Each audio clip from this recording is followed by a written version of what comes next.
7 years ago, on the day of the disaster, the city lived its own life. Noticing the red light, the girl turned around. Then the horror called the dungeon breakthrough began, after which monsters began to emerge from their portals, and as a result of the incident, many people died. Trying to escape from the monsters, they zealously called for help. Looking at the bloody photo of his family, the protagonist noted that his parents were also gone then, and that day he lost everything in an instant.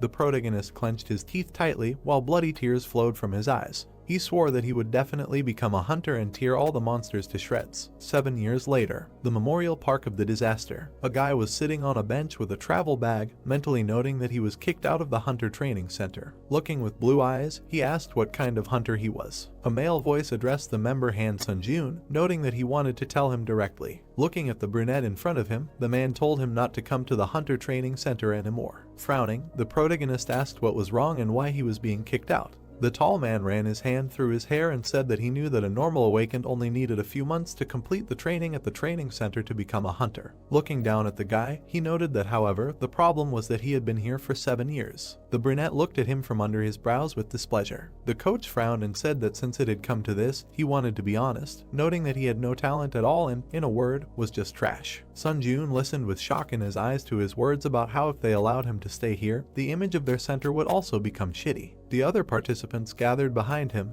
and someone said that when they saw him coming and training every morning, his tenacity was amazing and they even felt sorry for him. His comrade noted that there was no need to feel sorry for him, because he was a fool who did not know his place. Standing aside, the guy listened to his question about how it was even possible that after 7 years of training, his stats had not increased. The brunette sharply squeezed the tin can with the drink. Biting his lower lip, he mentally asked that if we do not even talk about opening unique characteristics and acquiring skills, why did not even the stats increase? Sitting on a bench, the main character heard a question from the side. Did she remember how dad died? A woman with a child was standing aside, who said that he knew and remembered everything. The girl with a helmet on her head smiled and said that when the monsters attacked, dad fearlessly died, saving people until the very end. Her mother sat on her knees, saying that everything was right, and then asked what to do if difficulties arise in life in the future. The child replied that she needed to gather her courage and Sunjun's eyes widened as the girl exclaimed that she should never give up. The mother hugged her child and praised her. Suddenly, they perked up, looking to the side. A boy stood next to them, bowing. A moment later, he took off as soon as the woman tried to find out who he was. Rushing forward, the brunette thought that it was true that 7 years had passed. As a drop of sweat ran down his cheek, he noted that he couldn't just give up like that. Running across the square, he mentally exclaimed that he would never give up. After a while, it began to rain. The protagonist knocked on the front door. A few moments later, it opened. A large man appeared, asking the participant to leave. Standing in front of him, Sunjun asked him to help him pass the hunter exam one last time because he couldn't give up like this. The man fell silent. Frowning and baring his teeth, he called the guy a piece of shit and asked why he still couldn't understand. The brunette opened his mouth in shock. The curator poked his finger at his shoulder, asking if he had come to forcefully return the money he had wasted, and then asked if he would calm down if he simply returned half of it.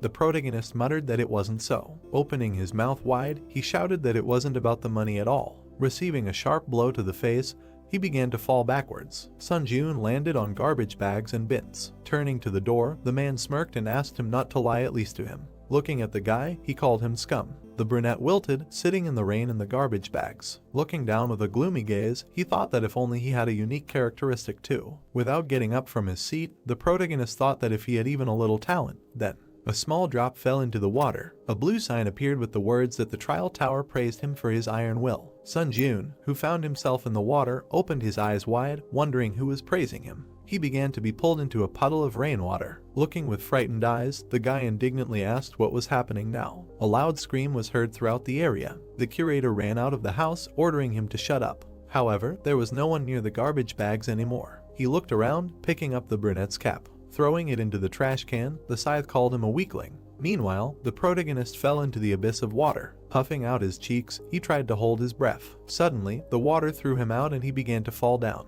A blue screen appeared in front of the protagonist, which said that the test tower had selected all suitable candidates from Earth. Reading the text, Sunjun wondered if this was the second disaster. His eyes widened when he was asked to choose a difficulty level, noting that the reward he would receive would depend on it.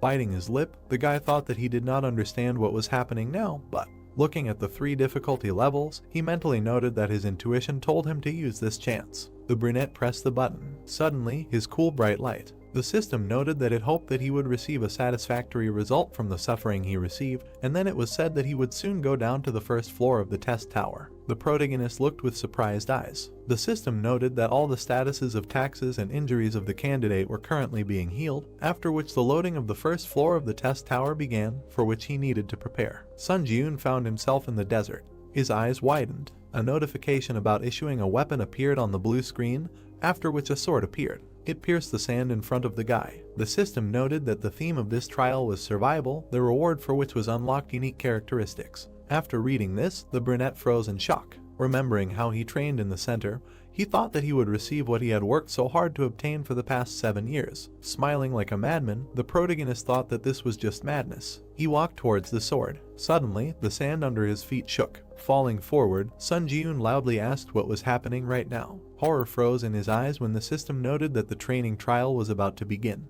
and the selected difficulty in the Tower of Trials was hard. A huge sand golem appeared above the brunette. Looking up at it, he noted that he could not believe it. The notification said that he needed to survive for a limited time, and his remaining time was 9 minutes 58 seconds. Sun Ji-yoon began to run away from the golem. A blue screen appeared in front of his face. Horror froze on his face. It was noted that the punishment for failing the test was death. Loudly, the boy ran along the sand. Looking back sideways, he wondered if he could really escape from it like this. Looking at the running monster, he thought that it was faster than he thought. Stepping on the sand, the brunette mentally noted that it was because of him that it was impossible to run for 9 minutes without rest with his endurance. The protagonist continued to rush forward. Squeezing the hilt of the sword, he mentally noted that the system even gave him a weapon ordered him to survive, so he did not have a rich choice. Without slowing down, Sun Ji-yoon thought that either he would die here trying to escape or die in battle. Dedication looking back, he wondered how he could defeat this creature. Suddenly he remembered the gloomy faces that called him a fool who does not know his place. Opening his mouth, the guy thought that this was enough. It was as if the curator was slapping him with a cone, saying that he was just a worthless person. Gritting his teeth tightly, the protagonist wondered what would happen if he tried to run away now. Jumping to the side, he thought that he could not allow this to happen.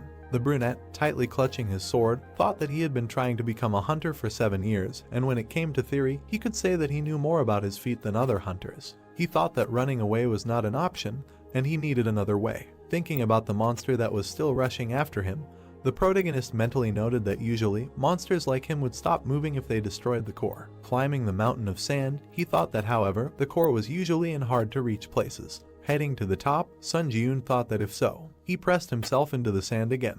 Jumping forward, the guy thought he would just make it easy. He did a somersault with his sword catching on the sand. The brunette slowly went down. The golem jumped after him and fell. It started to roll down the slope. The protagonist lowered it to him. Jumping up, he realized that now was the time. Finding himself on the golem, Sun Ji-yoon spun that he could reach it. He smiled smugly. After that, he hit the core on his chest. The sword slightly cut the stone. The guy's mouth opened in shock as the sword was thrown back in his hands. There was a small crack on the core. When the monster smiled, he thought that this core was much stronger than it looked. Gritting his teeth tightly, the brunette cursed with a frightened face. He swung again, thinking that if he could hit again. A huge hand grabbed him. Opening his mouth, the protagonist screamed loudly, thinking that he knew it. The golem brought it close to his face and he began to hear words about how he was worthless, pathetic, and just a fool who did not understand his place. Sun Ji-yoon tightly gripped the hilt of his sword with a bloody hand. Fury flashed in his eyes as he ordered all the voices to be silent.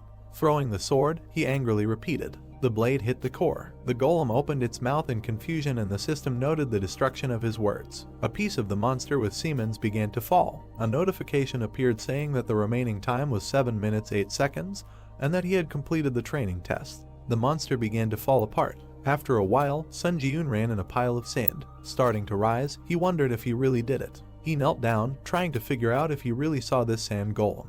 The guy smiled contentedly, thinking that he really defeated it.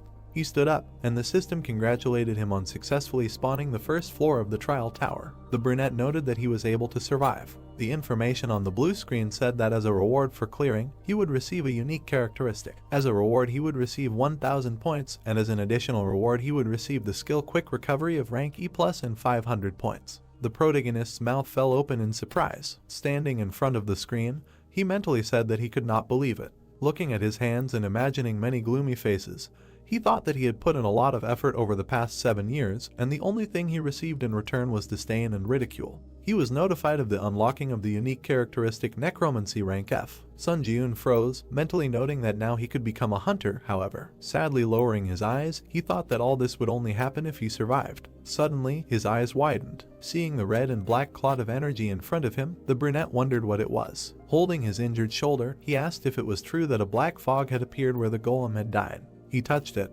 Tablets appeared with words stating that his unique characteristic had been activated, and then he was asked if he wanted to absorb the soul of the sealed golem. Looking with shocked eyes, Sun Ji-eun wondered if this black fog was his unique characteristic. He pressed the button with a positive answer. Shreds of energy began to emerge from the core, heading towards the guy. His eyes widened in surprise. A blue tablet appeared with words stating that he had absorbed the soul of the sand golem, and that his skill had increased by 7%. The guy bent over and froze. He looked at his hands with puzzled eyes. Suddenly, bloody energy began to seep into his chest. He breathed heavily until it sank completely. A notification appeared that the number of souls was a 5th. Imagining the core, the brunette thought that he could feel this soul, and then wondered if this meant that he could store souls if he absorbed them. He closed his eyes, thinking that if he were to use it like this. The system noted that he could increase his stats by absorbing. Strength was increased by 3, and endurance by 2. The protagonist began to float above the ground. Opening his mouth in surprise, he thought that he felt like energy was filling his body. He mentally noted that his stats had indeed increased. Remembering how he was kneeling in the training room, Sun Ji-eun thought about how he had not been able to lift them for the past 7 years, and he finally managed to do it. His unique characteristics appeared. It was said that the main effect was to absorb the souls of the dead and use them as you wish, and the additional effects were a permanent increase in stats and the storage and use of souls. The boy smiled mischievously, thinking that if he came back with this skill, he could become a hunter. A portal appeared in front of him, and the system asked him to go to the waiting room. The brunette looked at the portal. Heading towards it, he said that he thought he had no choice but to go there. The portal began to open in a different place. A moment later, the protagonist fell out of it. Lying on the cold floor, he muttered that his wounds were worse than he thought. Suddenly, a green light appeared, and his eyes widened. Standing up, Sun Ji-eun looked at his hands and Sagami, where all his wounds healed and did the body heal after the test. Starting to walk forward, he noticed that in such a spacious room there was only one bed. He lay down on it. Looking at the ceiling, the brunette wondered what he should do now, and was he really able to get out of this tower? He tried to understand why she called him here. Suddenly his eyes widened in surprise. A screen appeared in front of him with the words that the following 5 commands are now available to him: information, smear, community, inventory, trial. The guy stood up, reading that saying the command will lead to its activation. He began to slap himself on the cheeks, saying that for now he was focused on survival. The brunette activated the trial. The system noted that the time until the trial of the second floor is 23 hours 21 minutes. Sitting on the bed, he noted that he still had many trials ahead of him.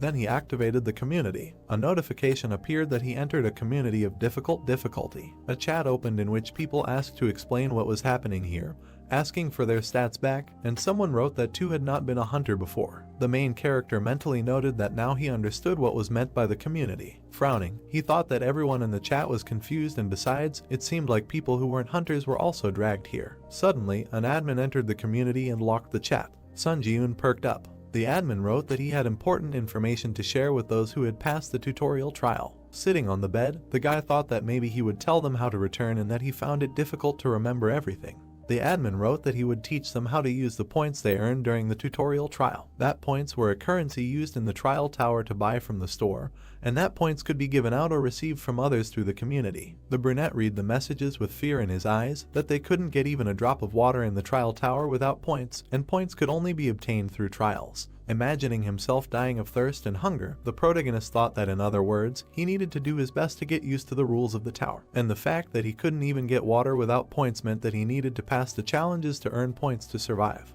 The admin wrote that that was all and exited the chat, unblocking it. The protagonist touched his face, saying that he thought he could become a hunter if he just came back. He looked away. Looking at the sword on the wall, Sun Ji-eun said that he couldn't do much with just a sword, and then activated the store. After a while, he covered himself with a shield. The guy swung his sword, thinking that all the hunters had lost all their stats when they entered the tower. He kicked off the floor with his foot, mentally noting that, however, it should be easier for them to master the skills they had previously mastered.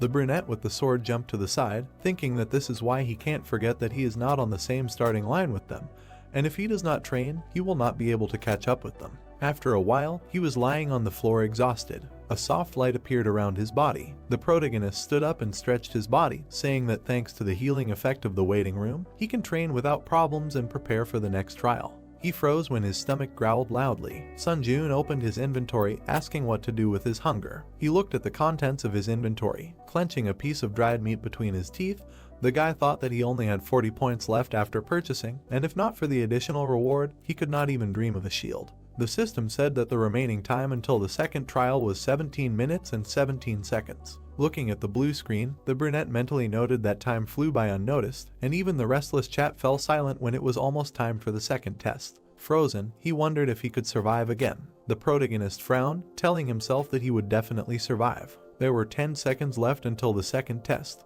The countdown continued. The waiting time was up. The system asked Sunjun if he was ready for the second floor test, and he answered positively. After that, he began to dive into the portal. A moment later, the guy found himself in the forest, and notifications began to arrive that he had entered the second floor of the hard difficulty test tower. His eyes widened in surprise. The brunette muttered that this time he found himself in the forest. The system noted that the goal of this test was assassination, and that he needed to kill the chieftain of the orc tribe in the allotted time. They showed the chieftain with staffs in his hands, who was directing his army. The protagonist found himself at the edge of a cliff. He saw a small camp below. With his mouth wide open, he asked if the orc tribe was there. Looking closer, Sun Ji-eun saw many green monsters below. With fear in his eyes, he asked if they really wanted him to go to a place teeming with orcs and kill their leader. The sun was shining on the camp. There were 2 guards at the entrance. A guy was watching him from the bushes. Frowning, he thought that in normal dungeons, if the orc tribe had a guard, then he should consider that they also had a huntsman. Looking at the large muscular monster with glowing eyes, he thought that he was not sure that he could defeat even the orc hero, let alone this entire crowd of monsters. Imagining the team of hunters, the brunette mentally noted that in order to defeat the orcs, at least an E-rank hunter would have to form a group, so his chances of winning were close to 0. Looking at him with a gloomy gaze, he wondered what he should do now. The protagonist sank completely to the ground, thinking that first of all, he should retreat and think about a strategy,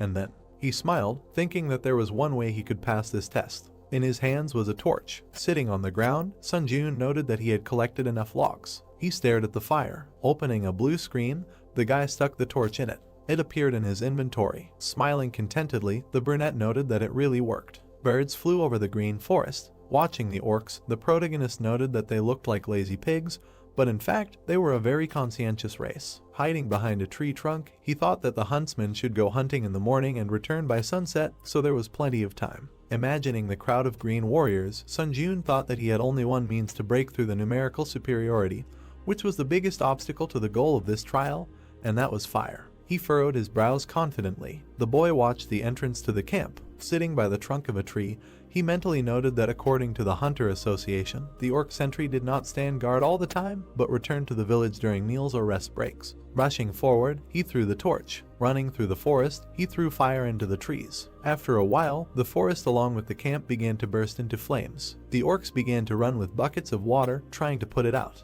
Looking at the thick smoke rising from the camp, the protagonist thought that when the fire completely engulfed the village, he would no longer have to worry about running into the orc rangers returning from hunting. Watching the monsters running through the forest, he made a mental note that he needed to catch at least 2 orc workers before the flames consumed the population. One of them broke away from the majority. The monster began to collect water from the river and turned around when he heard the sound. Suddenly, Sun Ji-eun plunged his sword into his back. A red and black outline of a soul began to appear around him, and the system asked if he wanted to absorb the orc spirit, to which the guy answered positively. Smiling, he said that this was exactly what he was waiting for. As the energy passed into his chest, a notification appeared saying that he had absorbed the orc spirit and his mastery increased to 9%. Then another tall orc approached him from behind. The brunette, gritting his teeth, began to turn around, recognizing the sentry in him. A moment later, he blocked his blow with his sword. Frowning his dark brows, he activated absorption. A blue light appeared, and the system noted that he could increase his stats using the spirits he owned, and his strength was increased by 4 and his agility by 2. The protagonist swung his sword furiously. Meanwhile, the fire was spreading. After a while, Sun Ji-eun absorbed the orc's soul, activating the accelerated regeneration skill, and that he could again increase his stats using the spirits he owned. The guy clenched his fist, seeing that his stamina was increased by 4, strength by 2, and agility by 3. He thought that now he did not risk dying when meeting another sentry. After a while, the sick man came out of the fire. Some orcs looked at him with frightened eyes. Frowning, he mentally noted that there were 3 orc hunters and 1 sentry in front of him. Looking inside the camp, the protagonist thought that he needed to add the barely old chieftain, a total of 5. Looking towards the chieftain, he thought that if he carefully went around the sentry, he could easily reach the chieftain. Running forward, Sun Ji-eun attacked 3 monsters in a row, thinking that thanks to the absorption of the sentry's spirit, the workers did not pose any threat to him. Confidently looking forward, he perked up. He saw another one behind the orc. The guy put up a shield, blocking its blow. Gritting his teeth tightly, he held the shield. Trying to get to the chieftain through the monster, the brunette mentally noted that the sentry had moved away from the chieftain, and apparently, he decided to refuse to perform the duties of a bodyguard next to him, and in fact, this sentry was the last obstacle. The protagonist swung his sword furiously. With a sharp blade, he pierced the sentry. Fire began to gather above the chieftain's staff. Sun Ji-eun climbed onto the body of the dead monster. At that moment, the chieftain pointed the flame at him. His eyes widened. A beam of fire hit him. The old chieftain laughed harshly. Ahead, in the thick smoke, a silhouette of a man was emerging. Shock appeared in the monster's eyes. The guy was clenching his teeth tightly, holding a shield in his hands, and above his head hung a sign that he had received the achievement He Who Withstood the Flames and that he had acquired the skill Burn Resistance rank F. The brunette, his eyes flashing, bared his teeth and said that he was finished. He headed straight for the monster. The chieftain waved his staff again and screamed loudly. A moment later, his hands were cut by the protagonist's blade. The orc screamed in pain. He froze, looking at the protagonist. A second later, he ran into the tent. Sun Ji-eun bared his teeth, looking with malice. The settlement followed. With one swing, the guy cut the fabric at the entrance. Suddenly, his eyes widened. The monster was sitting on the floor, hugging 2 trembling children. A green hand reached for the brunette's pant leg. A monster was sitting at his feet. Seeing him crying and grabbing his pants, the protagonist wondered if they really cared about their family too. He froze and darkened. The voices of his parents appeared in his head, telling him to run away, saying that at least he should definitely survive. A broken frame with a family photo lay on the bloody floor. Opa reached for the dagger behind his back. A second later, he swung it. Sun Ji-eun hit him on the head with the hilt, exclaiming that they, monsters, were not like him at all. Looking at the green monster, he thought that the 2, even if there was a chance that they would become ghosts, following in his footsteps, he would still exterminate them all. The chieftain ran towards him with another orc. The guy swung his sword.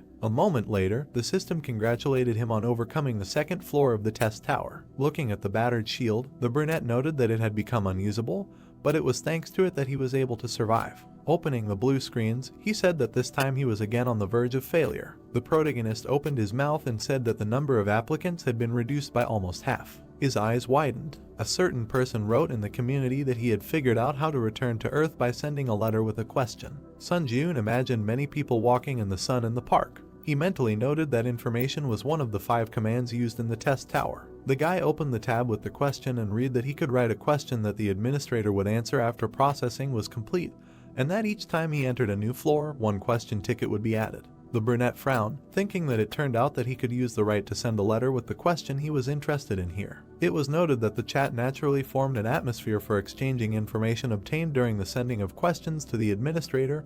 He collected the key points minus some small details. It was also said that after overcoming the 5th floor, temporary return stones will go on sale, with the help of which it will be possible to return to Earth for several days. And after the 8th floor, as it was said, a large-scale expansion of the system will be carried out and items will go on sale that allow you to finally return to Earth. The protagonist pursed his lips, thinking that if he returned to Earth with only the skills that he had now, then, having improved his characteristics, he could become an A rank hunter. A blue screen appeared with his unique characteristic Necromancer F rank, mastery 65%. Sun Ji-eun ruffled his hair, saying that on Earth, his abilities would be called Jack Flood. He bit his sad look, saying that he could hardly overcome the 2nd floor, and he was very far from the 8th. He said that in any case, you need to think positively, and that the stats that I always had at 0 were enduring, approaching the average of 20 points. Then his status window appeared, which said that his strength was 18, endurance 15, personality 14 plus 5, and mana 7. The guy dropped his Olympian on the floor. As a blood-black aura flared in his chest,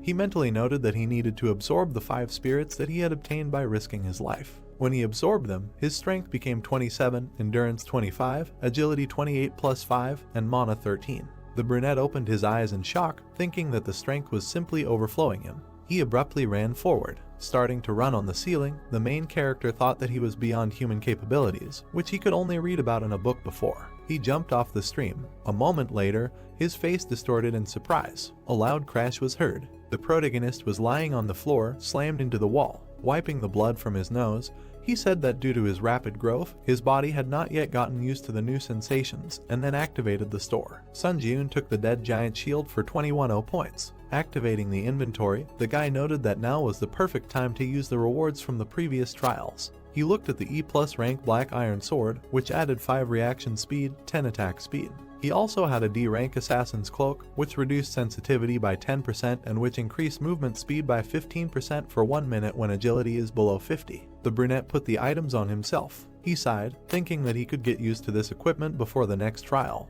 The protagonist rushed forward. He grabbed the hilt of the sword. Sun Jiun swung it, mentally noting that he would become so strong that no one would be able to catch up with him. Water flowed down the stalagmites in the cave. Inside it, a guy appeared through a portal. The system noted that the 3rd floor of the high difficulty trial tower had been entered, and the theme of this trial was a duel. The brunette opened his mouth in surprise, asking if he was in the cave. He raised his head, looking into the crevice above. The protagonist perked up when he was notified that a dark guardian would appear in 10 seconds. He got into a fighting stance, thinking that like the sand golem, it could appear from anywhere, so he had to be on guard. There were 5 seconds left until the dark guardian appeared, 3 seconds, 1 second. The system notified of the guardian's appearance. A human shadow appeared behind the protagonist. His eyes widened. The shadow guardian attacked him with a weapon. After that, he smiled contentedly. Sun Jiun bared his teeth in anger. The system notification said that he needed to defeat the shadow guard, his double. Gritting his teeth, he turned back. Sun Jiun kicked his opponent. They stood opposite each other. The triplet licked his sharp fangs with a grin, and the guy was breathing heavily. When the accelerated regeneration skill was activated, he mentally noted that if he had not reacted in time, his spine would have been broken. The brunette pursed his lips, thinking about the shadow pose. Equipment clanked in the cave. Looking at the exact same fighting stance of the enemy, the protagonist wondered if this creature was imitating his movements. He ran forward, thinking that he needed to clash with him in battle to test his guess. Sun Jiun abruptly rushed past the enemy. He looked back in confusion. Suddenly, blood splashed to the sides. The guy stopped some distance from the shadow guard. He frowned. The brunette saw how the monster's wound began to heal. He angrily clenched his teeth. The protagonist grinned, noting that he also had a recovery skill. The enemy ran at him. The monster just as unexpectedly rushed past. Sun Jiun put his foot forward, thinking that he was right that this monster was repeating all his attacks. He hit the guard, not allowing himself to be attacked. The guy ran forward, mentally noting that in this case, he could use the weaknesses of his swordsmanship to crush this creature. A fierce fight began between them. The protagonist swung his sword. Suddenly, the tip of the sword appeared in front of his face. The sound of a blow was heard. The opponents jumped in different directions. The brunette opened his mouth in surprise, mentally asking what just happened. The sword flew up in the air. The monster began to powerfully attack him. Sun Jiun clenched his teeth, wondering if he was imagining things, and then wondered if this one had really managed to become so strong in such a short period of time. The monster and the guy jumped back. The monster perplexedly shook itself. Black and blue energy began to blaze from the brunette's body, and the system noted the activation of the exclusive effect of the killer's cloak, which increased movement speed by 15%. The protagonist frowned, thinking that if this fight dragged on, he would be in danger, so he needed to deal with it within 1 minute while the timer was active. The guard bared his teeth and growled. Sun Jiun rushed forward at great speed. He rushed straight at his opponent. A second later, he dodged the blow. Grouping himself, the guy hit the monster again. Then he put his sword to its throat. Then the enemy pierced it. The brunette smiled contentedly, thinking that he had succeeded. The guardian screamed in pain and began to fall backwards. Extending his arm, he cut off the protagonist's arm that held the sword. Sun Jiun looked at the splashes of blood in shock. A moment later, he screamed loudly. Squinting his eyes, the guy told himself to pull himself together since this was not the end. Looking at the monster, a question arose in his mind. The brunette frowned, wondering why he was not moving. He mentally noted that even though that creature had a good healing skill, it still took some time to recover. While his bloody hand with the sword lay to the side, the protagonist thought that he should kill the Dark Guardian right now, but it was unclear how he could do it without a sword. He breathed heavily, seeing that the remaining time of the skill was 11 seconds. Sun Jiun put a shield in front of himself, mentally noting that perhaps he was going to real madness now.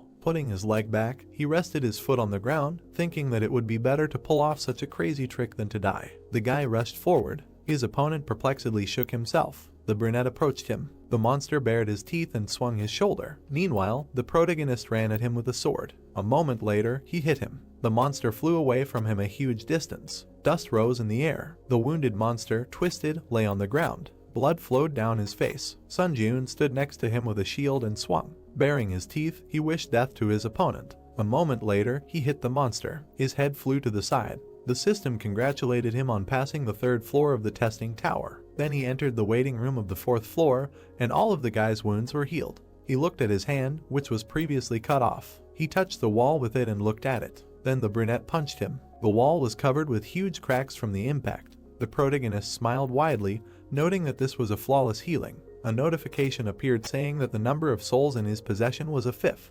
Remembering how he sucked in the Dark Guardian, Sun Jun mentally noted that this was the spirit of the double that he had lost his mind in the cave after passing the trial of the 3rd floor. Looking with surprised eyes at the bright light from his chest, the guy thought that the consistency of the spirit was so dense that it could not be compared with the monsters that he had absorbed earlier. A notification appeared saying that the mastery of the unique characteristic necromancy had reached 100%, and the rank of the unique characteristic necromancy was raised by 1 level to E rank. A 3rd additional effect appeared, which, when absorbing the spirit of a skillful person, gave a certain probability that one of the skills imprinted in the soul could be given. After reading about it, the brunette's mouth dropped open in shock, wondering if he could really absorb skills. Thinking back to himself in the orc camp, he mentally noted that just like how he was able to obtain accelerated regeneration only after being on the brink of death several times, skills could never be obtained with a snap of a finger. The protagonist smiled widely, saying that in his entire life, the thought of being given such a mind-blowing unique characteristic had never crossed his mind. And of course, it shouldn't be overlooked that the description said likelihood of acquisition.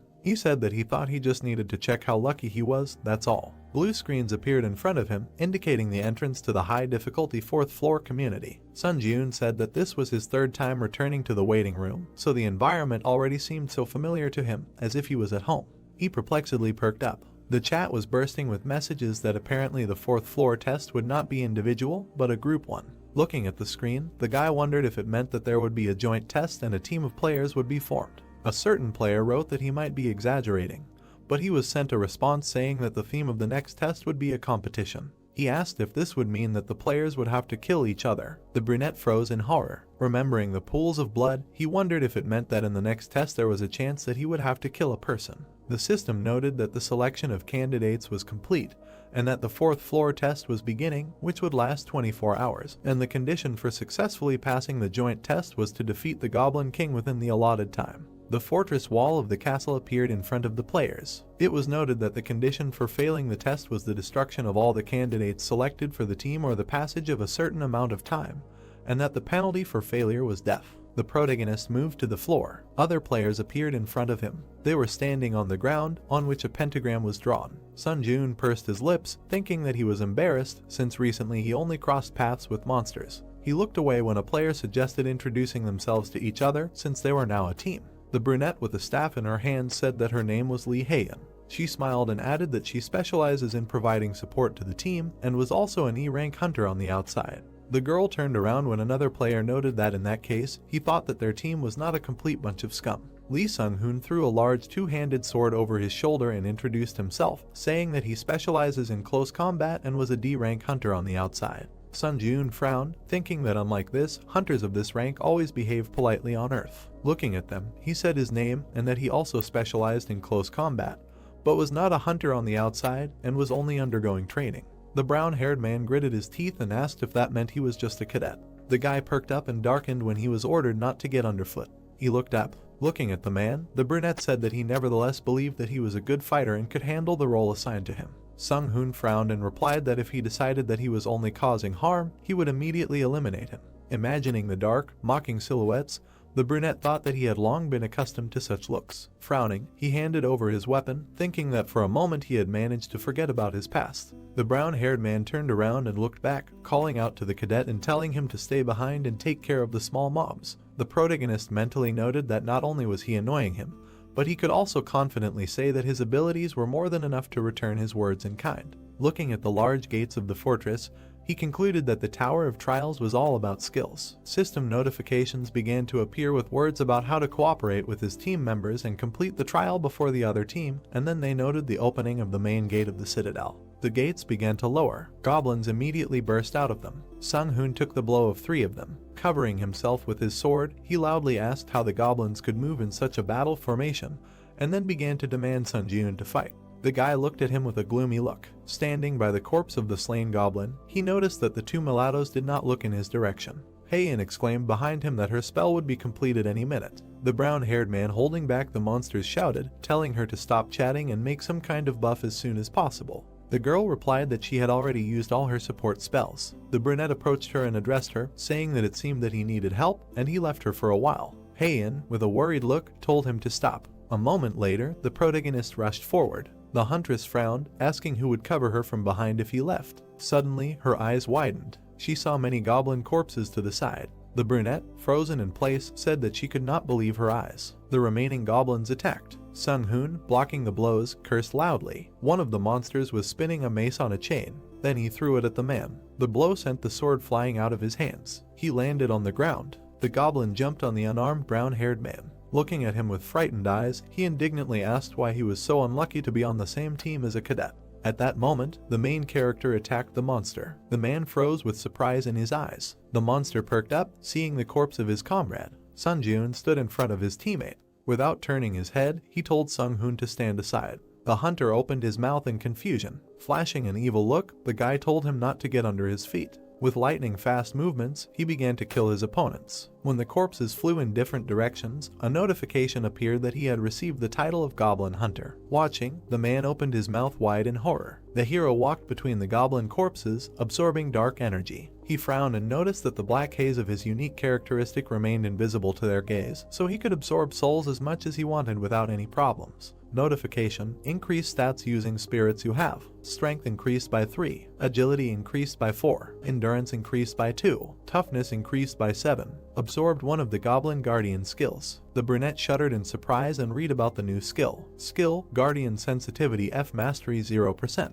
Effect: the overall field of view expands, making it easier to notice approaching subjects. Sun-joon's eyes widened and he looked to the side. Now he understood what it was like to see the world from a wider angle. The guy grinned, happy about another jackpot. He came closer to his teammates. Sung-hoon smiled tensely and said that luck was on the cadet's side since he was only up against weak goblins. The man added that, be that as it may, the young man had tried hard. The protagonist and Heian looked at their comrade in silence. The brunette pulled up his hood and said that from now on he would be leading the operation himself, moving in the vanguard. He suggested that this formation would bring the greatest benefit to the team. Sun-joon looked closely at the man and asked if he had any objections. The knight frowned, then looked away and replied that so be it. The hunter asked if there were any other instructions. The hero said that he should simply protect Heian, nothing more was required of him. He turned to the girl with a request to provide support and provide orientation on the terrain. In a word, to do the same as before. The sorceress smiled and agreed to work productively in the remaining time.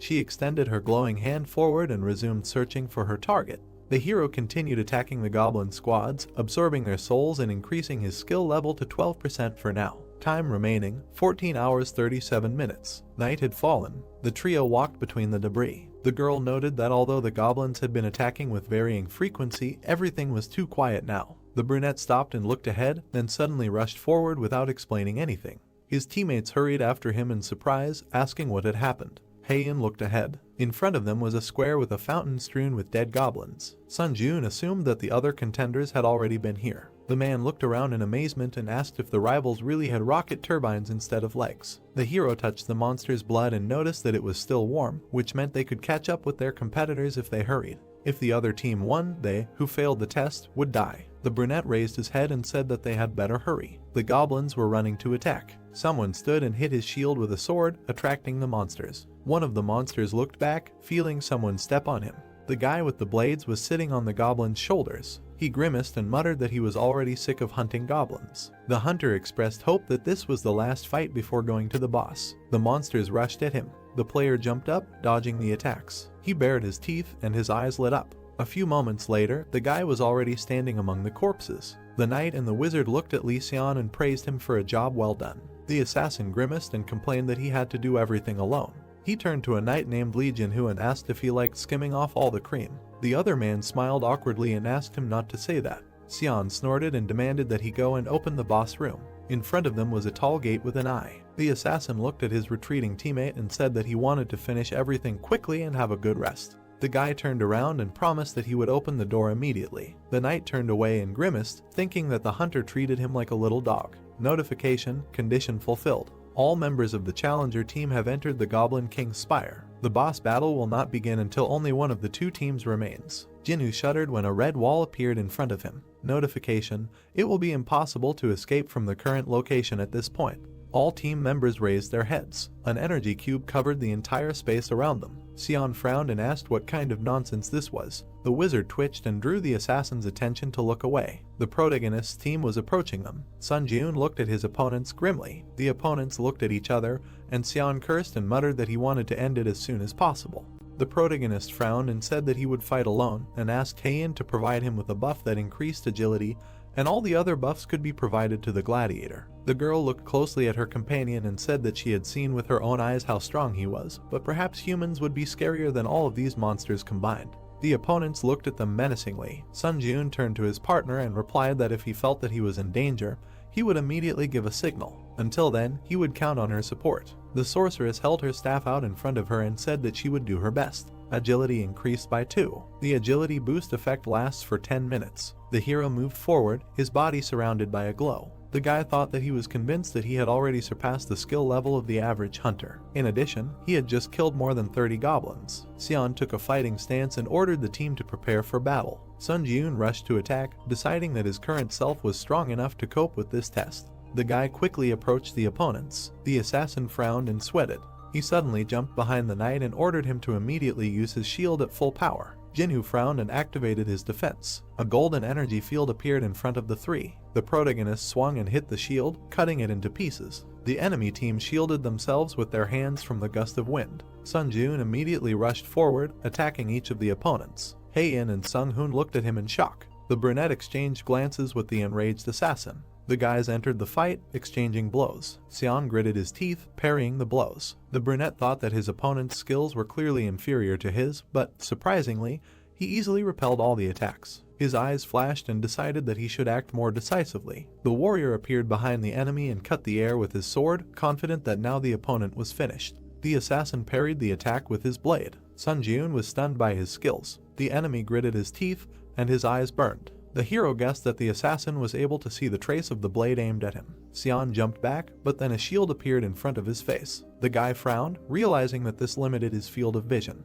The brunette appeared from under the shield and pierced the enemy in the chest. Xian coughed and was indignant. What bad luck. Notification: congratulations, you have completed the special task. Bonuses will be added to the reward for completing the 4th floor. The teammates approached the hero. The girl noticed that his hands were shaking. She looked at him worriedly and asked if everything was okay. The guy's face looked detached, but he answered that everything was fine. Heian looked closely at her comrade, guessing that he was in shock because of the murder he had just committed. It seemed to her that the hero was a strong and cold-blooded person. Sun Jun turned to them and asked if they were ready to go to the boss right now. The partners confidently agreed. Blood spurted from the Goblin King's mouth. The brunette pierced him with his sword, jumping from behind. Notification: the test target, the Goblin King, has been destroyed. The boy jumped to the floor and the body of a monster fell behind him. Sung Hoon looked at the hero in shock and thought that he must be a monster. Notification: congratulations, you have passed the 4th floor of the trial tower. As a reward for breaking through, all stats have been increased by 4. As a bonus reward, the skill instant acceleration was received.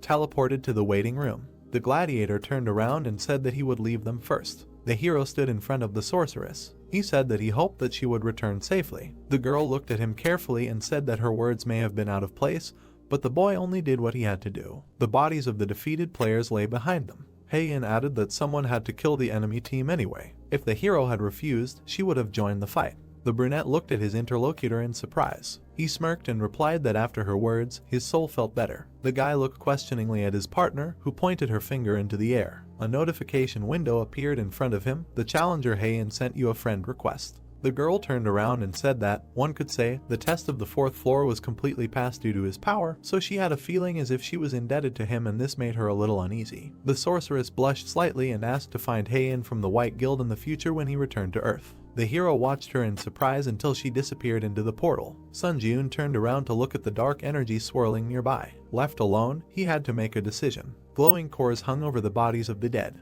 Would the guy decide to absorb a human soul or not? When he made sure that he was capable of something like this, he postponed the absorption process for later as he felt that he was about to cross an irreversible line. Now the hero has made up his mind. He jerked his hand, and energy began to emanate from the dead man's body. Sun Jiun stretched out his hand, absorbing the power, and thought that although he had no intention of killing people to become stronger, in a situation where he had no choice, he would have to resort to murder. In addition to his original desire to become a hunter, new ambitions were already beginning to sprout in his soul. The trial tower had given him a chance, and he would take full advantage of it. The hero wants to continue climbing to the top of the trial tower. The brunette passed through the portal and entered the waiting room of the 5th floor. Notification: system expansion begins. A ranking system for applicants has been created, and the results of the trials are being summarized. The guy looked at the system window in surprise. The window required entering a nickname. Sun Jiun thoughtfully touched his chin, and then entered the word. Your nickname has been changed from Sun Jiun to Hunter. The results of the 4th floor trial are being summarized. 1. Kim Seung-hoon. 2. Lee In-hoon. 3. What's an alias change? 4. Hee Sun-ah. 5. Artisan of the brain. 6. Overpowered sword. Everything was in plain sight. The guy tapped the screen to check if he was somewhere on this list. The hero's eyes widened, finding himself in 16th place. His 4th floor challenge breakthrough time: 11 hours, 14 minutes and 51 seconds. 4th floor challenge breakthrough process: SS+. 4th floor challenge clearance result: B+. 4th floor challenge overall summary: A. The brunette looked at the notification and noted that his ranking was much higher than he thought. Applicants who made it into the top 50 would be designated as pioneers. Those who received pioneer status would receive an advantage on the 8th floor. Notice, if you maintain the pioneer status until the 8th floor, you will receive the Yahello privilege. The hero wondered what that could mean. He swiped the system menu, deciding that he would figure it out when the time came. Notice, please select a spirit to absorb from your existing souls. Number of souls in possession: 4/15. Dark energy swirled in the hero's chest. Increase stats using the spirits you have. Now he felt that he had finally crossed the boundaries of human capabilities. The boy clenched his fist, feeling a new strength. Purchase of the homecoming stone. You can now leave the trial tower for 3 days and return to your original location. Sun Jiun took the weapon and squeezed the artifact to see if it could move along with his equipment. Absorbing the homecoming stone. Destination: Earth. The brunette smiled and thought that he was finally returning to Earth. The challenger Sun Jiun confirmed his intention to return. The young man began to fall down. The absorption process began. The final destination is Earth. The boy screamed when he saw his body being sucked into the funnel. Notification: you have safely returned to your original place of residence. In 3 days, you will be moved again to the trial tower. The curtains fluttered in the wind. The hero opened his eyes while lying on the bed. He stood up and looked around. The guy had indeed returned to his home. Sun Jiun leaned back on the pillow, deciding that he could get a good night's sleep, because compared to the bed in the waiting room, his sleeping place was a real heavenly bed. The brunette grimaced, feeling an unpleasant smell. The hero sat up, realizing that he had better wash himself first. He looked down and found a shield and sword on the floor. The hunter picked them up and was glad that he could take items from the trial tower with him to the ground. This meant that other challengers could do so too. The guy frowned and muttered that he needed to act as quickly as possible. Soon the number of those returning to the ground would increase, which would lead to a sharp increase in the number of items and a drop in the prices of hunter equipment on the market. Sun Jiun looked at the equipment, deciding that he needed to get rid of it as soon as possible. The problem is that only those with the hunter qualification can sell items on the market. Initially, the hero only planned to apply for the hunter exam and pass it during his next return. He looked at his phone and muttered that he had a lot more to do than he thought. The cadets were training on the training field. The supervisor watched them from above. The man turned around when he heard the phone ring. He picked up the phone and introduced himself as Hwang Manhwa, an instructor at the White Lotus Training Center. The hero gave his name and asked if he remembered it.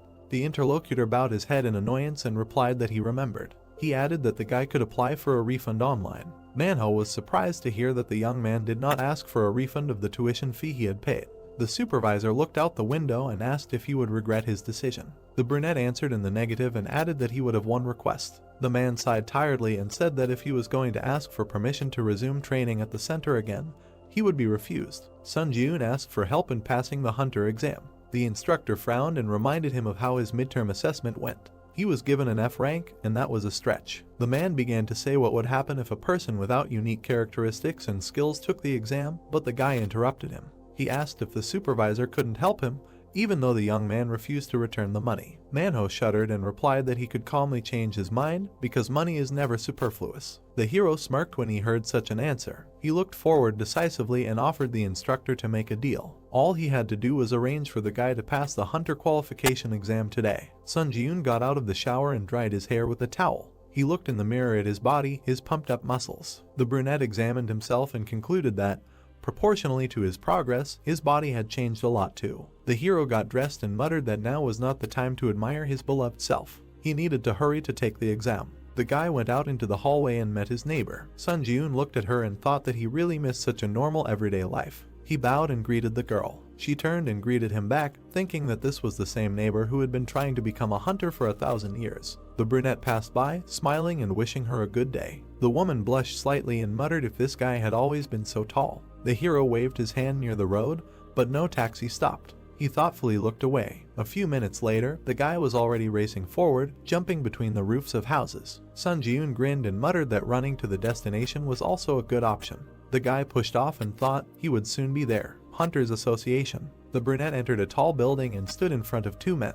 The young man smiled and said that he had not seen the instructor for a long time. Manhwa chuckled and replied that not much time had passed since their last meeting. The hero looked at him confidently and said that he had been through so much in the last few days that it felt like 100 years had passed. The man looked at him in surprise and asked again. The young man confirmed that the days had not been easy. A man in a suit approached them and introduced himself as Kim In-hoo, the examiner who would be evaluating the test. He looked at the hero and said that he probably knew that, at the instructor's request, he would not have to take the theory test and interview. The examiner asked if the cadet had any questions about the exam. The brunette answered negatively, and the interlocutor invited him to follow him. Sun Ji-yoon stood in a large pavilion, holding a sword in his hand, and the man watched from above. Manhwa looked at the interlocutor and reminded him of his request to expel the guy as soon as possible. In-hoo replied that there was no need to worry because the monsters with the worst compatibility with the examinee were prepared for testing.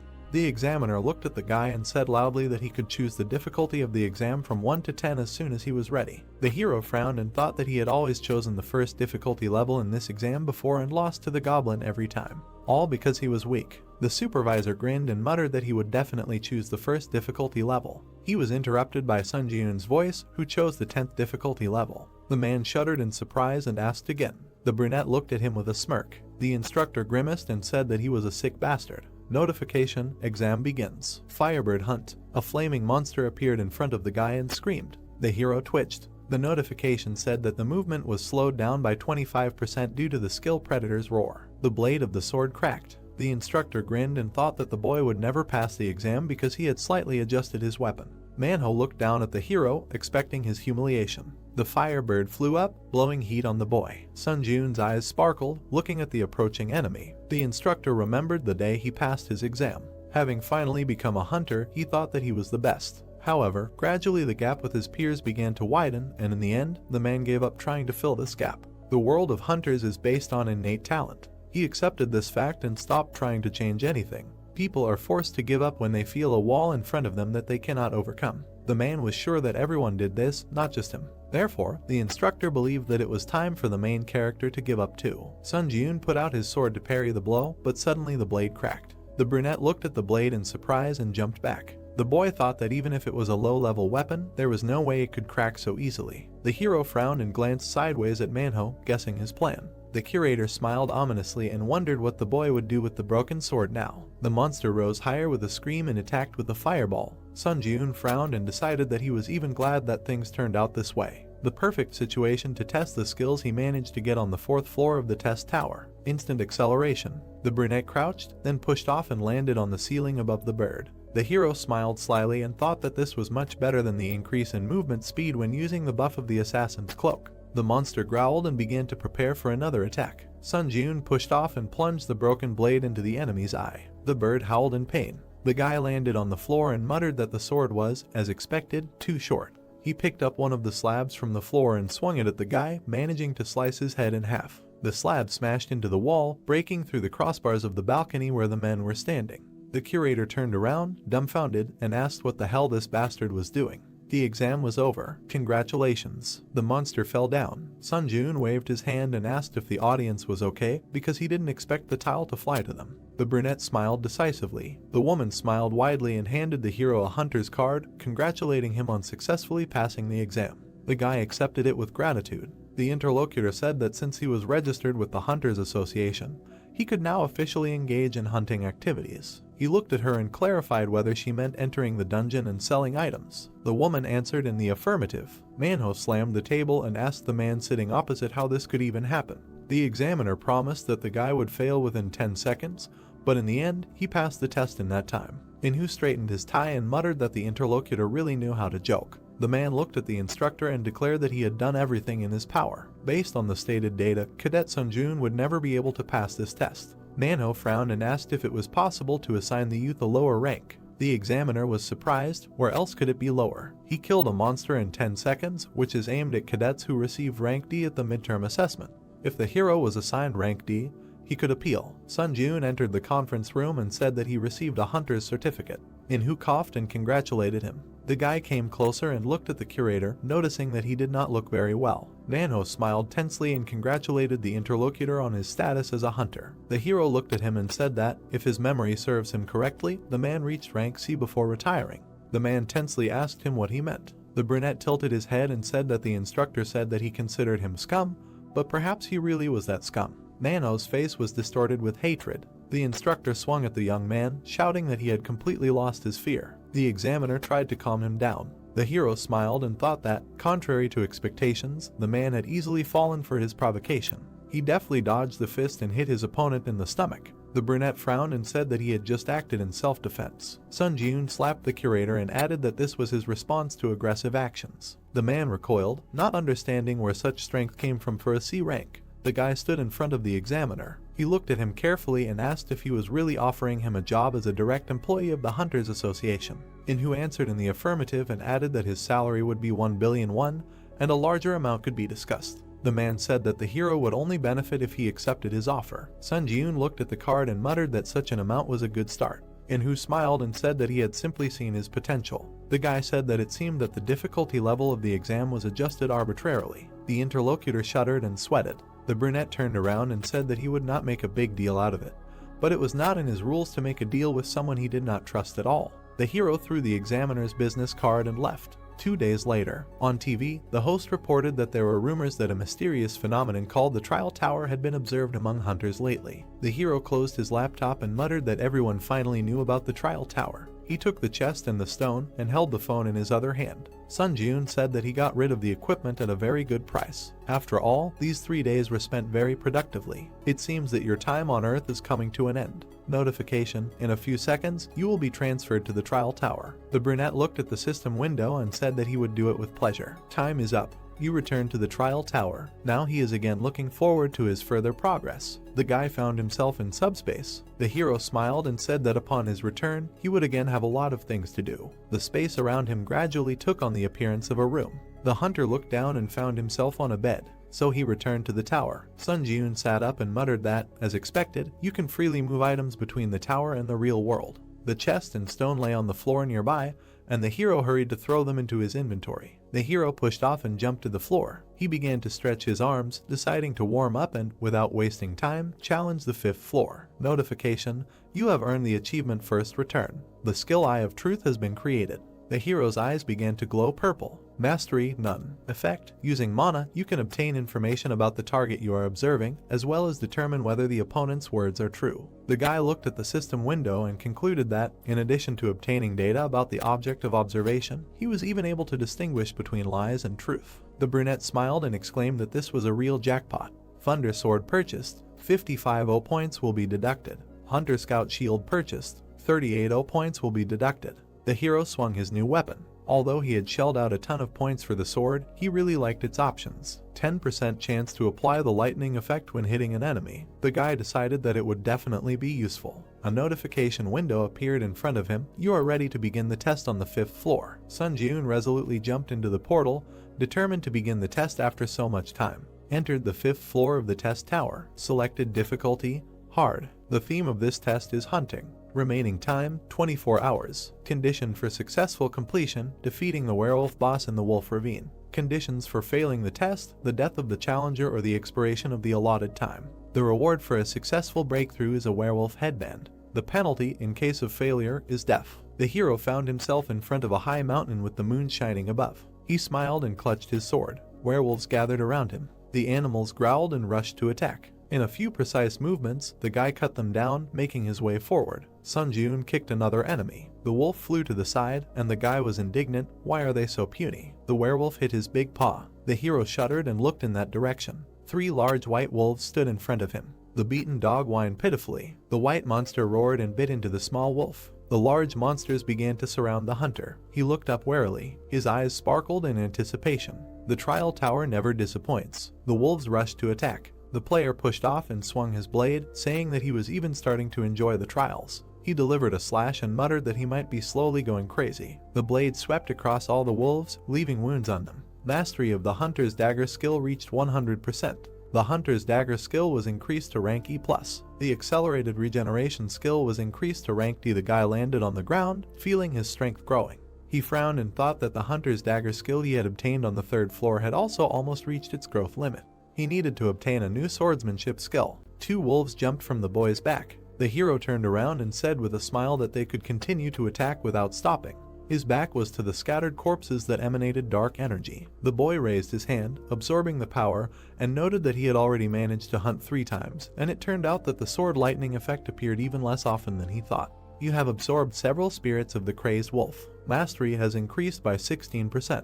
The brunette looked at the system window and noticed that the mastery of the unique characteristic was also steadily increasing. If he gave it his all, he would be able to achieve an increase in the rank of his unique characteristic. He moved on, reaching almost the middle of the wolf ravine. Sun Jun stopped. There were corpses of wolves lying around. The hero assumed that there was a conflict in the pack. The boy crouched down to the body and realized that the cut was too clear, which meant it was made by a sword. He looked at the rock and thought that the marks left nearby only confirmed his assumption. Hunters used the eye of truth, and his eyes turned purple. He looked at the wall. A trace of aura, rank D. A trace left after a rather skillful aura neatly split the wall. The boy stood among the defeated monsters, wondering if aura was also one of the skills. Sun Jun frowned and thought that there were too many nuances that did not fit in his head. He felt somehow uneasy. Suddenly, a howl was heard. The hero jerked forward, realizing that it was somewhere nearby. He rushed along the gorge until he noticed something in front of him. Ahead was the entrance to a cave from which a roar was heard. A werewolf flew out of it. He hit the ground several times. The brunette looked at him in surprise, not understanding what was happening.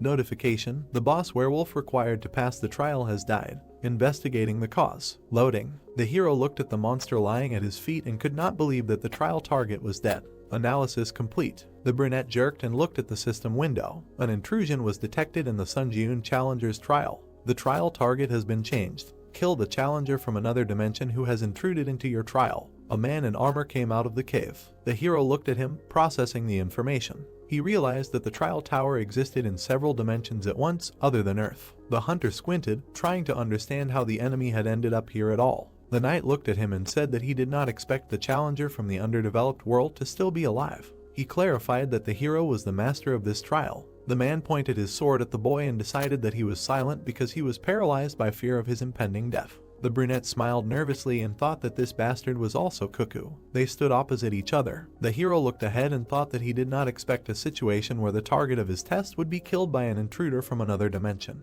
However, he was very lucky that the test did not fail. The brunette frowned. The enemy assumed a fighting stance, and his sword began to shine. He asked if the boy was so scared that he could not utter a word. In that case, the knight decided to end his suffering right then. Sun Jun frowned, noticing that the enemy was advancing. The enemy quickly ran forward. The hero kicked the werewolf's corpse, throwing it towards the intruder. The wolf flew at the knight, but he cut it with his sword. He looked away. The brunette ran around him and swung his sword, saying that he was caught. The guy jabbed his sword at the armor, but then his eyes widened in surprise. The blade slipped, although the hero was going to cut the enemy in half. The enemy swung his sword and said that the young man was caught here. He brought down a blow on the hunter, who barely managed to cover himself with a shield. The defense split into pieces. The guy was thrown back and slammed into a rock. Sun Jun coughed in pain. The brunette grabbed his broken arm and clenched his teeth. The enemy came closer and was surprised that the young man blocked the aura. If he allowed himself to be cut in half, he would have met a quick and painless death. The hero frowned and shouted that he had never heard of any invaders. The knight came closer and replied that the barbarian had no way of knowing what a floor infiltration was. The boy sweated and muttered in horror why something like this had happened in his trial. The enemy looked at him menacingly, radiating an aura, and told him not to hold a grudge since the tower was originally such an unpredictable place. He would rather leave long conversations and end everything. The brunette put out his hand and asked the enemy to stop. The hero frowned and asked him to tell about the floor invasion. The knight silently looked at the boy, but still decided to tell since the boy was dead anyway. Sun Jun looked closely at his interlocutor. The man said that among the options of the system, the expansion of which occurs from the 8th floor, there is the so-called floor invasion. If you buy a ticket for it in the store, you get the opportunity to interfere with other people's trials. The hero sat opposite the enemy, asking if he really came from another dimension. The knight clarified whether the boy thought that he came from some other world. Sun Jun stood up and muttered something like that. His eyes lit up from using the eye of truth. The man shuddered as he looked at the hunter. Notification: your opponent's words are true. He did not lie. The knight extended his sword and exclaimed that the brunette had just committed an extremely unpleasant act. He dared to judge his words and actions. The hero smiled and replied that he could not do anything about it. The opponent swung his sword and asked how the barbarian brat dared to be insolent to him.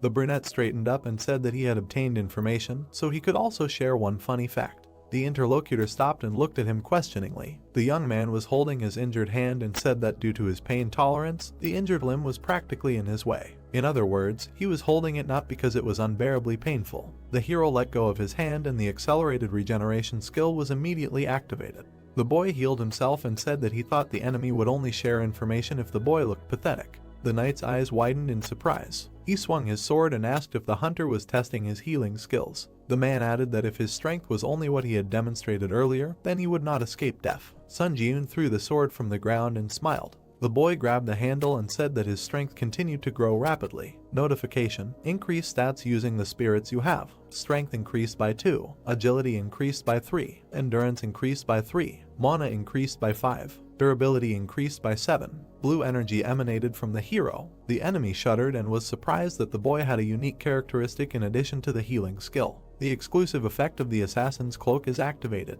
Movement speed plus 15%. Remaining time, 59 seconds. The brunette crouched, pushing off the ground and, with a flash of his eyes, used instant acceleration. The man stared in shock at the challenger from the 5th floor, who for some reason had so many skills. The hero rushed to attack. The opponents began to exchange blows. The knight recoiled and muttered that it was only the 5th floor, so why did the hunter have such outrageous stats? He touched the sword, accumulating aura, and called the young man a damn barbarian. The brunette frowned, noticing the attack. He dodged, and the sword pierced the rock. The opponent turned and swung the blade towards the young man, cutting the stone. The hero was surprised and jumped. Aura is a high-level skill, so such a blow can cause serious damage. However, the guy was definitely ahead of his opponent in terms of stats, so he easily manages to avoid critical hits. Sun Jun frowned and thought that the real problem was that armor. The man grabbed the sword with both hands. His equipment was high level, and it couldn't be destroyed by the protagonist's current abilities. The youth jumped up, continuing to strike from different directions. If he continued to strike again and again, there would be a chance. With another swing, the blade of the sword sparked. An electric discharge pierced the enemy. He grunted in pain, trying to understand what it was. Notice: Thunder Sword. 10th chance to apply the lightning effect when hitting the enemy. The brunette smiled and muttered that this was what he needed. The knight fell on his back. The hero approached the enemy. He looked at him carefully and thought that if the armor had a lightning rod function, it would have been more troublesome, but fortunately, his risk was worth it. The man grunted and his body trembled. He looked at the boy and said that he should have won in the first place. The intruder muttered that he was just a challenger from the 5th floor, so how could that be possible? Where did he get so many skills? Sun Jun squeezed the handle of his blade and said that the other man was very stupid if he relied entirely on his one high-level skill and armor. He swung his sword and said that it was time to meet his end. The man extended his hand and exclaimed that he could give him answers to all his questions. The brunette frowned and said that there was no need for that. The hero pierced the enemy with his sword. Blood spurted. The knight's hand trembled and went limp. The hunter straightened up and thought that it was getting easier and easier to kill each time. He stepped back and swung the blade. If the boy felt awkward piercing someone else's flesh, it would have been a much more serious problem. Notification: congratulations, you have passed the 5th floor of the testing tower. A purple aura emanated from the invader's body. The brunette shuddered and extended his hand, hastening to use absorption. You have absorbed the spirit of the challenger Kata Drax. Mastery increased to 15%.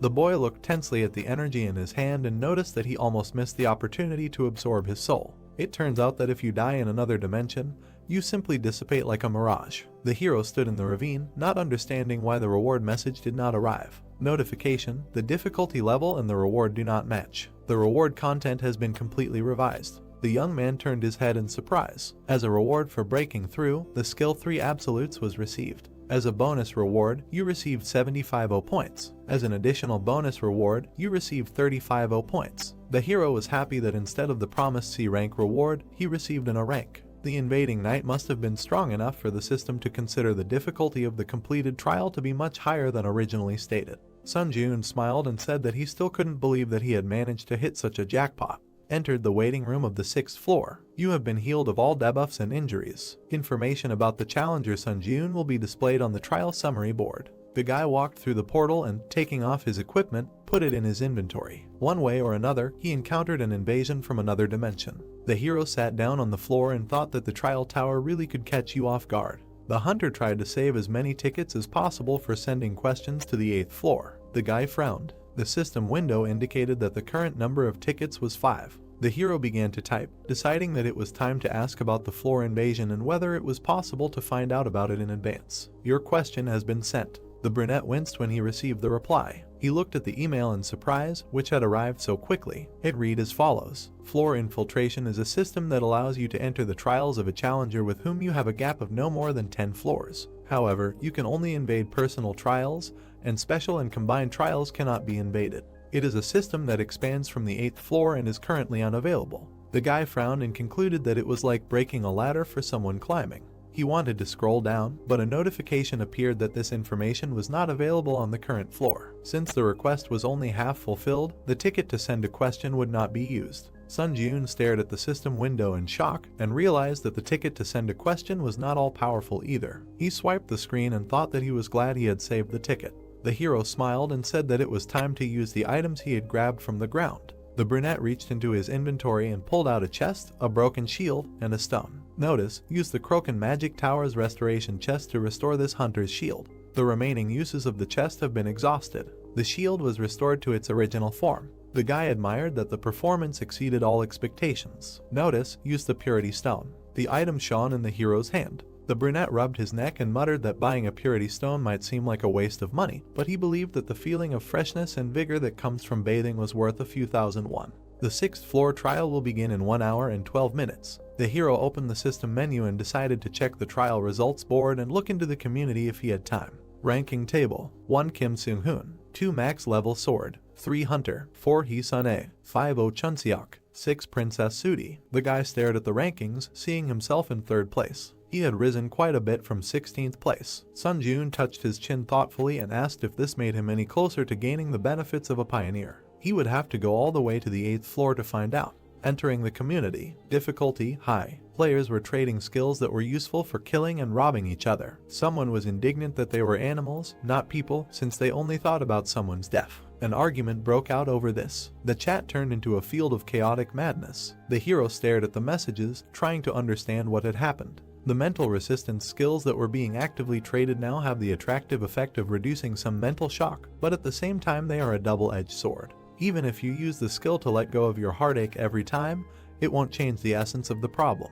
Sun Jun frowned when he saw the message. Dear all, did you know that the bastard who suddenly leaked the information about the 4th floor trials changed his name to Princess Sudi? It was the same challenger who spoiled the atmosphere in the 4th floor community chat. The hero remembered that he felt like he was deliberately inciting everyone to fight each other. Sun Jun frowned and asked if it would be the same this time. The guy swiped the screen and muttered that he should remember this person's nickname well. The system asked if he was ready to begin the trial on the 6th floor. The portal opened. The trial of the 6th floor begins. Difficulty: high. The theme of this trial is occupation. Remaining time: 50 minutes. Condition for successful completion of the trial: within the allotted time, capture one of the strongholds in any direction. Condition for failing the trial: the death of the challenger or the expiration of the allotted time. The reward for a successful breakthrough is a random chest. The penalty in case of failure: death. The hero looked ahead, passing through the portal. In front of him was a sea with small platforms fixed to it. The selection of challengers is complete. Work together with your teammates to pass the trial. Sun Ji-yoon looked at the portal and, frowning, asked why his teammates were taking so long to appear. A spear flew out of the passage. The guy grabbed it with his hand and pulled it forward.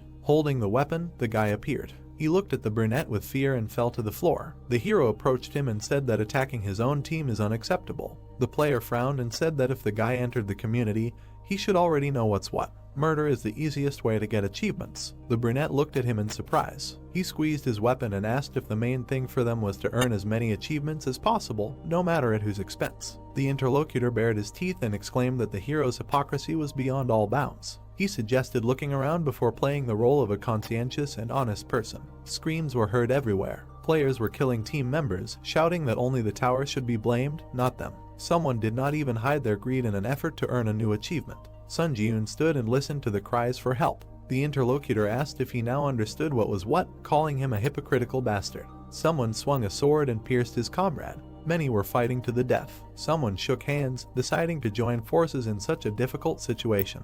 The girl and the plump guy looked around at those around them. He smiled, glad that he met a person who thought the same as him. She noted that many were committing disgusting betrayal. The interlocutor nodded and said that they should come to their senses. The girl, smiling, plunged the blade into his chest and agreed that they needed to assess the situation with a sober mind. She grinned ominously and smirked that the guy, without really understanding, was shaking his opponent's hand without a drop of doubt. Notification: you have earned the Vile Killer achievement. Durability increased by 1. The young man fell backwards in front of her. The protagonist looked in her direction, and his supposed partner, smirking, said that he, too, was eager to get achievements. He suggested that the brunette stop acting like a saint. The hero silently looked away. The interlocutor grabbed the blade, deciding that his opponent was distracted. He cursed and rushed into the attack, aiming for the eye. Sun Ji-yoon did not even flinch. The guy quickly appeared behind the player and pierced him with that very spear. The enemy coughed and desperately wondered what kind of lightning-fast movement that was. Notification: you have earned the traitor achievement. Strength increased by 1. The hero frowned and thought that this was weak. Special and combined trials are just big words. Sun Ji-yoon turned around and thought that this trial could safely be called a kind of event especially for him.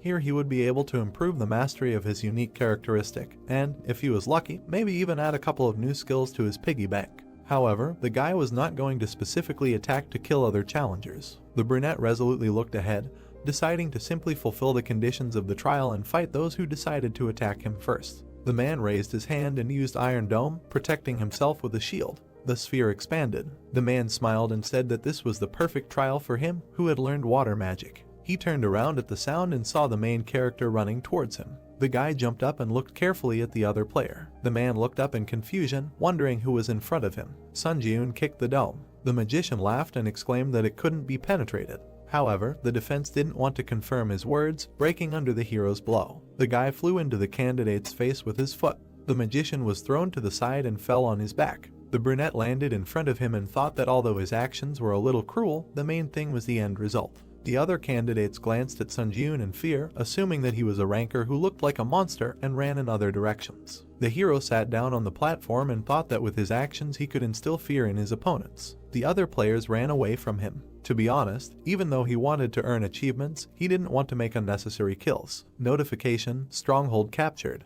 The capture will be interrupted if someone from the other team enters your territory. Don't let the opponent capture your stronghold. Remaining time: 9 minutes 59 seconds. The brunette crossed his legs and concluded that he only needed to hold out for 10 minutes. He put his hands on his knees and thought that the high-ranked challengers who had immediately confirmed their participation in the next trial without using heartstones on the 5th floor should already be outside the 6th floor. Most of the people around him were low-ranked challengers, so maybe breaking through the trial would be easier than he thought.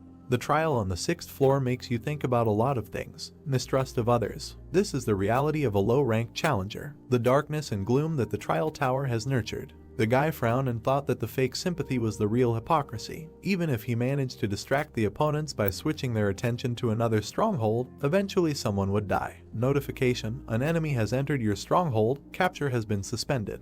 The hero looked back questioningly. A group of 4 people was approaching him. The blonde grinned and noted the confused expression on the hunter's face. He said that in this test, a team consists of 2 people, and 4 people suddenly appeared on his territory. The intruder assumed that the guy probably wanted to know what was going on. The brunette looked at them and said that everything was obvious without his explanation. Sun Ji-yoon smiled and concluded that 4 notorious bastards got together and formed a squad of killers to earn more achievements. The blonde grinned and noted that the guy immediately got the gist of it. The challenger added that his sentence would now be carried out. The man bared his teeth and kindly offered the hero to go to the next world. The 2 knights moved to attack. The young man grabbed the sword and assumed a fighting stance. The enemy wizard folded his arms and used heart fusion. The hero shuddered in surprise. By using the unique attribute heart fusion, the challenger Sun Ji-yoon now shares the pain of the challenger Kim Jin-han.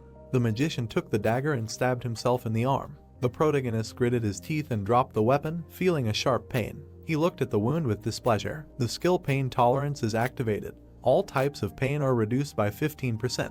The bald man with the shield approached the guy and poured seawater on him. The brunette cautiously covered himself. Notification: you have touched the water of the 6th trial floor. Strength decreased by 10. Dexterity decreased by 10. Endurance decreased by 10. Penalty duration 2 minutes 59 seconds. The boy opened his mouth and noted that, apparently, there was a penalty for contact with water. The opponents were approaching to attack. Both knights swung, striking. The hero thought that this was a terrible deal. Would be for an ordinary player. Sun Ji-yoon smiled excitedly. The swordsman swung his blade, but the boy deftly dodged. He raised his hand and said that the strategy of depriving the enemy of a weapon and reducing his stats, admittedly, is pretty good. But they made one fatal mistake. The player looked at the approaching hand in fear. The hunter grabbed the swordsman by the head and stabbed him into the floor, declaring that they chose the wrong opponent. The trio froze in shock. Notification: you have earned the achievement one-hit kill. The skill Contempt for the Weak has been created. The hero straightened up, and the bald knight cursed. Skill: Contempt for the Weak. Mastery 0%. Effect: if the enemy cannot surpass any of the user's stats, strength increases according to the difference in stats. The bald man swung to strike from behind.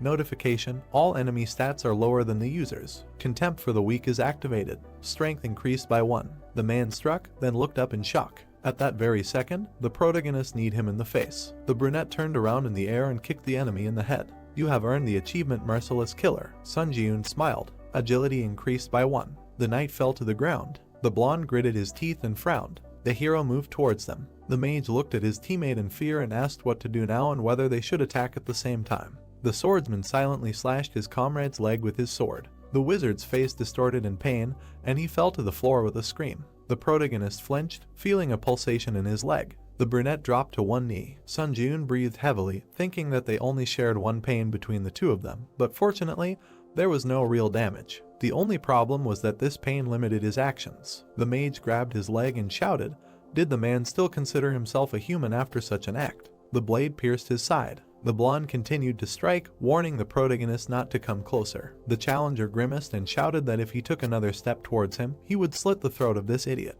The brunette straightened up. Thanks to the skill pain tolerance, he was able to move somehow. But the catch was that at such a speed, it was difficult to properly react to the enemy's attack. As expected, there was only one answer. The hunter gritted his teeth and realized that he needed to kill the challenger, who activated heart fusion as soon as possible. The mage screamed in pain from his wounds. The protagonist threw the shield in his direction, cutting off the wizard's head. The guy jerked, feeling pain in his neck, and fell to his knees, trying to breathe. The blonde swung, deciding that there might not be another chance. He jumped, cutting the air with his blade. Sun Ji-yoon caught his blade with both hands. The guy looked at his opponent and asked if he was curious about what it was like when the feeling of having your throat literally cut penetrates your entire being. The enemy smiled tensely and muttered that the guy was frostbitten. The brunette broke off part of the blade, grabbed it in one hand and cut off the enemy's head. The blonde, or rather the flying upper part of it, whispered that the hero was crazy. Sun Ji-yoon frowned, and drops of blood flew nearby. You have received the Cold-Blooded Slasher achievement. You earned 15 points. Time is up. The stronghold has been captured. The other users began to shout joyfully that they survived. Someone who managed to maintain camaraderie hugged each other. Was it someone's instigation that many people were delighted with the murder at the beginning of the challenge? But in the end, the final winners were those who kept the team together. The hero turned around and noted that there were exceptions. He looked at the guy who was standing there covered in blood and muttering that he did nothing wrong, and that the bastard who couldn't dodge his blow was to blame. The brunette looked at his hand and wondered if he looked like such a monster in the eyes of others. Notification: congratulations, you have passed the 6th floor of the challenge tower. A random draw box will be sent to your inventory as a breakthrough reward. You have received 8,000 points as a reward. Moving to the waiting room. Dark energy emanated from the bodies of the challengers. You have absorbed the spirit of players Lee Sung-jun, Kim Jin-han, Song Jinuk, Han Sik-jun. The guy put out his hand, absorbing the energy. Mastery of the unique attribute necromancy has reached 100%. The rank increases by 1 level. Necromancy, rank D, entered the waiting room of the 7th floor. The hero exited the portal and noticed that the achievement viewing function was activated. List of achievements: Class S First Return, Class A None, Class B None, Class C One Hit Kill, Class D Cold-Blooded Slasher, Rank E the One Who Endured the Flames, Ruthless Killer, Goblin Hunter, Traitor, Class F None. The guy carefully looked at the system window and said that, as he thought, the first return was not a simple achievement. He poked the screen, deciding to take a closer look. One Hit Kill, Class C. The achievement is awarded for killing an enemy with 1 hit. As a reward, the player receives the disdain for the weak skill. Merciless Killer, Class E. This achievement is awarded to those who consistently kill challengers without hesitation. As a reward, the player's dexterity is increased by 1. Cold-Blooded Slasher, Class D. This achievement is awarded for killing 5 or more challengers in a challenge. As a reward, 15 O points are awarded. The hero thought that he really got a lot of achievements for killing. It turns out that if the player earns an achievement, he will receive various rewards such as skills, points, or stat increases. Sun-jun opened the inventory. Random draw box. In front of you is a box tied with a yellow ribbon, from which you can randomly take out 1 item. When you open the box, you randomly receive one of the items from F to B rank. The boy looked at the trophy in his hand and muttered that the reward for breaking through the 6th floor was a bit ambiguous. If the rank ranged from F to B, then perhaps he shouldn't expect much. He pulled the ribbon and decided to pull out the item and start absorbing souls. Light burst out of the box. The hero looked in surprise as someone jumped out of it. The small green goblin did a somersault and landed on the floor. The boy looked at it in shock. Sun-jun smiled and muttered what kind of Pokemon this was and whether it needed to be caught. The creature frowned, looking at the hero. Sun-jun dashed forward, stretching his hand out in front of him. The little animal dodged his palm at the last moment. The boy continued running forward, trying to catch his target. He pushed off the floor with explosive force. In his last attempt, he managed to grab the little animal. The hero smiled and shouted happily. The captured beast opened its mouth wide and screamed. Then it forcefully squeezed the boy's forearm with its teeth. Pain struck the boy's body, causing tears to appear in his eyes. The little beast jumped to the side. It frowned angrily and bared its fangs. The boy went into a furious frenzy and said that the enemy was quite cute, so he tried to be gentle with him. Jumping up, he said that now the little beast could expect no mercy. The boy made several dashes, but his target jumped very high. The hero looked up and thought. A moment later, the beast noticed that the boy had risen to his height. After somersaulting in the air, the boy looked at his target. He frowned and swung his right hand. His fist was approaching the little beast at high speed. The boy struck the beast's head with incredible force,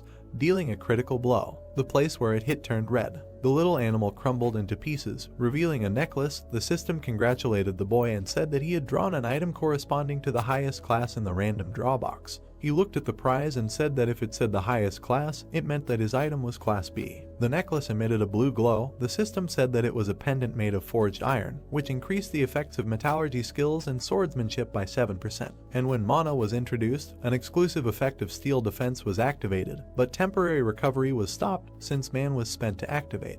The young man took the pendant in his hand. He looked at it and thought about its description. He poured energy into it and decided to check the effects. The next second, energy enveloped him. The system reported that the pendant activated an exclusive effect, as a result of which the skin began to absorb 10% of all physical damage. He exclaimed in surprise. The beams of light glinted on the surface of the pendant. The guy thought that this pendant had much better parameters than most class items, because it was equipped with both attack and defense, so it was truly a scam item. Putting it on his neck, he happily said that he did not expect anything from this prank, but ended up hitting the jackpot. Suddenly, he froze in place, noticing the messages there that all his mana was depleted, as a result of which the exclusive effect was disabled. He was confused but frowned and said that this exclusive skill absorbs mana at the speed of light. He tucked the pendant under his shirt and thought that he should save mana to use the pendant at a critical moment. He looked back at the system window and decided to check the status window of the unique characteristic that was recently assigned to rank D.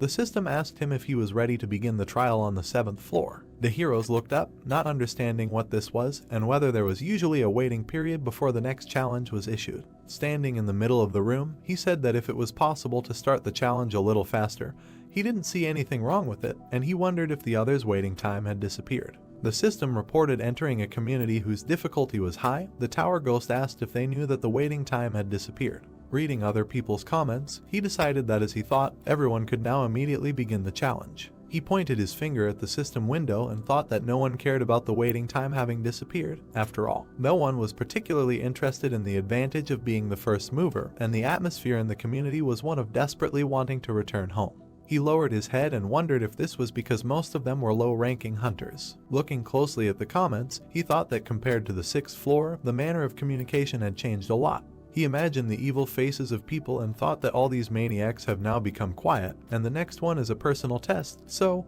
by entering into a dialogue, no one will gain anything. With a calm expression on his face, he decided that he should also be wary of the murderous maniacs who use the lives of their comrades as simple tools for gaining profit, and most importantly, he hit his fist into his palm and said that he needed to develop skills that would not be shaken by any variables. Opening the system window, he looked at the description of the unique characteristic and looked at it in surprise. Raising his eyebrows, he noticed that even more specifics were added to the description of the basic effect. Schematically imagining how souls turn into enhancement, magical power, and a protective shell, he thought that before, the main emphasis was on enhancing skills, but now souls can be used both as magical power and as a protective shell. He waved his hand, opening another window, and said that he hoped that something like an increase in the probability of obtaining a skill would appear, because anything can happen, so the ability to protect the body will never be superfluous. He pulled the sword out of the inventory. Throwing it into the air, he decided to check how effective the spiritual shield was. The hero put his hand to the side and said that he should risk it, because even if he cut off his hand, the waiting room was equipped with a healing buff anyway. The sword quickly spun, approaching him. At high speed, it approached the guy's wrist. The next second, a bright red flash lit up the space. The system reported that the spirit absorbed the damage inflicted on the user. The sword rose into the air again, energy swirled around it. The system also added that the player's soul had disappeared, and the number of souls in possession was 3 out of 30 positions. The young man looked at the hit site in surprise. Smiling, he decided that the effectiveness exceeded all his expectations. Heroes looked at the number of souls in his possession and said that it was better for him not to absorb all the souls, but to always have a couple in reserve to ensure his own protection. Heroes opened the board summing up the results of the trial. The system opened the player ranking table, on which Sunjun was in 4th place. Frowning slightly, he said that he had slipped to 4th place, and we want but it was a bit of a pity, but it was not so critical, because in order to receive the title of Pioneer, he only needed to enter the top 50. He warmed up and said that he was already tired while checking this and that, but he did not have time to delay further advancement. A portal opened in space. Heroes decided that it was time for him to challenge the next trial. In the darkness in front of him, system windows began to appear, informing him that the 7th floor high difficulty test was beginning, the theme of which would be proof, and 40 minutes were given for completion. The condition of the test was to pass 3 tests within the allotted time, and the conditions for failure, the death of the applicant or the expiration of the allotted time. As a reward for a successful breakthrough, he was guaranteed the skill of Grace of the Wind, and the penalty for failure was equal to death. The young man found himself in the middle of a dark corridor. He raised his eyebrows in surprise, not understanding what kind of place this was, because the atmosphere was completely different from the previous tests. Walking straight, he thought there that he literally did not feel anyone's presence, and this irritated him greatly. His hair began to flutter in the wind. A bright light flashed at the end of the corridor. A wave of glow quickly overtook the young man, transferring him to the first test zone. The hero found himself in the middle of the desert. The system demanded that he prove that he had overcome all his fears. Looking around, he recognized the surroundings. An endless sand landscape stretched out before him. Suddenly, the ground beneath his feet shook violently. The young man thought that everything was as he expected. In an instant, a giant sand wall rose up in front of him. The young man looked up and realized that it was a sand golem. He remembered that in order to successfully pass, he had to break through 3 trials in the remaining time, and he thought that this space was now a reproduction of the training trial, and this meant that during this trial, the 3 trials that he had already passed would be recreated. He frowned angrily, thinking that he could defeat the sand golem with his eyes closed, and wondered if that meant he would be on the 8th floor very soon.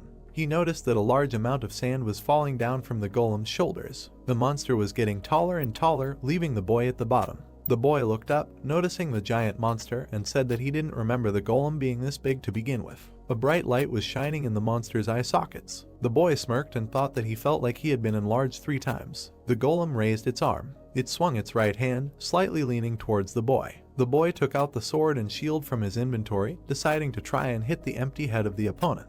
He rushed straight towards the golem's strike. Deviating from the trajectory, it ran up the arm. The hero frowned confidently. He quickly climbed up the sand, straight towards the monster's head. Finally, he made a dash and jumped away from the enemy's head. He thought that this was all very strange while he was upside down. Nu looked down at the golem and thought that the sand golem's weak point was the core, but he couldn't find it anywhere, and perhaps the more massive the golem, the deeper the core was hidden in its body. Shin quickly turned around and looked at him. The hero frowned tensely. The next second, the monster's hand was quickly approaching him. The golem grabbed him in midair. Sand continued to fall from his hand. Suddenly, a blue light appeared from his palm. The sand exploded, freeing the youth. The boy looked up and said that since he couldn't deal with the enemy in one blow, he should just cut him into pieces. He rushed into battle, delivering sweeping blows to the golem's body. He landed and slid across the sand. Sun Jiun looked at the wounds inflicted. He smirked slightly and thought that as expected, he was just cutting him over and over again, and he needed that you did not find and destroy the core. The monster raised his hands and screamed loudly. The boy said that with his tactics he only attracted his anger. The monster sank to the ground, resting his feet on it.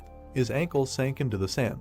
The hero opened his mouth in surprise, looking ahead. Quickly straightening up, the monster raised his foot to trample the hero. The boy rushed from the spot, surprised at what was happening. He looked back in fear and said that dodging the blow is not a problem, but if that sand wave falls. The monster's foot quickly approached the sand. The boy quickly ran away from the resulting sand wave. He lost his balance when the shock wave caught up with him. A huge sand explosion thundered in the middle of the desert. Dust and sand began to settle. A golem appeared from behind the curtain. The young man was half buried in the sand. He smiled evilly and said that he was furious. Rising from the ground, he looked at the golem. The young man held his sword in front of him. The golem walked towards him, holding his hands in front of him. The young man began to emit streams of aura using 3 absolutes. The system opened the description of the skill. The hero flew past the golem at incredible speed, cutting off its arm. The monster looked back at the lost limb in surprise. Landing, the guy dealt a few more blows. He cut off its arm with just one attack. He immediately remembered the Dark Knight and thought that when he encountered the so-called floor implantation, he was very angry. Smiling, he also added that now he should probably thank that knight for intruding on that trial. The monster's arm began to recover. The hero thought that although this golem was recovering with the help of sand, he should still continue to cut with his sword until his core was found. The monster bowed down, heading towards the guy. The boy challenged him and said that he should try to recover after the next one. With a deft movement, he cut the sand body. A moment later, another cut appeared. The boy ran past the golem, cutting off all of its limbs. The monster began to recover again. The tired guy frowned and insulted him, after which he wondered later where his core was. Suddenly, he raised his eyebrows in surprise. Standing in front of the golem, the boy calmly asked when he managed to become such a cutie. The golem suddenly fell into a stupor. He blushed embarrassedly, hearing for the first time that he was cute. The young man noticed that the golem had shrunk and thought that the resource called sand, which the golem's body was made of, could not be extracted from the environment indefinitely, which is why it had apparently shrunk so much. He looked down and thought of something. A mad smile appeared on his face. He grabbed the sword and asked the golem if it wanted to lose some more weight. The monster opened its mouth and let out a loud roar. Vidya didn't particularly like the continuation. The opponents headed towards each other. The young man turned in the air, approaching the fist. He did a roundhouse kick, destroying the monster's right arm. The hero clenched his teeth hard, quickly moving forward. He rushed past the monster at incredible speed, cutting it into several pieces. The golem's fragments fell onto the sand. He moved his head and wheezed quietly. Having shrunk even more, he restored his body. The golem growled and looked up. The boy frowned slightly when he found the core. He looked at the crystal on the monster's back and thought that the body was covered in a thick layer of sand, so it was extremely difficult to reach forward, and added that he thought about 10 minutes had passed, and there were only 40 minutes to complete the 7th floor trial, and it would probably be better to speed up. Suddenly, he noticed a blow approaching quickly. At the last moment, the boy dodged its trajectory. He continued to dodge the golem's attacks, saying that after the crash diet, he had become much more agile.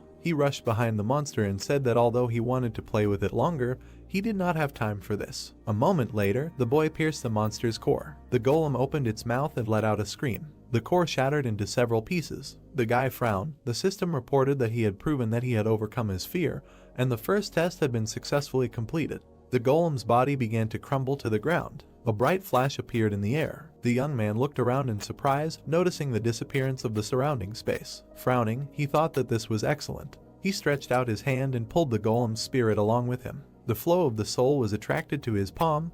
The young man tried not to let go. A notification appeared above the guy's palm that the absorption had failed. He frowned in confusion and said that the increase in skill had also flown down the drain. The system reported entering the second test zone. The guy found himself in the middle of a burning location. A monster's corpse was lying next to him. The system demanded proof that he had become wiser. He frowned deeply, recognizing the surroundings. An orc village was burning outside and their corpses lay everywhere, that the previous tests were happening again.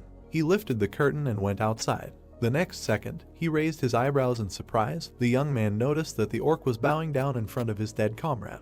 And watching what was happening, he thought that these were orc rangers, and that during the test on the second floor, he destroyed the orc village, so now the subsequent events were unfolding in front of him. Monster touched the artery on the neck of his dead comrade. He sternly looked up at the young man. The orc shook with anger and let out a dull squeak. His eyes were bloodshot. He rose to his feet and let out a loud roar. The young man realized that he was going berserk again, a phenomenon often observed in monsters overcome by anger. He lowered his hands and added that an orc in a berserk state is no longer a hot monster like Irango, so he was very unlucky. The orcs rushed to attack with a battle cry. They were quickly approaching the young man. He frowned sternly and said that they, monsters, should not show the pain of losing a family member. The system reported the activation of the instant acceleration skill and the triple absolute skill. The hero jumped up with explosive force and said that they should not do this, at least in front of him. The orc fell to his knees. The commander of this squad was kneeling in front of the youth, quietly squeaking. The monster was breathing heavily, keeping its head down. Its comrades were lying everywhere next to it.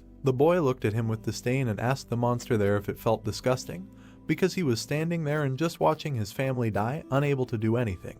The monster went berserk again. He rose to his feet and swung his right hand. The hero dodged his attack. Energy flashed in his pupils. With a quick dash, the boy decapitated his opponent. He exhaled heavily. The system reported that he had proven that he had become wiser, thus completing the second test. Looking back, the boy thought that this time he could not hesitate. He extended his hand and began to collect souls. He was pulled into the portal again. The system reported the successful absorption of all the orc spirits, as a result of which the mastery was increased by 6% and the number of souls rose to 19 units. The hero clenched his fist with a smile. The system issued a notification that the mastery of the Hunter's Dagger skill had reached 100%, so the skill had increased to the next rank. Also, the instant acceleration skill had risen one sub-rank higher. The system notified him of entering the third test zone, where he must prove that he had overcome his doubts. The guy looked ahead and said that this time his brain would definitely be blown away. He found himself on a long path in the middle of the water. Greatly surprised, he realized that this was the battle platform of the 6th floor. She looked back and said that since the previous zones were reconstructions of the 1st and 2nd floors, he thought there would be a double from the 3rd floor. He remembered the previous test and said that he was not surprised if such an ignorant test was labeled as wisdom, and he was really going if he hoped to see at least some common sense in the test tower. The young man opened his inventory and took a life potion from there. With a slight movement, he opened the bottle. The guy tipped the bottle over and drank the contents. The potion worked instantly,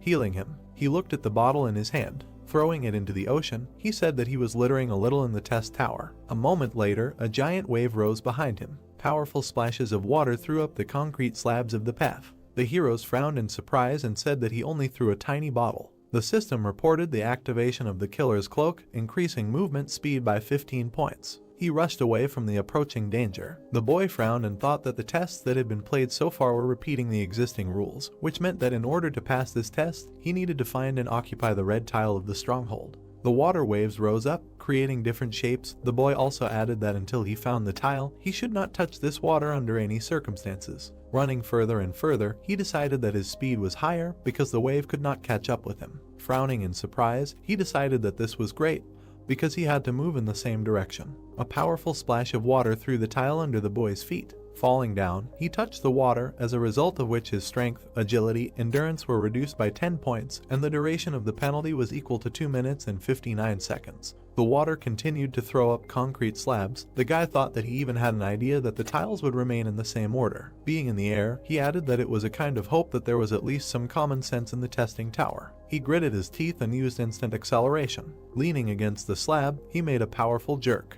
With quick movements, he bounced off the next 2 slabs. The guy gritted his teeth and said that he never expected that he could die in such a place. He continued to push off the slabs on his way, running further and further. Noticing a red pad, he headed towards it. Looking at his target, he thought it was the red slab of the stronghold. The guy gritted his teeth and thought that soon, finally, this annoying test would end. The introductory surface swirled into a whirlpool. Several streams of liquid rose into the air at once in order to hinder him. The water spun like a corkscrew and flew over him, The boy said that now the testing tower decided to go completely crazy. He made 2 jerks and headed towards the red plate. Smiling slightly, he realized that there was very little left. The spinning liquid was quickly heading after him. The hero noticed the danger from behind. A powerful blow of the liquid hit him right on the back. The boy's vision clouded over as the water absorbed him. Scarlet energy flared behind him. Streams of dark aura spread through the air. The system reported that the spirit absorbed the damage done to the user, as a result of which one of the orc souls disappeared. More and more energy was growing. It stopped the flow of water. Another orc soul disappeared.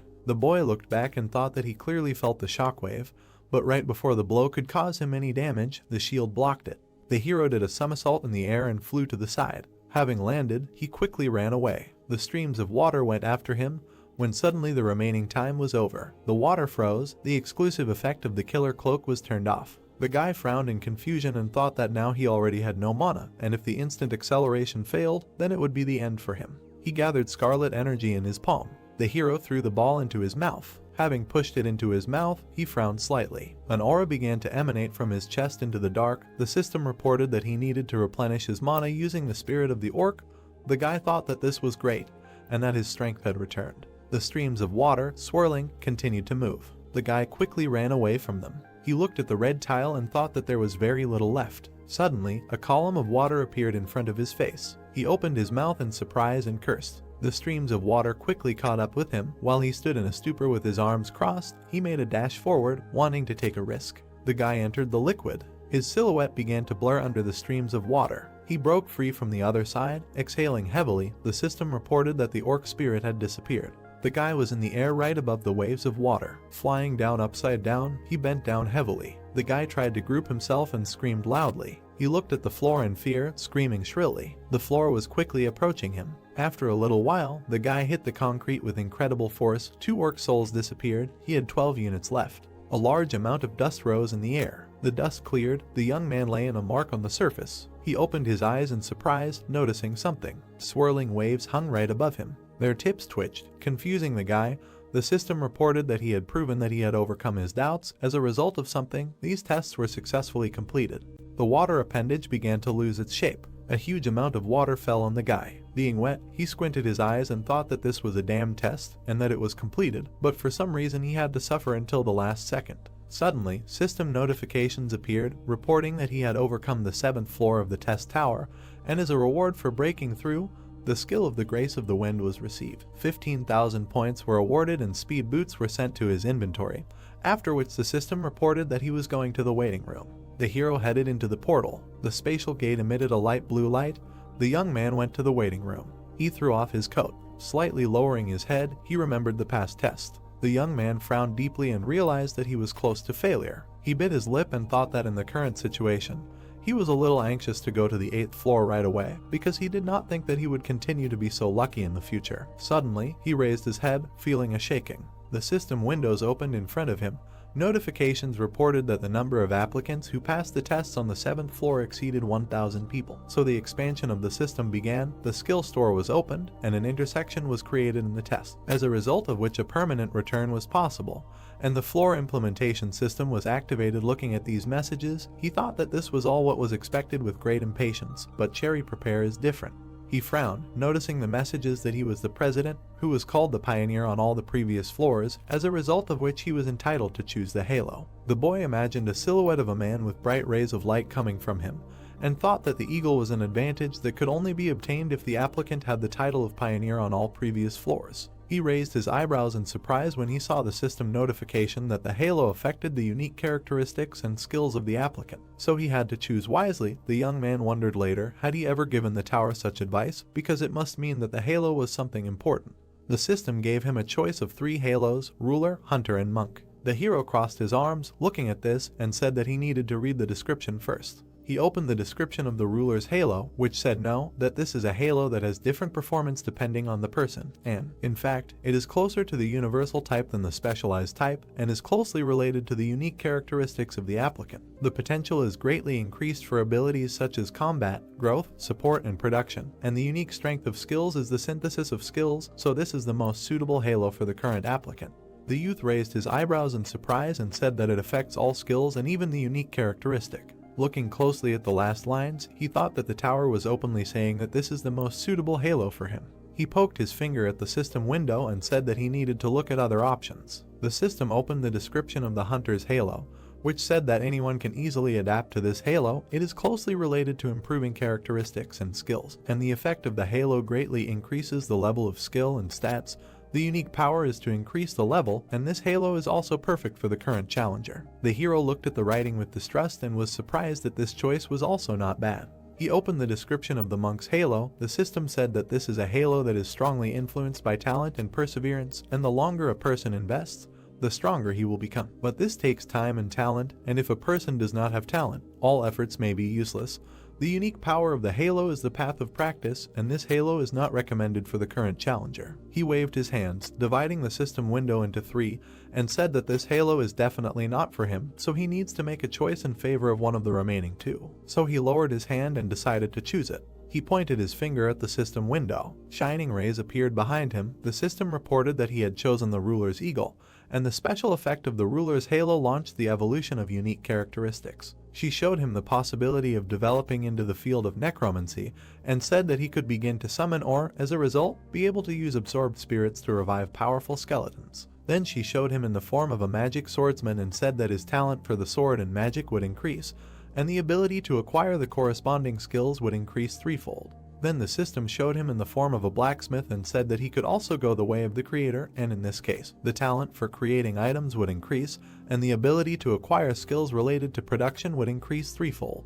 The young man looked at these options in surprise. He touched his finger to the system window. They say that he has nothing to even think about. He looked closely at the system windows, reporting that the summoner attribute had been added to the unique characteristics of necromancy. Due to this, some effects were modified, and new detailed effects were added. Then the unique ability of skill synthesis was created. The dark energy swirled and began to gather into the youth. The system opened the status window. The hero stepped onto the floor, happy with the end. He looked down as the energy continued to gather in his chest, and thought that the eagle was finally created.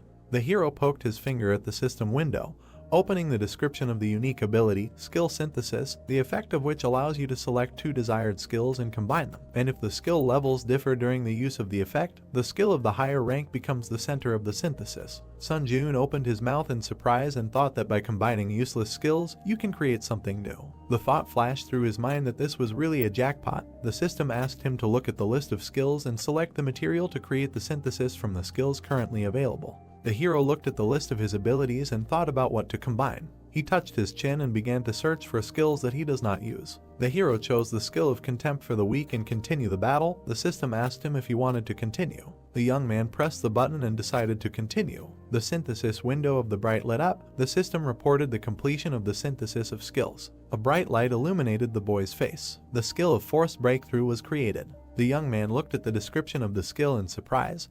The system reported that the skill allows you to break through unknown forms of restraint, such as skills and unique characteristics, but the user's magic must be higher than the level of magic used for restraint. The hero could not understand how this happened. He thought that he combined 2 lower skills, and that he expected to get an E rank skill, but got a D rank. He smiled happily and decided that this was a really mind-blowing skill. He pointed his finger at the system window. I live to try again. The system asked him to select the material for synthesis again. The hero chose Ranger Training and Burn Resistance. The next second, he again agreed to continue the synthesis. The system window lit up brightly again. The guy smiled impatiently, expecting a new result. A strong eye skill of rank E was created, which allowed one to provide oneself with some visibility even in bad conditions. The guy fell into a stupor and said that, it turns out, the skill created now was only 1 step higher than those chosen for synthesis. He looked up and thought about what the reason for this was. He mentally imagined the 2 previous skills and thought that they went well together. Then he imagined the 2 skills crossed with each other this time and thought that their combination was not the best. From a first glance it was clear that they were completely incompatible with each other. He fell heavily onto the bed. Looking at the ceiling, he said that he had come a long way from holding the status of a pioneer to receiving the reward of the areola, but for some reason he felt a little strange. Lying on the bed, he wondered if he had really achieved everything through his own efforts, or if he had just been lucky with a unique characteristic. The hero was silent for a second. He jumped to his place and decided that he couldn't lie around doing nothing, thinking about all sorts of nonsense, because it would be much better if he checked the reward he had received. He looked at the description of the skill of the Grace of the Wind. the effect of which allowed him to increase all speeds by 10%. The system reported that this skill could be stacked, reproducing up to 7 times. However, when the limit was reached, a 24-hour cooldown would automatically be activated. Looking at the description, he said that increasing all speeds, this is amazing, and he will also be able to stack this skill 7 times, which means, lost in his thoughts, he thought that he would be able to increase any speed by 70%.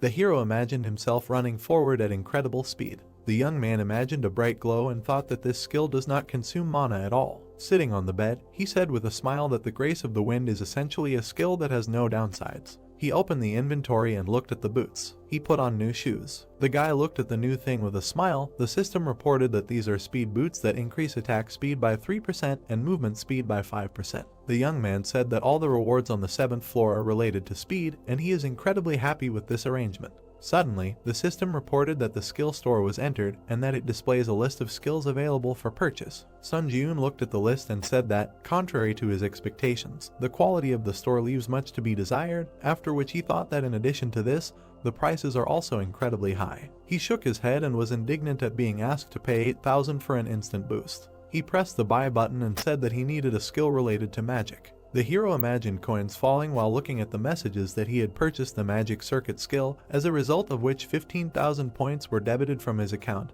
and he also bought magic resistance for 12,000 points. The system reported that the magic resistance skill grants an effect due to which resistance to magic is created throughout the body. Resistance to other people's magic is increased, but if he does not have the magic circuit skill, the effect is significantly reduced. He recalled the past battle and thought that now that he has the resilience skill, he will not be caught off guard by something like the unique characteristic of heart fusion, which had caused him a hard time in the past. He opened the description of the magic chain skill. His body began to release mana. The magic chain was engraved on his body. The guy gritted his teeth, feeling the heat throughout his body. He began to glow brighter and brighter, emitting powerful streams. The sheet swayed strongly in the air. After a while, it sagged. The guy lowered his legs to the floor. Getting up from the bed, he said that he felt a strong lightness. He took a few steps forward. Sun Ji-eun stopped in the middle of the room. He lowered his gaze. The youth raised his leg, which was covered in mana. A moment later, he slammed it onto the ground, creating a powerful shockwave. Without taking his eyes off what was happening, he was very surprised. The floor under his foot was shattered. The guy thought that the mana used randomly formed a chain and strengthened his physical abilities. He smiled, clenched his fist, and was glad that he made a good purchase. The hero opened the system window. The system reported that he could use the spirit of the deceased to resurrect the dead nearby, and that at the time of resurrection, the level of the dead would be proportional to the quality and quantity of souls absorbed. The youth said that he was curious about this new ability to summon the dead. He waved off the notification and said that it would be better for him to familiarize himself with it in practice. He placed his hands on his waist and exhaled heavily. He pressed his lips together and considered what decision he should make. The hero frowned sternly and said that he should think about whether to challenge the next floor right now or return to the ground. The dark-haired man was looking at his phone, nervously shaking his leg, and was indignant at the fact that there was no response. Suddenly, he noticed that someone had approached him. A plump man with his team approached him and asked the guy if he was able to gather a team. They were sitting next to a giant gate. The man also said that he should hand over the permission to enter the portal to them. He smiled evilly and added that if the raid in the dungeon did not begin after the specified time, the right to enter would be automatically revoked, so he could just take the appropriate fee and hand the pass over to them. The guy frowned tensely, recognizing the guys who had approached him. He raised his head excitedly and said that he had no intention of handing over his pass to anyone. The men immediately insulted him. The interlocutor grabbed his head and said with a smile that there were a lot of hunters in the park, but no one was eager to join his team. Smiling widely, he mockingly said that he was only an E-rank hunter. The young man was stunned when he heard the question of whether he thought anyone would want to be on the same team with trash like him. The man, along with his team, looked at the guy ominously. The surrounding people discussed how he was being too cheeky, but telling the honest truth. Suddenly, everyone froze in place when someone asked if the team was still recruiting. Sun Ji-eun walked through the crowd. He held out his ID and introduced himself. Frowning, the guy asked if this was enough to join the team. The saddened man stood up from the bench and said that he completely satisfied all the requirements. The evil man put his hand on his shoulder and asked if he didn't see the line of people waiting or if he didn't understand what was going on at all. The boy let out a sigh and smiled. The man got angry when he heard the words that if he was unhappy with something, he should also apply for the Chiaowan team. The man was very indignant about this. Suddenly, the guy became completely serious and threateningly told the man to remove his hand from his shoulder before it was broken. The guy immediately released his aura, surprising everyone around him. The man turned pale and immediately removed his hand from his shoulder. He frowned in surprise, wondering what kind of energy this was and if he was really a C-rank hunter like himself. The man's allies admired this energy with a smile, thinking that it was released by their captain. The man smiled nervously and thought that this was not his doing. He put his hand to his mouth, awkwardly saying that since there were representatives from the Hunters Association around, he would tolerate such a prank this time. As he walked away, he said that the boy was just lucky. Xiaolin grabbed his head and wondered why everything was going wrong from the start. He looked up at the boy in surprise. The boy called him by name. The boys were standing opposite each other. The hero said that judging by the situation, he felt like he wouldn't be able to find anyone else to join his team, so they shouldn't drag it out and just enter the portal. Xiaolin pointed at himself and the boy with a shocked face and asked if he wanted to go in a two-man team. The boys entered. Xiaolin grabbed the sword and quickly looked back, saying that they actually entered. The hero looked back at him and said that he didn't need to worry about anything so much since he could deal with most of the D-rank monsters. The other man looked at him in surprise. He raised his hand, looked at the boy and asked if the boy had said before that it was his first time in a dungeon. The boy confirmed this and thought that in essence, the trial tower and dungeons were the same thing. The man frowned and said that at first glance his words might seem tactless to him, but their lives were at stake, so he should listen to him carefully. The boy looked at him silently while the man asked him who he thought had the highest mortality rate in the dungeon, an E-rank hunter or a C-rank hunter. The man frowned and said that at first glance it might seem like the E-rank hunter would be the one most likely to die, but in reality, C-rank hunters had a higher mortality rate. He imagined two fighters and said that E-rank hunters were extremely cautious because they knew they were weak, while hunters of a higher rank were overconfident in their strength. He then imagined the spears killing the second hunter and said that the fatality rate was extremely high for that rank. The man then imagined them getting into an accident in a car and said that the same could be said about driving, since the more confident the driver was, the higher the chance of getting into an accident. He lowered his head and said that a place called a dungeon was much more dangerous than the boy thought. He raised his hand and added that since the boy had risked entering the dungeon without a tank and a healer, he became even more worried about this overconfidence. The hero replied that there was logic in those words. The man looked at his face and added that although he was an E-rank hunter, he had a lot of experience visiting dungeons, so he could take on the role of leader of this group. Sun Jun frowned slightly and thought that he also wanted to be the leader. The man bowed after hearing the agreement and thanked the boy for understanding, then said that he was doing this for everyone's safety, so he hoped his offer did not spoil anyone's mood. Words echoed throughout the cave that they needed to continue on their way. The young man decided to trust him. Suddenly, a lizardman appeared in front of them. The man tensely clenched his teeth and said that these monsters are known for skillfully using various types of weapons, so they were unlucky that he was their opponent. He took the lizardman with both hands and said that for starters, he would draw all the attention of this creature to himself, and the hero would attack him immediately on signal as soon as the lizard opened its back. He watched what was happening, thinking that he needed to see how an experienced hunter would deal with such a situation. He opened his mouth and rushed into battle. The man frowned tensely and ran towards him. Suddenly, they stopped a few meters away from each other. The man began to swing the blade in different directions. He continued to strike the air. The guy suddenly realized what was happening. Watching the captain, he thought that they were now measuring strength. He frowned and added that a temporary return to Earth takes only 3 days, and now he has to lose precious time because of some insignificant lizard. The man suddenly looked back at him. The guy stepped forward and apologized. Because he was forced to intervene, the man tried to stop him, saying that it could be dangerous. The hero jumped up, using instant acceleration. A moment later, he cut the lizard into many pieces. Xiao and Balshok, seeing what happened. The young man looked at the parts of the monster and said that he intervened because he was in a hurry. The man looked down at the corpse and said that he understood everything perfectly, because he could have his own reasons for this. The hero also said that he would like to make one suggestion, after which he asked if he could voice his thought. The man immediately nodded and asked to tell everything as it is. The boy pointed at himself and asked him to take the lead. The crowd of lizardmen rushed forward, shouting loudly. The boy rushed past them, cutting down several. The monsters looked back, noticing this. They rushed to attack, but the boy rose into the air, dodging it. Sun Jun pierced one of them from behind. The man watched in surprise. He looked at the concentrated face of the boy and thought that this was just a one-sided massacre. The lizardman struck again, but missed and cut off the head of his comrade. The hero struck again. With a deft movement of his hand, he decapitated the lizard. The man watched everything with his mouth open, thinking that he probably got to witness the battle of a super rookie who would shake up the hunting industry in the future. The hero plunged his blade into the body of one of the lizards. He took out a green D-rank mana crystal. He threw it into the man's bag with the others. Xiaolin looked back and said that other than acting as a porter, he was of no use and then apologized for that. One of the lizards approached the guy from behind at incredible speed while he was discussing with the man how much profit each would get. The hero slightly tilted his head, letting the sword pass by. He turned around and swung his left hand. With a single blow, he threw the beast up. He smashed its head against the ceiling of the cave.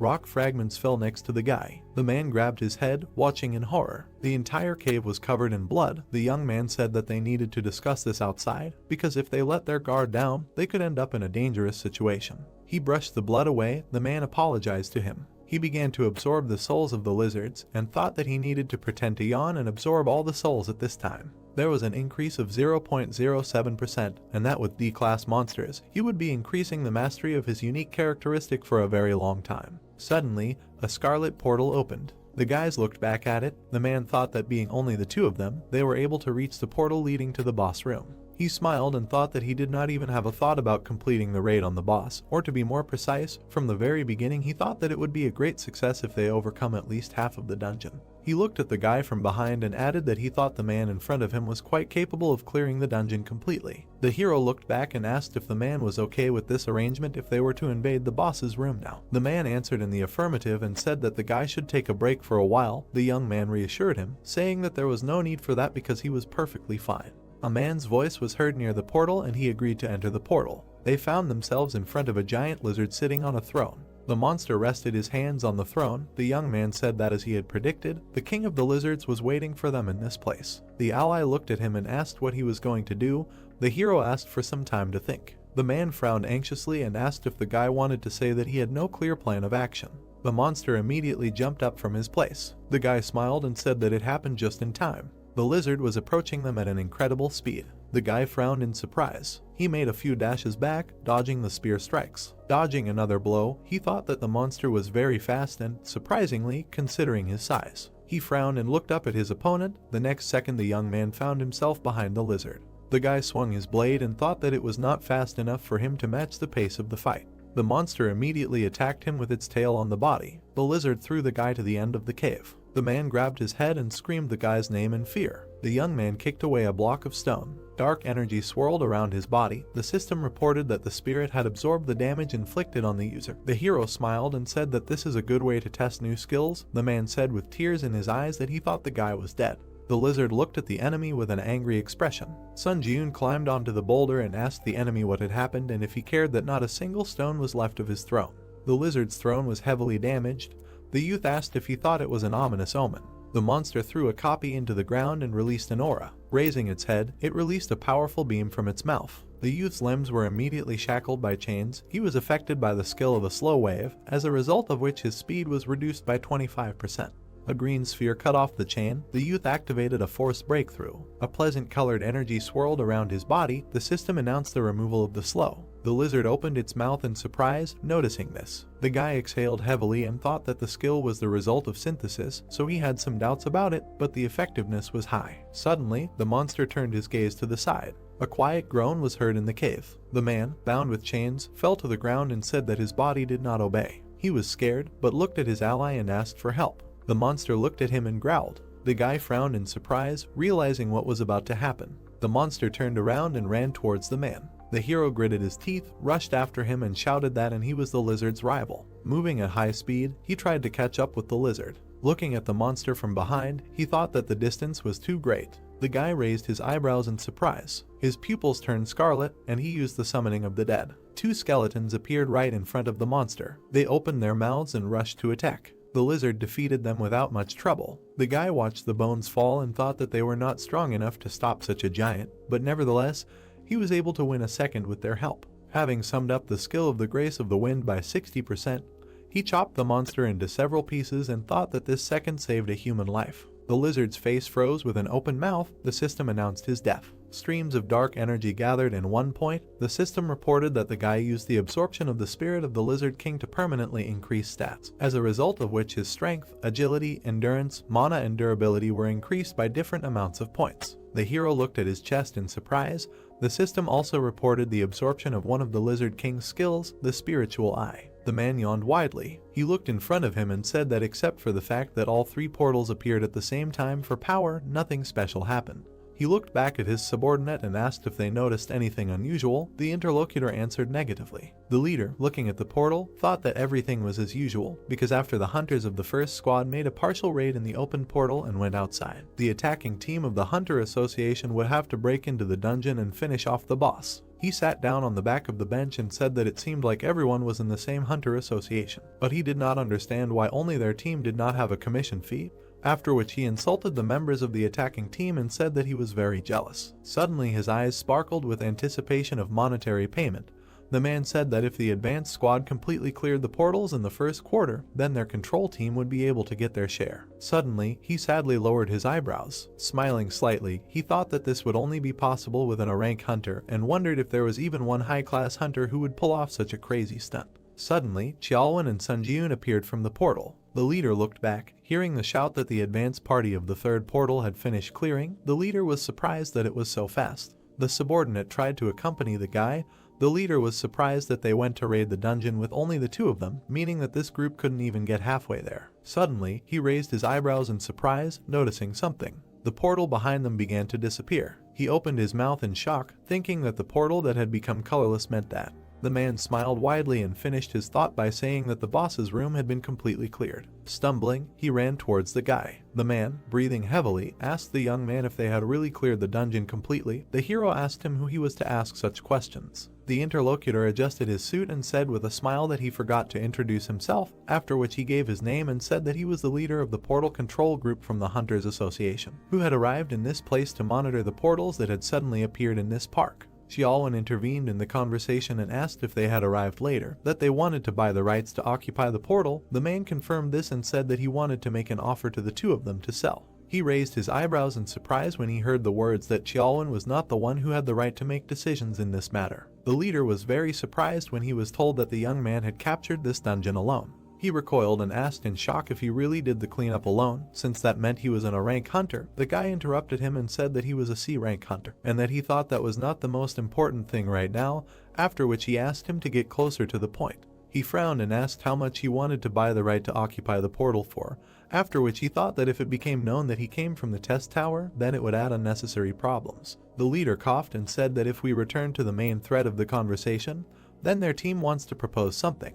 The hero frowned in surprise. Hearing the words, he said that they wanted to buy the right to occupy the portal from them for 1,200,000,000 won. A huge stack of papers fell on the table. The girl sat down heavily on them and said that it was very hard for her, because after returning from the tower, all she did was work like a horse. Suddenly, she noticed something. She picked up the phone and wondered who was calling her at such a late hour. The girl looked at the phone screen in surprise. A little earlier, she looked over her left shoulder. The girl looked at the nameplate with the manager's name. She remembered standing in front of three men who said that without a doubt, this incident would lead to revolutionary changes, and then she thought that everyone at the top was really worried. She held her head and said that even if the applicants were hiding their identities, she still didn't think it would be so difficult to win them over. She looked down sadly. She added that she hadn't even managed to recruit 10 people, and all of these applicants were low level, so it was not enough to satisfy the top management. She looked out the window and said that if she thought about it, she had no idea what that person was doing. She remembered how the boy cut down the goblins one by one and thought that the boy was so strong that it would not be an exaggeration to say that he cleared the 4th floor alone.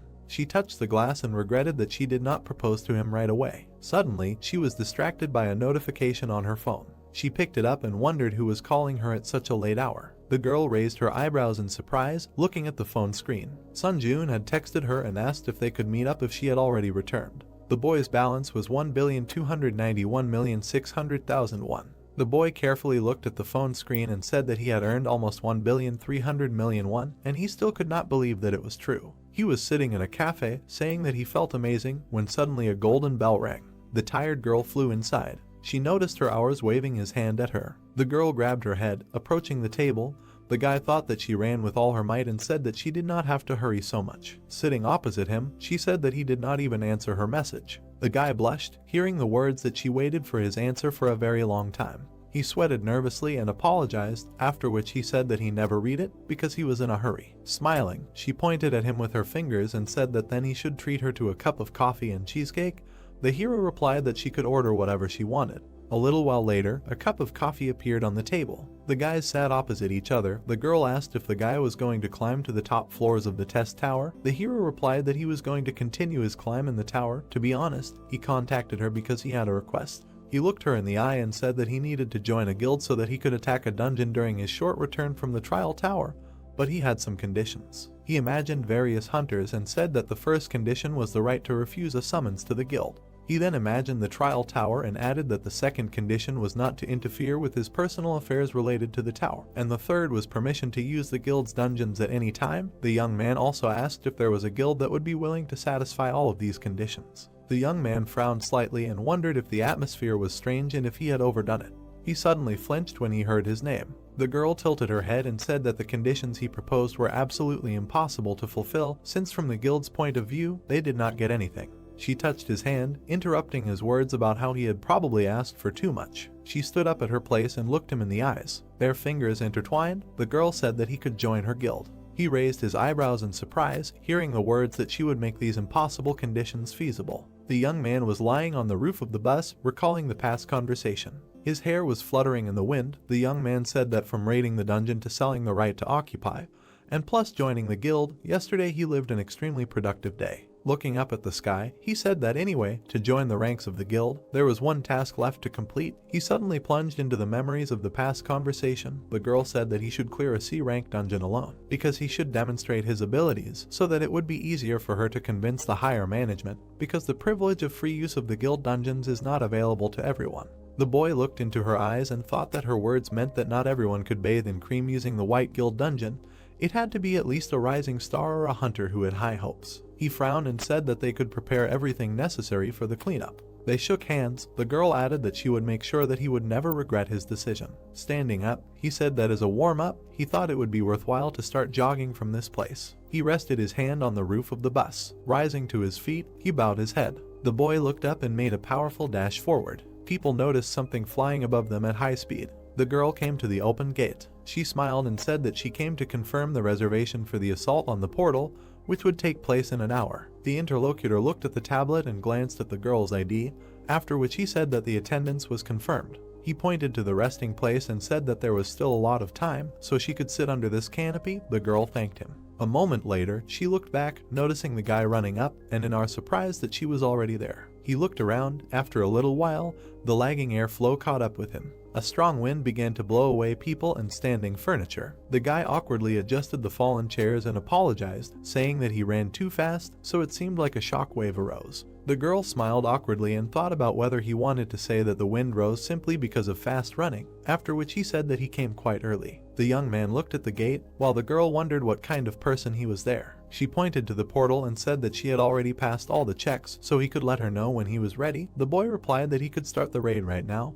because he didn't care. They entered the portal and found themselves in the middle of a wheat field. The guys looked around. The boy was surprised that they were in a field. He turned to the girl and said that if she was in danger, she should immediately let him know this. She replied that she would be completely fine. She touched her chest and presented her necklace, after which she said that she was wearing an artifact that was given to her by the guild because it was an item that had a shield function and a weak invisibility effect. Heian looked at it and said that if she attracted the attention of monsters, she would help him to some extent, so she would try to stay as far away from the battlefield as possible. The hero walked forward, telling her that now he could fight without worrying about anything. He was enveloped in dark energy. The spiritual eye skill was activated. The young man remembered that this was the skill that he received from the Lizard King. He noticed 3 objects approaching. Frowning tensely, he thought that he felt the presence of enemies invisible to the eyes, and added that this is what gives him the spiritual eye. The opponents quickly approached him through the wheat field. The young man watched as they approached very closely. He rose into the air, dodging 3 lizard-like monsters. The monster opened its mouth, looking at him. The girl frowned in surprise, seeing the poisonous fisherman. She took a step forward and shouted at the boy to be careful, because this violated the rules of the dungeon. The young man made several dashes, destroying each of the opponents. The monsters' bodies fell next to him. The girl's mouth opened in surprise, thinking about what she had just seen, because it was some kind of madness. She smiled happily and noted that she had always known that she had made the right choice. The young man continued to fight the monsters running out of the portal. He cut one of them, making a dash to the second. His sword began to emit golden energy. The hero looked away and thought that the appearance of the lightning effect was so rare that he had completely forgotten about its existence. One of the monsters was quickly approaching him from behind. The young man dodged at the last moment, noticing the clenched jaws of the enemy. He grabbed the lizard by the tail. Swinging, he sent the monsters to the ground. The young man hit the floor with the lizard. Straightening up, the guy looked at the monster's body. He waved to the girl and said that he had more or less restored order nearby, so she could calmly approach. The girl thought with her mouth open that he had reached the portal leading to the boss room in less than an hour, and alone at that, but the most surprising thing was that they were now in a dungeon that violated the rules. She remembered the appearance of the monsters and thought that the poisonous fisher was a monster that should not be taken lightly. She looked at the corpses of the monsters and added that one of the monsters recommended for group attacks, even for those same C-rank hunters, is the poisonous fisher, so she still can't believe that he dealt with such a monster so playfully, as if there was a helpless baby standing in front of him. She looked at the guy's back and said that this was far from the limit of his growth. The young man headed towards the portal. The girl added that it was impossible to even imagine what he would show in the future. The hero began to collect the souls of the killed opponents, increasing his stats. He raised his head and thought that with this level, even the boss would not pose much of a threat to him. He looked at the portal and said that they would go to the boss's room. After going inside, they found themselves in a dark and foggy place. A slight light was breaking through the gap between the rocks. The woman called it a little strange. A magic projectile was approaching them from above at high speed, while she was talking about how they had already gone far, but the presence of the monster was still not felt. Suddenly, they raised their heads, noticing the danger. The guy frowned nervously. The monster struck. The guy thought that it was very dangerous. He pulled the girl out from under the monster's attack and ran away. Heian looked at his face in surprise. The beast opened its mouth and began to collect mana. He released a powerful beam of energy. Heian pointed her hand at the danger and told the boy about it. Suddenly, a powerful explosion thundered. The hero, along with the girl, jumped out of the smoke. The boy stepped onto the stone floor. He crouched down and said that he had moved her there without her consent because the monster looked extremely dangerous, so he hoped for her understanding. The girl got off his hands and said that it was the other way around, because now she was in his debt. They looked at the monster that was looking for them. The boy said that he would leave her to deal with the beast. The girl turned around worriedly and asked him to stop so that she could use the enhancement skill on him, because they could test his personal skills later. He stepped into the abyss and said that he would not agree to that. Frowning slightly, he also added that he would be back soon. The boy fell down like a soldier. He landed right in front of the monster, breaking through the stone floor. The monster opened its mouth and bared its teeth. Sun Jiun ducked, frowned, and activated instant acceleration. The beast planted its foot on the floor. The hero also used the exclusive effect of the speed boots. The opponents prepared for battle. The beast once again accumulated energy in its mouth. The guy raised all speed by 70%.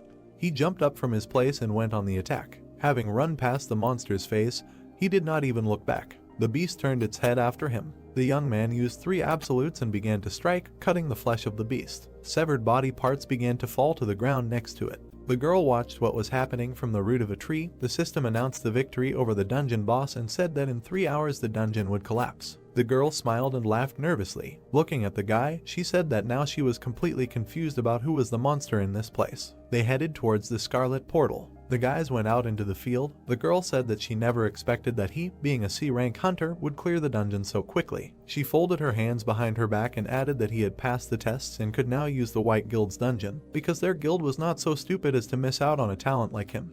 The hero replied that he was pleased to hear that. The woman turned around and said that she would digress a little from the main topic of the conversation. She presented 3 levels of difficulty and said that when he was summoned to the tower in a trial, the difficulty he initially chose did not matter much, because even at low difficulty, those who showed good progress in passing the trials would face increasingly difficult tasks as the number of trials increased. She schematically presented the exchange of difficulty between high and low levels, after which she added that there was also a reverse process, because even at high difficulty, if the result was lame, the applicant could gradually slide down to low difficulty. She looked to the side and said that based on this principle, the fact that he had achieved such an impressive growth could only mean one thing: his difficulty level in climbing to the top of the tower. The 3 past trials flashed through the boy's memories. The girl finished the sentence by saying that his level was deadly among the top 50 participants on the summary board. She lowered her head and said that therefore she hoped that he would try to be a little more careful. The hero was very surprised to hear her say that she would like to accompany him for as long as possible or to mature his amazing growth with her own eyes. Sun Jiun was sitting on the roof of a building in the middle of the night.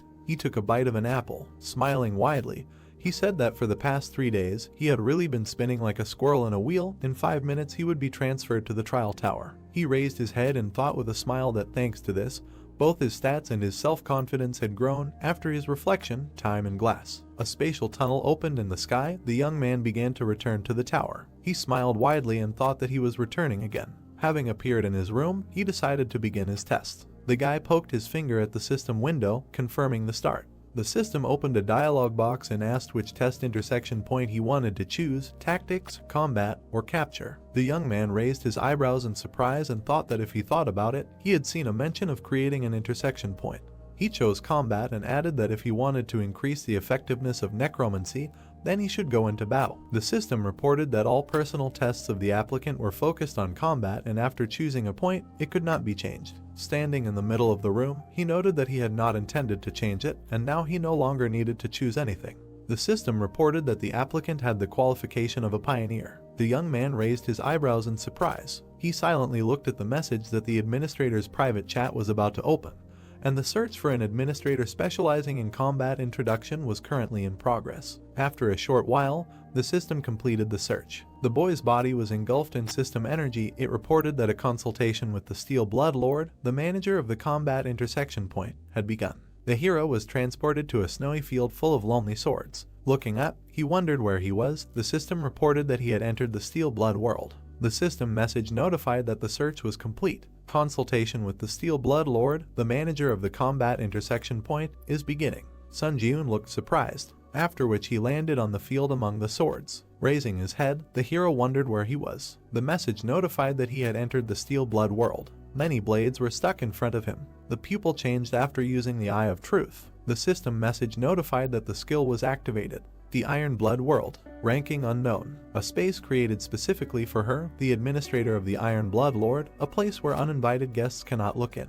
The hero smiled and thought, such a place also exists. Sun Jiun began to walk forward, reading that the administrator of the Iron Blood Lord was unhappy with someone making inquiries. Looking closely at this message, he thought, does this mean that administrators can communicate their intentions through direct messages? One of the swords nearby burst into flames, after which he went forward. The system message notified that the administrator Lord Ironblood said to stop wasting time and asked to follow the sword. Sun Jiun looked at this in surprise, so he continued to follow the blade, after which he left this field. Steam came out of his mouth when he breathed. He found himself at the entrance of the house. Coming closer, he opened the door slightly. Looking inside, the hero saw something in front of him. Administrator Lord Ironblood was looking at him. Inside, there was a girl who told him that he had finally come, and she greeted the pioneer. She looked at the hero with a smile, saying that she was the administrator who was assigned to conduct a consultation with him. That same Lord Ironblood. She sat with her legs crossed. Sun Jiun looked at her carefully, thinking that in appearance she looked like a foreign beauty. But he saw her bright aura, realizing that in fact, in front of him was the creature that controls the trial tower. Suddenly, the girl appeared in front of his face, after which she reached for the bottle on the shelf, saying that she was curious about what this monster looked like, and she would say that it was pretty good.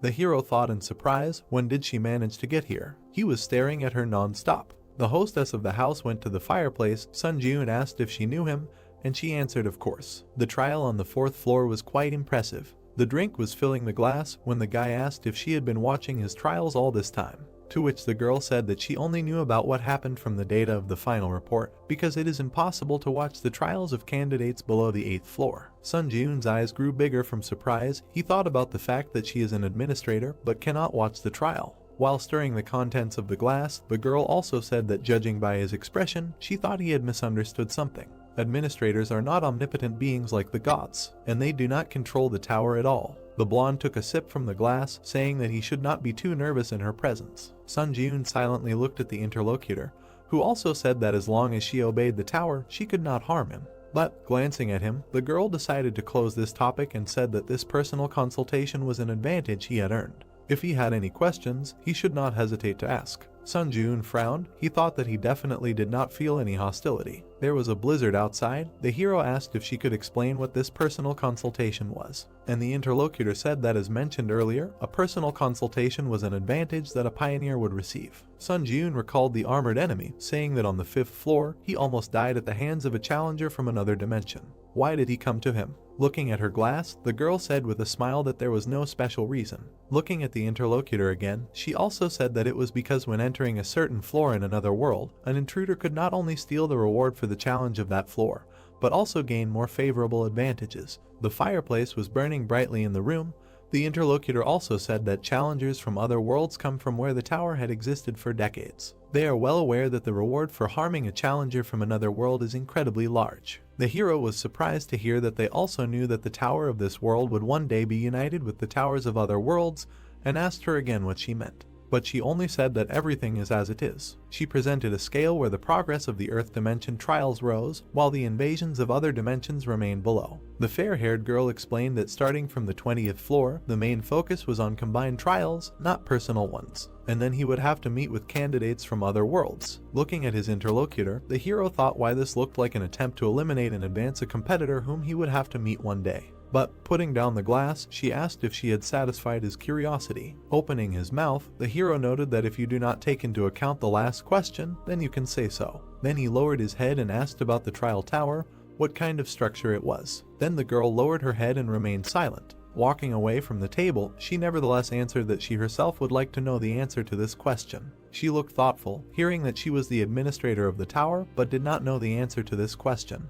Her own silhouette was visible in her eyes. The girl said that originally, the so-called administrators were just like him. The applicants who died after passing the 40th floor were given the right to be reborn as administrators. She had once climbed the tower to see the end. However, she could not reach the top of the tower. No, she remembered herself covered in blood, saying that it would be more correct to say that all the administrators died before reaching the end. That was how she became an administrator. Sun Ji-eun clenched his fist and asked if she wanted to say that the administrators were just former applicants. He looked at the floor, saying that he hoped that she knew something about the top of the tower after all. Hearing this, the girl frowned and looked at him. Then she grabbed him and lifted him off the floor. Holding him with one hand, she said that the words about the top of the tower were not something that could be said so frivolously and carelessly. Sun Ji-eun looked confused and just kept silent. But she noticed with a smile that he was not particularly puzzled, and asked again if he was scared. In response, the hero simply lowered his head, saying that it was because she herself said that a personal consultation was his advantage. In addition, he did not feel hostility from her. After which, his fingers dug into the wall,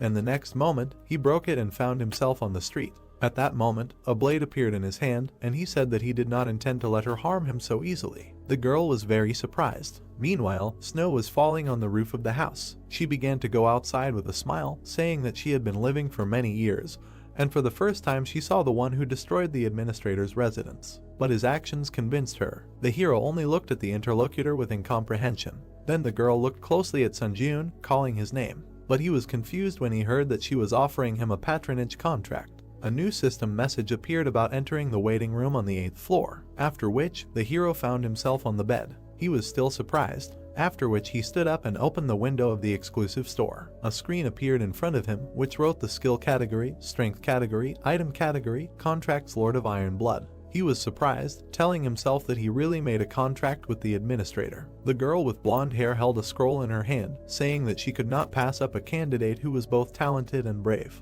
The system message asked if he wanted to sign a patronage contract. The hero clicked yes, and the contract was concluded. An exclusive contractor store will be opened, where special points will be available to him. As a special benefit provided by the contractor, all stats will be increased by 1. With a wide smile, the girl said that it was fun, and said goodbye until we meet again soon. A finger pressed the strength button, opening the strength category in the exclusive contractor store. A new screen showed the strength category. List power purity of mind, power steel soul, power king of winter. Looking at the screen, the hero thought that there is also a level of this category of the store. Is there a difference between just power and the unique power obtained on the 8th floor? There were page switches at the bottom, and the hero decided to check them. But a new message appeared that he does not have sufficient rights to view the current list of powers. He can view the list of powers in the waiting room on the 10th floor. Looking at the screen, the hero wondered what happens. At the moment, only these 3 powers are available to him.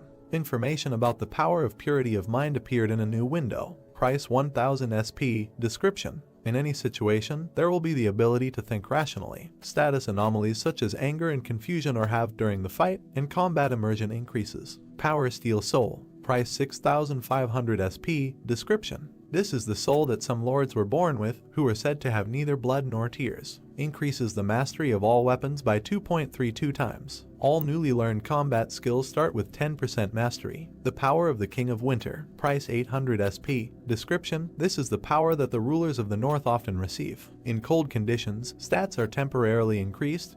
There is no suffering from the cold. Puzzled, Sun Ji-yoon thought about how ambiguous it was. Somehow, perhaps it would be better to save up a little SP. But he still pressed the button, deciding no. New notifications appeared, saying that he had purchased the power of purity of mind. 1000 SP written off. Description: in any situation there will be the ability to think rationally. Status anomalies such as anger and confusion are halved during combat, and combat immersion increases. Sun Ji-yoon remembered climbing a cliff, thinking about the power that allows you to reason sensibly in any situation. Then he clung to the ledges with his fingers. It is better to raise your survivability bar this way than not prepare for anything at all, because there is a chance that he will face a floor invasion right now. A portal appeared in front of him asking if he is ready to begin the test on the 8th floor. After that, new messages appeared. The test on the 8th floor begins. The difficulty is high. The theme of this test is destruction. The condition for successfully completing the test is to defeat the Lick who summons skeletons. The condition for failing the test is the death of the challenger. Failure condition for the test, all stats +2. The penalty for failure is death. Sun Ji-yoon looked down at his feet in surprise. Countless skeletons were visible from the cliff. Why were there so many? Watching this, the hero wondered if this was an attempt to overwhelm the enemy with numbers. An army of skeletons was looking at him below, and Sun Ji-yoon decided it was time to begin. After which he jumped off the cliff. He pushed off with his foot. Upon landing, he created a large shockwave, but other enemies surrounded him. One of the skeletons attacked the hero. The others also tried to strike, but Sun Ji-yoon stood calmly, saying that, as expected, they could not even penetrate his basic defense. After which he struck them. New system messages appeared. Mastery increased by 0.08%. Sun Ji-yoon lowered his eyebrows, only 0.08%. How annoying. Each swing hit multiple skeletons, increasing his proficiency. Holding his fist to his face, he decided that there was no point in increasing his proficiency during this trial. Standing on the battlefield, the hero suddenly heard a voice asking who he was. What kind of bastard dared to cause trouble in the shrine? Sun Ji-yoon turned around. Looking into the distance, he wondered if the voice was coming from there, and, raising 2 fingers, he used Summon Dead. The fallen skeletons rose again. He absorbed the souls to summon skeleton soldiers. In possession, 1/30. One of them took a stone in his hand. Then he struck a similar skeleton. Sun Ji-yoon looked at this in surprise, saying that he did not know before that skeleton soldiers were also quite usable. Rubbing the back of his head, he decided to let them deal with these weaklings, and he will go for the boss's head for now. The skeletons watched as the hero rushed forward. New messages notified that the skill Grace of the Wind had been activated. All speed increased by 60%. Current stacking progress is 6/7.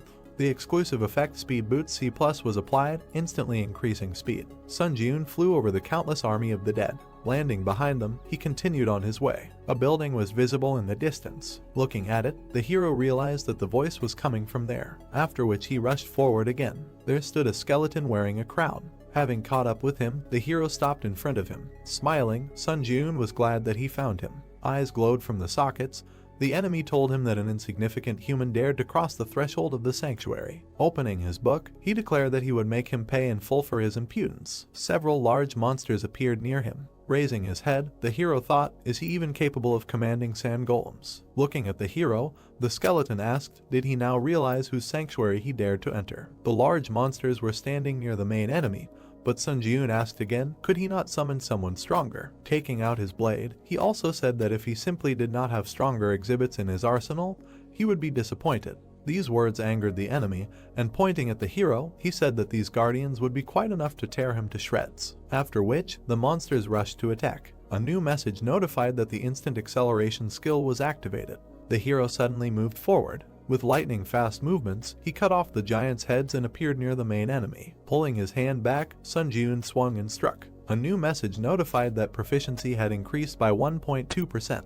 Pleased with this, Sun Ji-yoon placed his hand on his chest, thinking that the undead definitely greatly increased his proficiency. The legless skeleton sat on the floor, wondering where the hell this monster came from. In his eyes, the hero was tall and had bright red eyes. Walking up to him, Sun Ji-yoon raised his blade again, thinking that it was time to end. But at that moment, something caught his eye. He noticed a book lying on the floor, thinking that if he looked at the situation, the lick was freely summoning various monsters. With a wide smile, he thought that maybe he could master this skill too. Then, he threw the book to his enemy. Standing in front of him, he asked if he could summon the guardians again. The skeleton asked why he was asking him such a question. Then the hero approached again, saying that if he couldn't, then they would end on this note, but the frightened necromancer said that he could do it. The skeleton, looking scared, heard the question when he would finally be able to summon them and replied that he would be able to summon them again a few minutes after the guards died. A monster was lying nearby with its head cut off, the hero clarified, so he could already start summoning. The skeleton answered yes and asked again why he needed it. They were no obstacle for him. Sun Jiun did not explain and simply raised his blade, saying that it had already tired him out, to which the skeleton opened his book, saying that he would start summoning right away. Raising his hand, the skeleton began to summon the guards. Two monsters rushed to attack again, and with a swing of his weapon, the hero quickly dealt with them. Sitting in front of the hero, the skeleton asked if he was satisfied. Placing his blade on his shoulder, Sun Jiun only replied that they had just begun. Kicking him with his foot, he demanded that he summon all the skeletons that had not yet died here and put all their strength into these guards. After which the monsters lost their heads again. Bright traces split them. Another one cut them into pieces. The skeleton looked scared, asking how long he had to do all this. Sun Jiun continued to kill the summoned creatures. He answered with an evil smile that he would do it until he told him to stop. The guard pointed his fist at Sun Jiun. The hero simply held his finger out in front of him. He easily managed to stop the large monster's hand, after which it quickly ran up his arm. A few swings and the head was cut off. Mastery increased by 1.2%. The giant's body fell to the ground. The system reported that the mastery of the unique attribute necromancy had reached 100%. Sun Jiun looked at the glowing light in surprise. The rank of the unique attribute necromancy had increased by 1 level. Smiling, he thought that necromancy was now also C rank. Suddenly, his attention was drawn to the words that he was crazy. The skeleton lay on the floor, saying that the hero was a scumbag who would make even the devil tremble. He would curse him even after death, and then he let out a wheeze. The hero approached his captive, thinking that the fact that he had more and more cracks with each summoning indicated his imminent death. Taking the sword back behind his head, he told him that it was a pity he wanted to use it a little longer. From the swing, the skeleton's head flew off. His last words were that meeting him was the most disgusting thing that happened to him. System messages appeared. The hero received the achievement A Person Who Surpassed the Devil. Dexterity increased by 1. Absorbed the spirit of the lick. Mastery increased by 17.4%. At this moment, the hero extended his hand, absorbing the red energy. More messages appeared. Passed the 8th floor of the Tower of Trials. As a breakthrough reward, all stats increased by 2. Received 30,000 points as a breakthrough reward. Received 700 SP as a breakthrough reward. Received 300 SP as an additional breakthrough reward. A blue portal appeared, moving to the waiting room. New messages notified, entering the waiting room of the 9th floor. The system expansion begins. Admins will be able to observe the trials. The restrictions on answering questions have been removed. It becomes possible to purchase C-rank skills in the skill store. The status window opened. Strength 67, Agility 66, Tenacity 63, Endurance 66, Mana 53. Unique characteristic Necromancy C, Unique Power Skill Synthesis, Power Purity of Mind C. The hero stood in front of the screens. One of them had a description of the unique characteristic. Necromancy C Mastery 0%.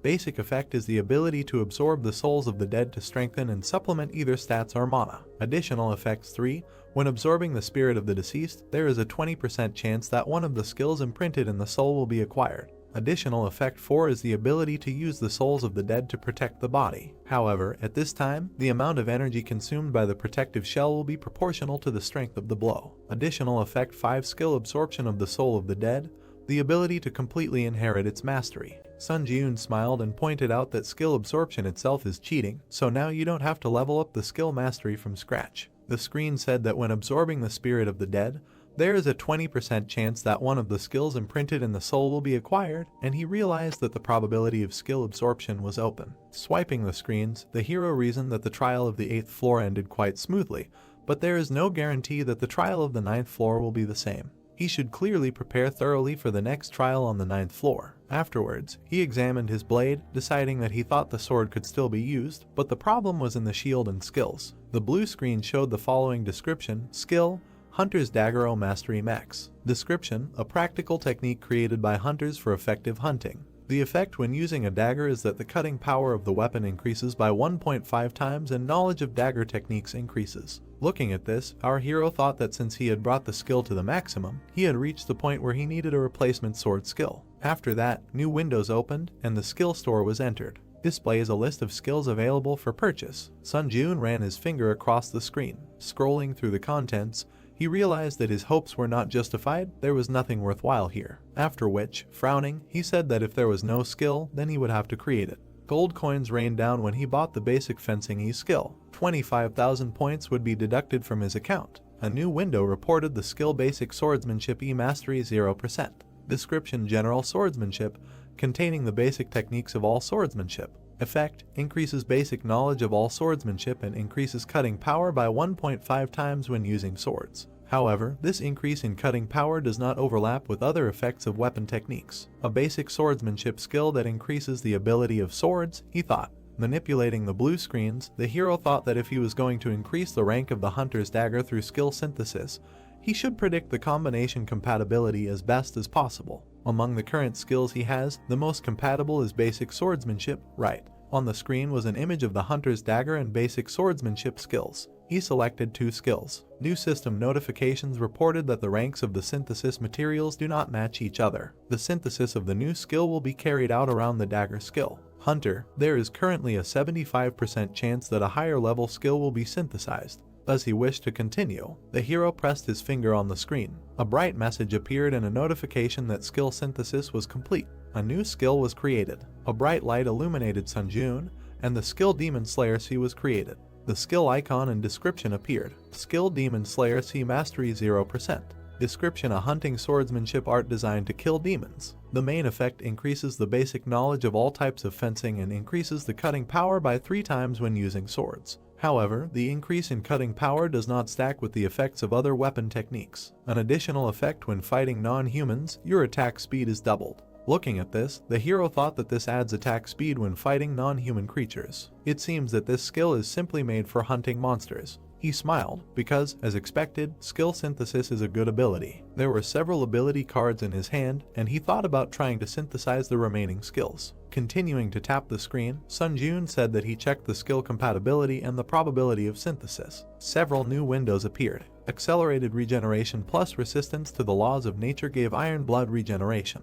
Iron blood regeneration and pain tolerance gave ash blood. At this moment, the glow became brighter. The hero looked in surprise. A new description of the ash blood skill appeared on the screen. Description: the main racial trait with which a mutant vampire is born. The user's recovery effect increases proportionally to the user's durability. Regeneration increases threefold when dealing physical damage. Depending on the damage dealt, up to 40% of pain is blocked. His eyes grew bigger in surprise. Sun Jun thought that a threefold acceleration of regeneration is already cheating in itself, and the skill also blocks pain. After which he took the weapon in his hands, saying that since the waiting room was equipped with healing, he would not be able to properly test this skill. Also thinking, however, 120 points were not a burden to him at all now. After which the messages appeared again saying that the waiting room's regeneration effect was removed. 50 points would be deducted from the account. Fatigue would accumulate, and he would not recover from physical damage. The guy raised the sword above his head, thinking that since all the spirits had been absorbed, the shield would not activate in any way. The swing left a bright trace. He decided to start the test. Drops of blood flew to the sides,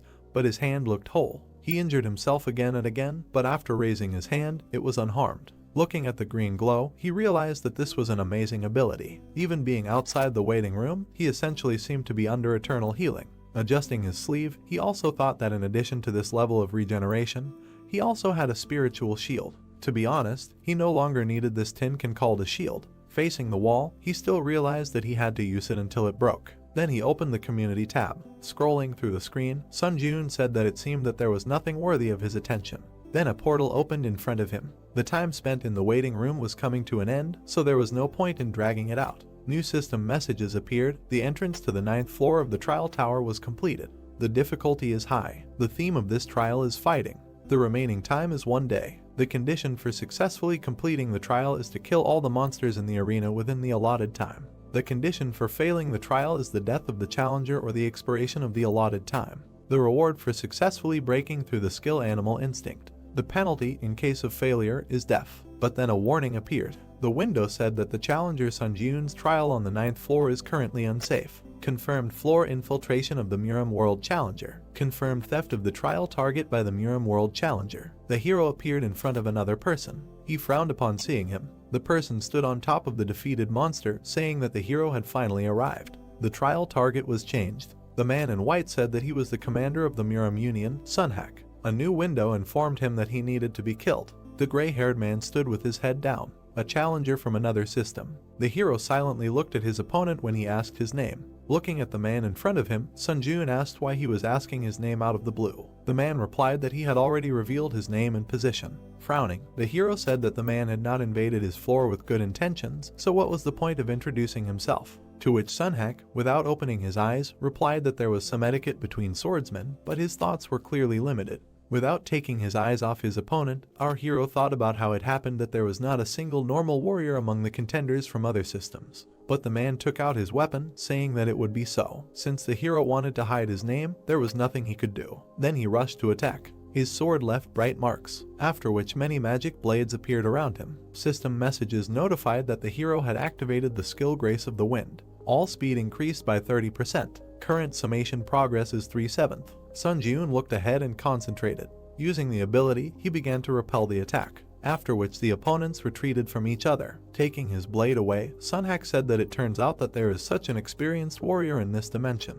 Our hero looked at him and heard an apology for looking down on him, after which Sun Ji-yoon just exhaled. The old man was surprised when he heard him stop being hypocritical. Thick smoke gathered around them, and Sun Ji-yoon said that he was here to kill him and steal his reward. He came here with such an intention, after which Sun Ji-yoon's eyes turned red and he asked why he had to act polite. Sunhak stared at the protagonist, saying that perhaps because they were from different worlds, they could not understand each other, after which the old man raised his weapon and dispersed the smoke around him. His blade glowed, causing a storm. The man only said, "Let the earth rest in peace," a swordsman whose name he does not know. A message appeared, notifying that due to the unique characteristic sword light, he was blinded for 5 seconds. The hero was confused when he saw this, after which he stood in the darkness, thinking that he could not see anything. A new window notified that the magic resistance skill was activated. Sun Ji-yoon held the sword at arm's length. A sound was heard behind him. The spiritual eye skill was activated. Suddenly, the enemy's blade approached the back of the hero's head. Our guy managed to dodge, but he still received a cut. New windows reported that he received the achievement Avoidance of Blindness. Dexterity increased by 2, after which the swing of his sword left a bright trace. The darkness dissipated and the enemy could be seen. The darkening effect of the unique characteristic sword light ended. Sunhak pulled the blade back. A sweaty Sun Ji-yoon looked at him, thinking about how his throat was almost cut. Looking closely at his opponent, the old man asked how he calculated the trajectory of the sword. New messages notified that the skill Instant Acceleration was activated. The skill Grace of the Wind was activated. Agility increased by 50%. The current stacking progress is 5/7.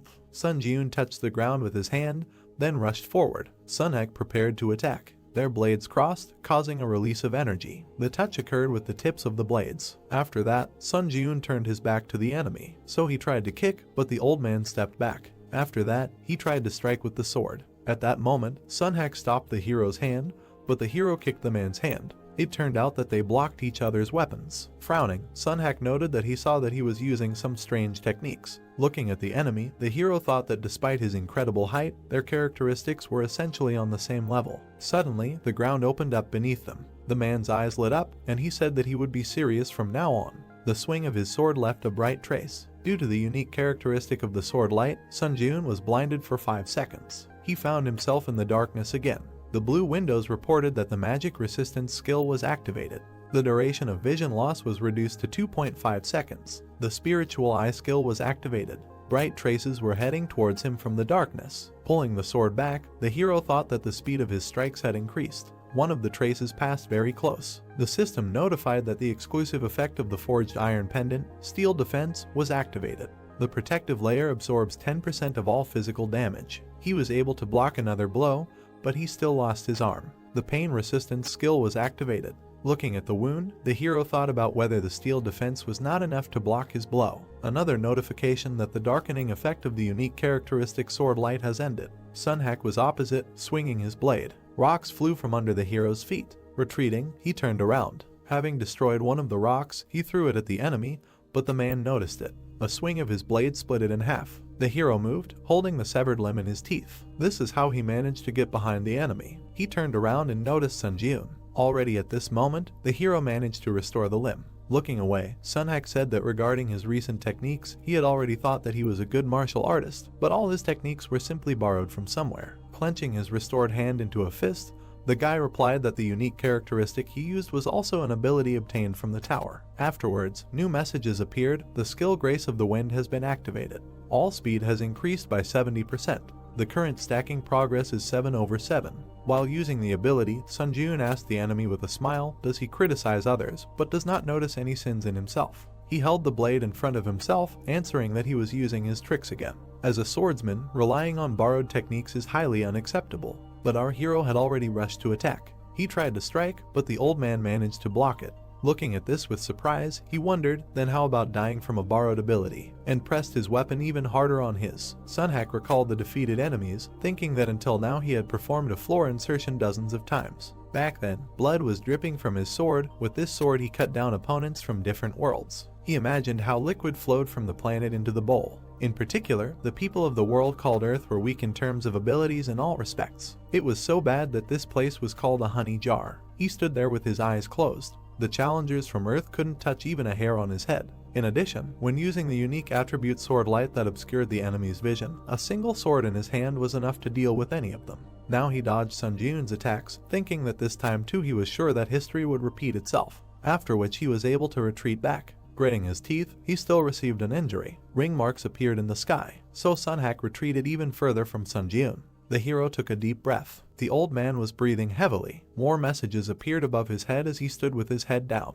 Administrator White Crane Sword admires the young challenger. Administrator Beast of the North predicts his imminent defeat. Administrator Late Night Lords is interested in the young challenger. Administrator the Hero of the Black Islands was amazed by the skill of the young challenger. He looked up and glared at the boy. As his sword flared up, new messages appeared. The skill 1 strike, 2 skins activated. Attack speed doubles. The skill Lightning Sword Kai is activated. Lightning energy fills the sword. The skill 1 strike is activated. The cutting power of the sword is doubled for the next attack. The skill Nymph Walk is activated. Increases the user's movement speed by 2 times for 1 minute. Sun Jiun smiled widely, noting that just a moment ago, the same one Ankeny techniques. The windows that appeared notified that the second floor implementation penalty was applied. All stats were reduced by 8. He cannot use some skills. The old man looked angry about this. The skill 1 strike, 2 skins was forcibly deactivated.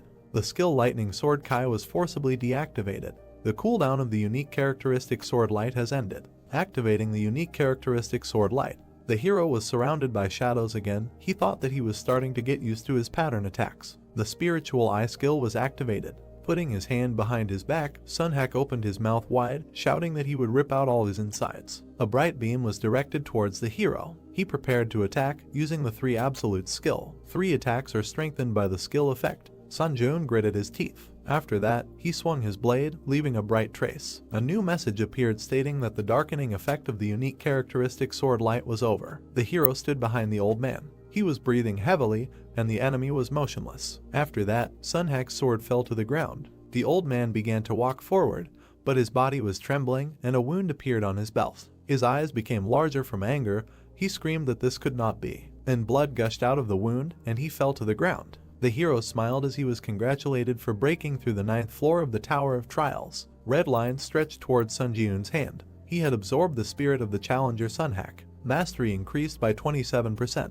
The hero looked at his hand, noting the increase in stats. Afterwards, new system messages appeared about breaking through the 9th floor of the Tower of Trials. The difficulty level and reward did not match. The reward content was completely revised. He thought that there was definitely something like this last time too. I wonder what kind of reward he would get this time. New messages notified that the revision was complete. Rewards would be issued sequentially. The skill 6th Sense C+ was created as a breakthrough reward. 30,000 points were received as a breakthrough reward. He received 1,000 SP as a bonus reward. Moved to the waiting room. Looking at the screen in front of him, the hero thought that the rank was much higher than the skill Beast Instinct, which was originally a reward. Afterwards, he headed to the portal, saying that he would look at the details in the waiting room. Before entering it, he saw new messages that Administrator White Crane Sword was impressed by his battle. Administrator Beast of the North was delighted by his battle. Administrator Late Night Devourer was watching his actions with interest. Administrator Hero of the Black Islands applauded his combat instinct. Sun Jiun looked at them in surprise. There were more messages that the system expansion was starting and administrators would be able to watch the tests.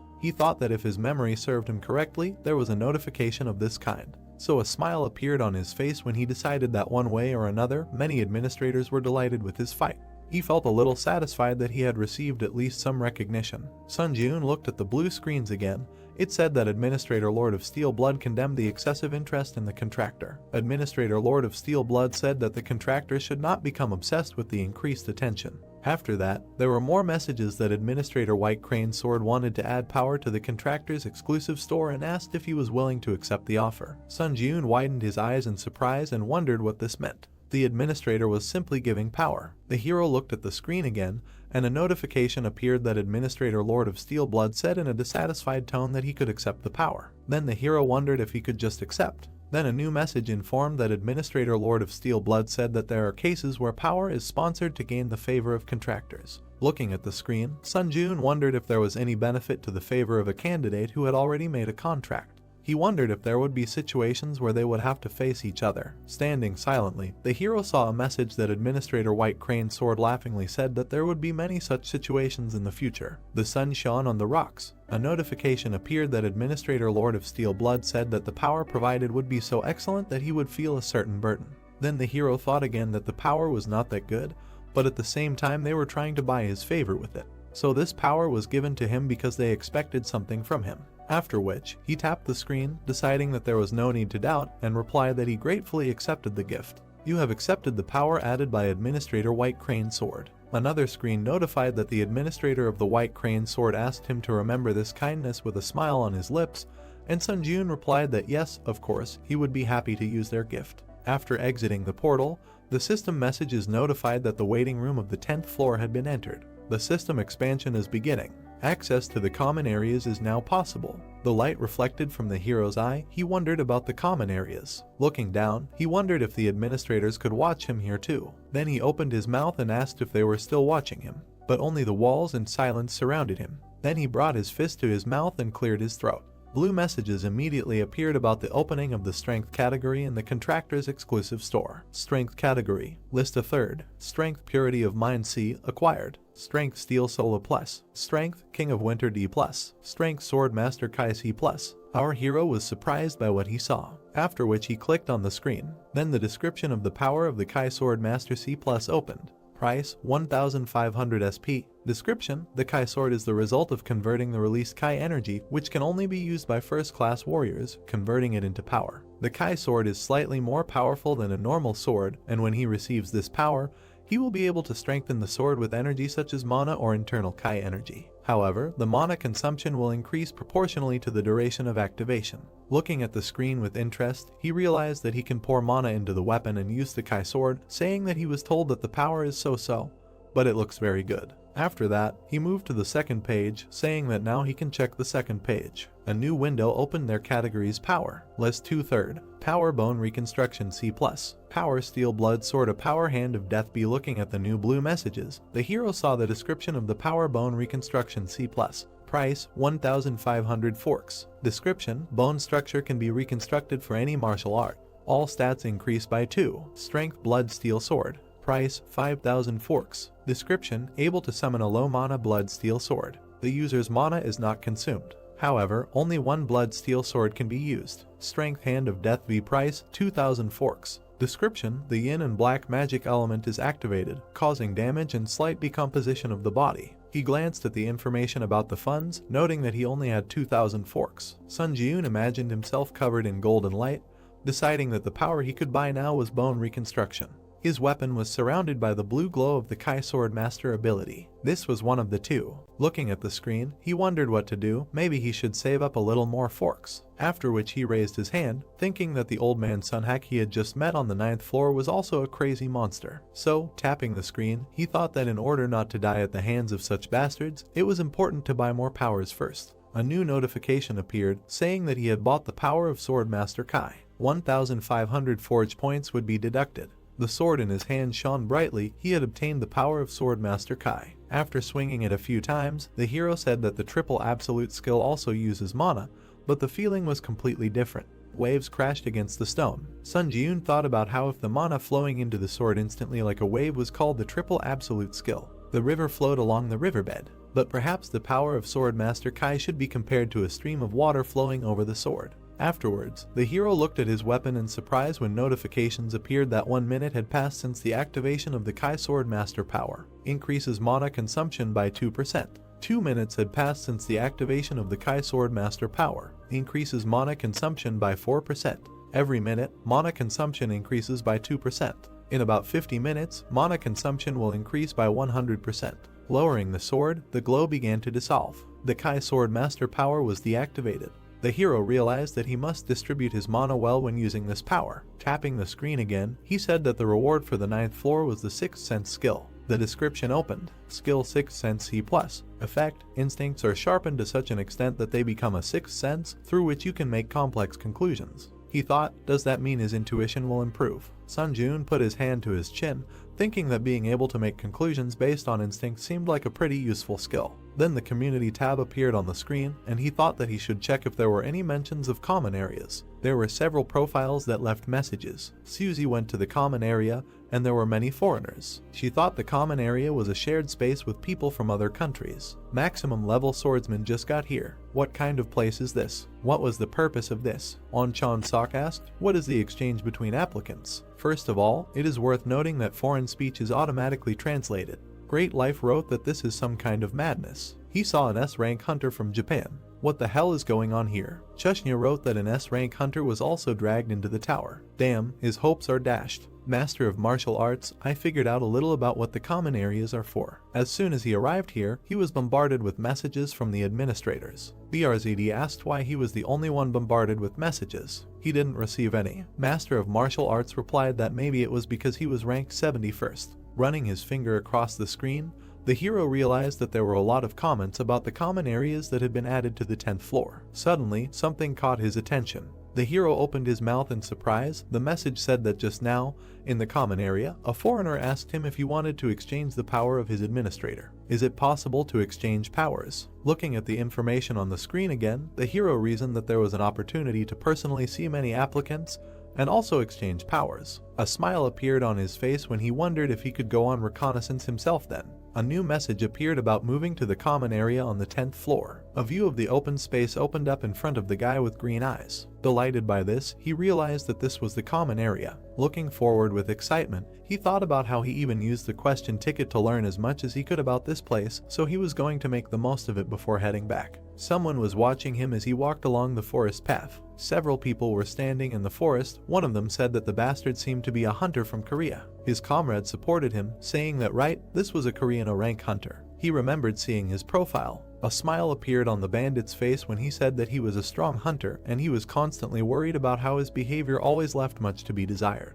Then his eyes filled with a red light from the words, "It was okay to kill outside the common area, right?" Meanwhile, the boy was walking calmly along the forest. Suddenly, red shadows lowered him to the ground, and there were messages that the mana consumption rate increased by 100% due to the effect of the unique characteristic weakening light. Due to the effect of the unique characteristic territory restriction, all stats are reduced by 20%.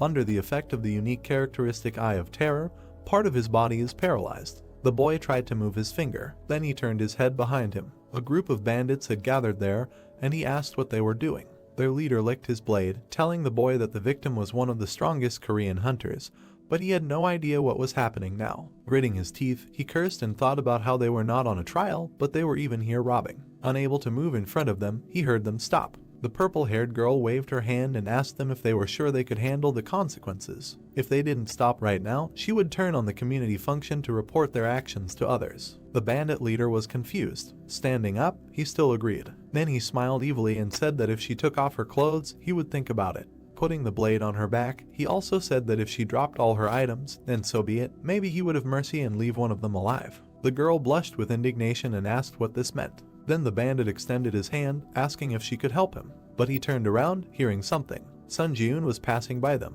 Looking at him, the bandit asked, "Who the hell is that bastard?" Sun Ji-yoon was standing with his back to them when they called out to him. The hero only turned his head. Then he took off his hood and asked again if he had been told that. Standing next to the prisoner, the bandit said yes. Afterwards, all the criminals had sinister smiles when he asked the question, "You are also Korean, right?" after which the bandits used their abilities on the hero. He calmly looked at the approaching shadows, and, opening his mouth, he simply noted that he wanted to quietly pass by. Stretching his hand in front of him, he was surrounded by a glow. Notifications appeared that the Force Breakthrough skill was activated. The Magic Resistance skill was activated. The effect of increasing mana consumption by 100% was cancelled. The decrease in all stats by 20% was cancelled. Paralyzing effects applied to body parts are removed. This shocked the bandit. Opening a blue screen, Sun Jun took out a blade. Then he took it aside, saying that he was not the one who started it. The instant acceleration skill was activated. Sun Jun rushed at the enemies. They were shocked by such speed. The hero quickly struck. One of the bandits used an ice shield. Others were bleeding from their wounds. With a satisfied smile, the hero pulled his fist back and struck the barrier. The girl and the boy were shocked. The bandit fell to the ground. Sun Jun destroyed the barrier with one blow. The bandit stretched out his hand and screamed that he was wrong. But Sun Jun struck him in the neck when he asked for mercy. New messages appeared on the red background saying that he had absorbed the player's spirit. And then 2 more. Mastery increased by 6.4%. The boy with green eyes stood up from the ground. Folding her arms, the girl said that she should have helped, but the battle ended faster than she could have thought. Our hero replied that everything was fine, that he should not worry about it and go on his way. Bowing, she thanked him and said goodbye. Looking at his savior, the boy asked if he was a ranker by any chance. Turning to him, Sun Jun replied that in a way it could be said that way, thinking about how he had always been in the top 10 players in the final rankings. Then the saved man smiled, saying that it was clear it was a great honor for him to meet him. Thanks to him, he survived. Looking at him, the hero thought that it seemed to him that they wanted to kill him, so, getting rid of the problem that had fallen on him, he simply helped him along the way, but he replied that it was nothing special, so now he could go about his business. Sun Jun had already turned around and said goodbye to the stranger, but the stranger asked him to wait. The hero looked over his shoulder. The guy pointed at the dead bandits, asking him to leave the corpses of those applicants with him. Sun Jun looked at his interlocutor in confusion and asked why. The man happily smiled and replied that if he gave him those corpses, as well as for saving his life, he would pay him by giving him power. Sun Jun looked interested. Gluttony, a dark light came out from his hand. The corpses of the bandits were sucked into his hand. Wiping his forehead, the guy said that it was not bad. Smiling again, the interlocutor said that, so, as promised, he would give him power. A new message appeared that the hero accepted the power added by the administrator. Sun Jun looked at the monitor with a smile, reading that the Power Steel Wings was added to the power category of the exclusive contractor store, and thought that he did not expect to get another power. Visualizing the magical wings on his back, the administrator said that this is a power that allows you to create wings on your back with the ability to levitate. If he buys this power with So, he will be able to use it right away. Sun Jun smiled happily and thanked the interlocutor, thinking that as soon as he returns to the waiting room, he will immediately try this power in action. But then several new messages appeared in front of the hero, saying that the administrator of the White Crane Sword was saying not to bother the applicant who had been noticed by him. Administrator Gourmet, is he outraged that business ethics are not observed to such an extent? Administrator Steelblood is unhappy with the one hanging around his contractors. Administrator Black Devil is watching the fight between these three with interest. He did not understand what the administrators had started among themselves. Looking at this, the hero thought that seeing how the competition between the administrators flares up, one can confidently say that they clearly want to get something from the applicants. Well, he will just get to the bottom of the truth step by step. The two guys continued on their way through the forest. Turning to his companion, the administrator said that the common area is divided into an arena, an auction zone, and a game zone. And in addition to these well-known facts, he can share much more interesting information. The hero looked at him as he continued to explain that the other dimensional worlds that had been revealed so far through the floor embedding process were Ares, Murim, and Kellyan, so they could only encounter these three dimensions when it came to floor embedding. He imagined a warrior kneeling before another. The challengers from the Ares world placed great importance on chivalry. The samurai held his sword. The Murim challengers were similar to them, but a little more aggressive. Sun Jun narrowed his eyes and thought about what it meant that the Black Knight was from the Ares world and Sunhak was from Murim. He also introduced the representatives of the other races, saying that he had heard that Kellyan was a world of races such as elves, fairies, and beastmen. Looking at his interlocutor, Sun Jun noted that he was well informed. The administrator smiled, replying that he had found out about everything in advance, using his right to ask questions. Stopping in front of the city gate, the guy in the green jacket was glad that they had finally reached the common area. He extended his hand to the hero, saying that although he was not a ranker, let the hero take his business card. Taking it in his hands, Sun Jun noted that he was the leader of the candidate control team from the Hunters Association, to which the interlocutor clarified that if Sun Jun had any questions, he he could contact him at any time. Another candidate passed through the gate and messages appeared that the common area had been entered. All abnormal statuses were removed, and battles between candidates became impossible. The guy slyly rubbed his hands, saying that now he needed to slowly move towards the auction zone, to which Sunjun replied that he also just happened to have a place where he should definitely visit. Looking into the hero's eyes, the interlocutor asked where he intended to go. With a confident smile, the hero answered that he was going to the arena. A welcome message appeared about arriving at the arena. Sunjun walked among the blue chairs. Indignant people stood in front of the screens, not understanding why they lost again. Looking at them, the hero thought, is this the arena? More like a gambling house. New messages appeared that the Administrator Black Devil is pleased, saying that this reminds him of the old days. Administrator Lord of Steel Blood with undisguised hatred says that the arena is the same everywhere. Administrator White Crane Sword is very excited because of the heat that has settled in the arena. Looking at the empty seat, the hero wondered if he just needs to sit in one of these chairs. Then he comfortably sat in one of them. He looked thoughtful when new messages appeared that the arena system was activated. Need to use the screen to choose a bet or a duel. Then he pressed the help button. New posts have explained that the arena is divided into two systems, betting and dueling. If you choose to bet, you can place points on other contenders' duels. When placing bets, points can be gained or lost depending on whether the contender you bet on wins or loses. Looking at the screen, the hero wondered what it means. Did the people whose conversation he overheard place a bet? After that, more messages appeared. If a duel was selected, he could fight other contenders to get a reward. When the duel is confirmed, the final ranking and each other's real names are revealed. The duel will only take place if the reward is a skill, item, strength, etc. The duel is only held between opponents who have the same level of rewards. After the duel is confirmed, it is possible to fight the opponent in the Colosseum. When one of the duel participants surrenders, the duel ends and everyone returns to their original place. Sun Ji-eun realized that if the duel status is confirmed, the participants in the duel will automatically move to the Colosseum. He imagined various weapons, potions, skills, and strength, and decided that the reward for the duel was the core of the arena. He pressed the screen with a smile, deciding to see if there was a reward that he liked. The other contenders looked at the gaming place with delight. The girl asked if the Witch of Hellfire Catherine was there. Someone asked again, the same famous huntress from America. The red-haired girl ran her finger across the monitor. Looking at the screen, she said that no one was sending a request for a duel. This was because she had too many victories. On the screen were Catherine's statistics, server USA, final rating 6, number of victories 17, number of defeats 0. She said that it would be better if these duel statistics did not exist at all, then she could challenge other opponents more often. A message appeared saying that the administrator of the Lord of Fire laughingly said that these were mere trifles. Continuing to look at the screen, Catherine concluded that it seemed like only cowards had gathered here. After which she was about to get up from her chair, saying that she needed to stop wasting time and leave the arena. Suddenly, something caught her eye. A new message notified that a duel request had arrived. Sunjeon, South Korea server, final rating 3. Reward for victory, Demon Slayer skill. Number of victories, 0. Number of defeats, 0. The hero's name was visible on the screen. The girl was surprised that he had just entered the arena and immediately chose it. A satisfied smile appeared on her face. New windows reported that the duel was confirmed. The transfer to the Colosseum is in progress. The white arena was illuminated by the bright sun. Catherine noted with a smile that she liked his fighting spirit. But before choosing, she should first observe the opponent. Sun Ji-eun frowned silently. The girl was surrounded by flames. The system window reported that Sun Ji-eun was against Catherine. The duel begins. The girl was surrounded by flames, telling the hero to consider it a good experience. Raising his hand, a fireball appeared above it. The birth of firepower was activated. The hero calmly watched what was happening. Sparks flew in different directions, after which the ball flew at Sun Ji-eun. The hero took a step to the side. He continued to retreat. The fireball was very close. A fiery trail remained from his hand. Catherine said that he was finished. The master of the Kai sword power was activated. The swing left a blue trail on the fireball, after which it split into two halves. So the fire was left behind Sun Ji-eun. Catherine was shocked. Smoke was spreading across the entire arena. The girl looked at her opponent with displeasure when he repeated her words about the experience. Putting out his blade, he said that he would also provide one.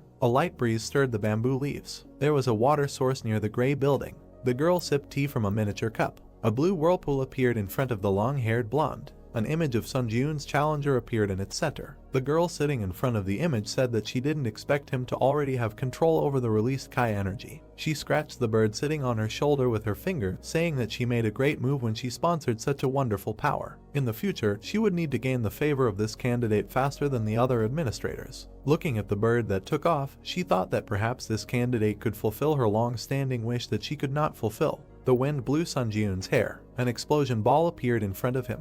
The system reported that the instant acceleration skill was activated. The hero jumped up, escaping from the fireballs. The fireballs flew behind him, leaving flaming traces. He moved, cutting the fireballs with sword strikes. With his back to the flames, the guy swung his sword. The fabric of his cloak was burning. Sun Jiun turned around and cursed in his mind upon seeing this. He landed on the arena, raising dust. Looking back, the boy thought that it was a pity to lose the exclusive effect of the plaza due to the inability to use the skill Grace of the Wind. Fireballs were blazing above the girl's outstretched hand. Catherine asked with a smile, "I wonder how long he can hold out." Administrator Lord of Iron Blood looked at the close-up of the flames with interest. Administrator White Crane Sword had high hopes for him. Administrator Black Devil laughed loudly, watching the power of the fire. The girl sent huge fireballs forward. Sun Jiun swung his sword, leaving a bright trace. The system reported that 3 minutes had passed since the activation of the power of the Kai Sword Master. Mana consumption increased by 6%. The hero looked forward, surrounded by flashes. A notification appeared that 4 minutes had passed since the activation of the power of the Kai Sword Master. Mana consumption increased by 8%. Frowning slightly, the brunette thought that if the battle dragged on, he would be at a disadvantage. The system reported that he had absorbed the spirit of the challenger Seonhak, thereby exceeding the stat indicators. Strength increased by 2, agility increased by 1, endurance increased by 3, mana increased by 3, toughness increased by 2. Red and black rays were spreading from the guy's chest.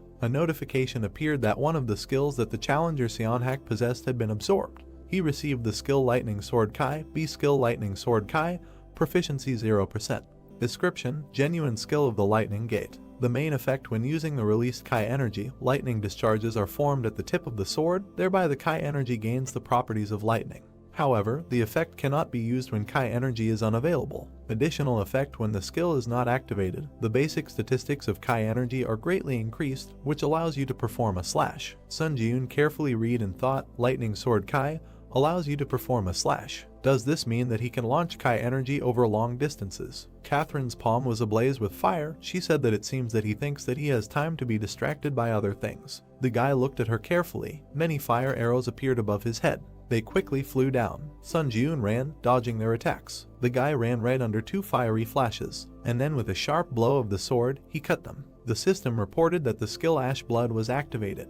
A blue glow appeared on the hero's fingers. He extended his hand with a sword to the side, thinking that he did not know if he would succeed the first time. The sword in his hand glowed blue. He decided that he needed to practice. A notification about the activation of the power of the Sword Master Kai appeared. The skill Lightning Sword Kai was activated. Bright blue rays flew forward. The girl chuckled when one of the balls was cut by the rays. She looked forward in amazement, summoning a shield. A fire shield surrounded her, protecting her from the Kai energy. Catherine gritted her teeth from the tension and thought that he immediately counterattacked. Suddenly, the hero appeared behind her. The red-haired girl closed her eyes, saying that he really was incredibly strong. She lost. The system reported that the challenger Catherine surrendered. He won. As a reward for winning, he receives the skill Storm C+. The duel is over. The teleportation to the general area of the arena on the 10th floor is performed. Sun Jiun, surprised, materialized in a red chair. Looking forward, he said that he decided to participate in the duel to practice his sword skills, but the opponent was quite strong. As a result, his robe burned.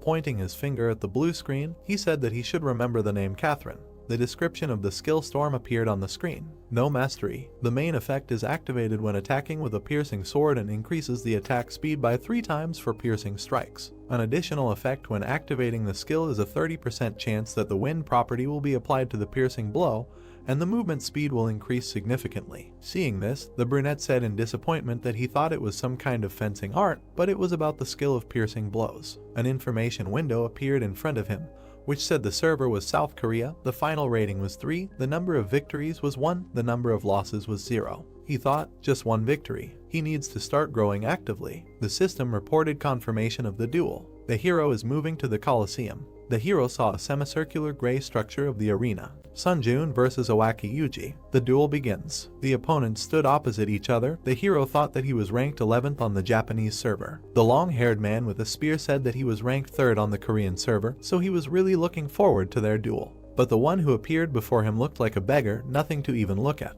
The guy's lips stretched into a smile. Owaki sullenly asked why he was laughing. In response, he heard that he found it funny that they had the same thoughts. Veins bulged from anger on the Japanese man's face. He swung his spear, shouting insults. Sunjun dodged his blow. Looking at the blade in front of him, he thought that this was all that the 11th ranked player in the Japanese server could do. The boy smiled, thinking that he must have become too strong. If this level seemed like child's play to him. The long-haired man fell, spitting out blood. The system reported that the challenger Owaki had taken serious damage. Sunjun had won. The brunette smiled contentedly, saying that this was a cornucopia of skills. He struck the man in the green coat with his sword. The system reported victory. The man screamed as he flew back. The hero had won. Sunjun gripped the sword resolutely. He had won. The system reported that he had obtained the Duel Master achievement. Strength increased by 2. Mist swirled among the mountains in the central lands of Murim. A man was meditating in front of a bamboo grove. His eyes were closed. Then he opened them and asked the one who had come up to him, "What?" The one sitting on the stone asked again. He said, "Master Seonhak is dead." The boy confirmed it. Bowing, he said that according to the latest news he had received about Master Seonhak, it had recently become possible to connect to the earthly dimension, and it was said that he had attempted a floor-by-floor penetration there. The man opened his eyes, listened, and thought that he seemed to have arrived. A dark figure appeared among the bamboo thickets. A roaring white beast emerged from there. The long-haired boy chuckled. The huge beast was approaching him from behind as he said that it had been 5 years since he had stopped climbing to the top of the tower. He extended his palm, surrounded by flames. The sword thrust into the stone began to glow, trembling. The beast jumped back when the man caught the weapon. He jumped up, breaking the rock beneath him with energy. The huge monster saw him fly over his head. The man approached, his brows furrowed in determination, and then he plunged the sword straight into the monster's forehead. Red lightning surrounded the beast. The boy looked at it, thinking that he had dealt with such a powerful spiritual creature with such ease. The martial arts of a martial artist are so strong that contemplating his power gives goosebumps. The man pulled out the sword from the head of the defeated monster and asked, "Earthly dimension, I wonder." Smiling, he ordered to find out by any means who exactly killed Master Seonhak. Sunjun came out of the blue portal.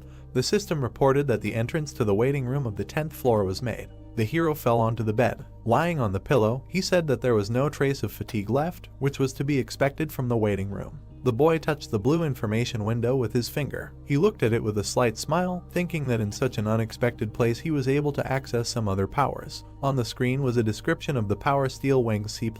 Price 15.0. The power that allows you to create steel wings with mana. They are able to provide high flight speed. To keep the wings active, you need to constantly fill them with mana. When there is not enough mana to maintain them, the wings will automatically disappear. The hero imagined himself hovering with pink wings on his back and thought that the power with which you can fly. Just thinking about it fills his heart with happiness. The screen said exclusive contract store, so 500. The guy thought that, but he can't buy it right now because he doesn't have enough. So Sunjun sat surrounded by blue information windows and said that he would now begin synthesis. The screen said that the unique power of skill synthesis was activated. Skill synthesis is complete. The system repeatedly notified that a new skill was created. Shining windows appeared in front of the hero. Sunjun looked at them with interest. A short list of skills that he managed to create after an hour of deep thought. The logo depicted a red shield.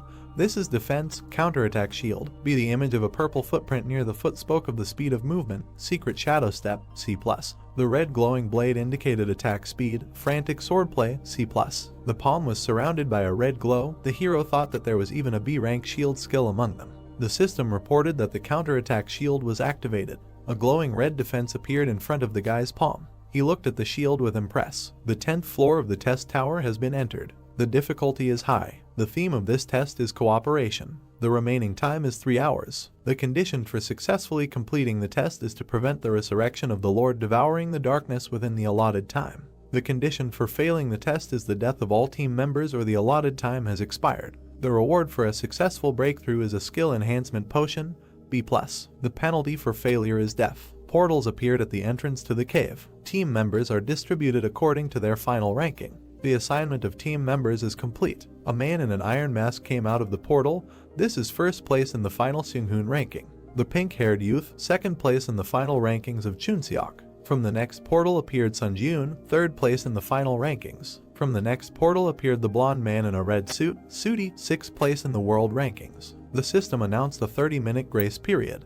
During the grace period, the remaining time will not be spent. We must try to unite as much as possible during this time to defeat the monster boss. The masked man asked, "Is this a team trial again?" The pink-haired man ran up, asking if he had also climbed the trial tower. Sunjun watched carefully, thinking that the two of them were 1st and 2nd place in the final rankings, and it seemed like they had met before. The red-suited man stood behind them, looking at them. The heroes suddenly looked up, hearing a scream. Sudi pointed angrily, shouting that he was the one he met on the 4th floor. Sunjun looked at him questioningly. Seung-hoon in a mask asked, "Did the two of them cross paths during the trial?" Judging by his reaction, it was not a pleasant meeting. The blonde hugged himself, trembling, and said gloomily that he was absolutely right. They met on the 4th floor during the combined trial in this hunter. Sudi trembled in front of the hero, saying that he was someone who strives to grow by accumulating achievements for killing. The red figure of a man smiled wickedly. Sudi, the blonde, touched his chin. For Seung-jun, deceiving others was an everyday matter. The participants fought in the crowd. He created conflict by turning others against each other and used this time to get a reward. Sudi held the gems with a wild smile. This was a survival tactic he had developed. The smile revealed sharp teeth, which he began to actively use in another place called the trial tower. The administrator, a lying clown, laughs at the contractor's deception, so much so that even the corners of his mouth are torn from laughter. The image of the clown laughed at the wickedly smiling blonde. Sunjun looked at him in surprise. He thought that his expression showed that he was confused. Well, should he add something else? He pointed his finger at the brunette, who tried to say that there was a misunderstanding and exclaimed that he even brutally killed a member of his team. The hero waved his hand, asking what kind of nonsense he was talking about. The hammer materialized and glowed. Seung-hoon extended his hand towards it, saying that instead of the 4, where everyone kept to themselves, he preferred the 3 in good teamwork. The test tower was not a place where one could act frivolously. Looking with glowing eyes, the masked man asked who was telling the truth. They would find out now, and the liar would be expelled from the team. The members stood opposite each other. The guy thought that if something went wrong, he would end up having to deal with all 3 at the same time. Sunjun frowned, thinking that this was the worst-case scenario. Chunseok raised his finger, suggesting that he calm down. With his hand raised, he said that earlier, the applicant Sudi said that he met Hunter on the 4th floor, right? He heard a confirmation. With his hands spread, he said that it turns out that he knows the real name of the applicant Hunter. The nickname system appeared in the waiting room of the 5th floor. Sudi tensely heard that if he said the real name, everything would immediately fall into place. He opened his mouth, awkwardly beginning that the real name is Hunter. One half of his face was with a sly smile. He said that his name is Cheolman.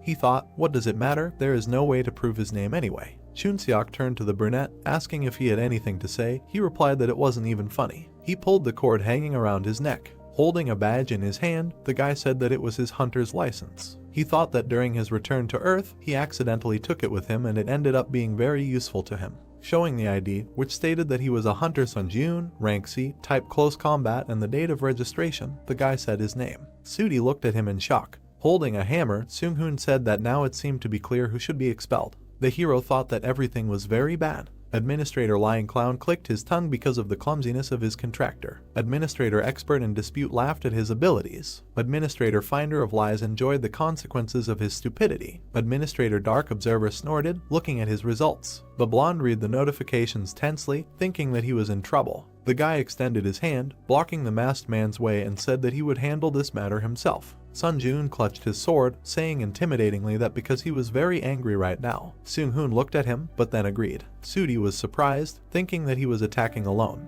He grinned wickedly, thinking that he was a fool. Even if they looked at him with hatred, there was hope if he killed him. The test was for 4 people, and if they excluded him as well, it would be extremely difficult for 2 to pass it. The brunette standing opposite said that he was talking about very funny things, so shouldn't he take responsibility for his words? The liar asked, responsibility? He has no idea what it is. A shining book appeared above the palm of the wicked guy. He said that he only cares about surviving.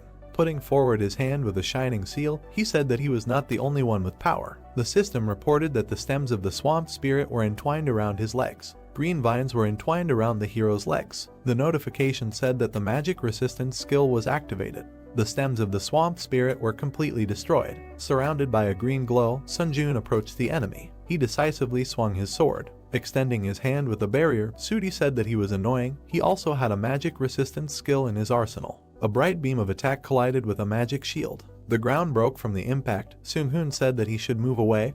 Chunseok replied that he liked it here, so you can fully feel the fight between them. The masked man dragged him by the collar, telling him not to be capricious and there is nothing wrong with caution. The young man whined, saying that he likes to watch everything from special places. Sudi frowned and stretched out his palm and wished for death. Shining balls flew forward. Sun Ji-eun dodged one of them, and then angrily swung his fist. A powerful blow crashed into the enemy's body. The blonde grinned, saying that it seemed that the hunter had become the prey. Sun Ji-eun looked questioningly. Behind him, balls surrounded by lightning glowed. Turning around, the hero thought, are these the spheres that he launched earlier? A bright beam quickly crashed into the hero. Sudi, with a book in his hand, laughed and said that he was in vain pretending to be a tough fighter, let him look at himself now. Suddenly, his gaze became surprised, he exclaimed in confusion. The system reported that the counterattack shield skill was activated. Sun Ji-eun stood on the broken ground, holding a shield. The system reported information about the counterattack shield skill. Mastery 0%. The main effect after memorizing the name of the skill,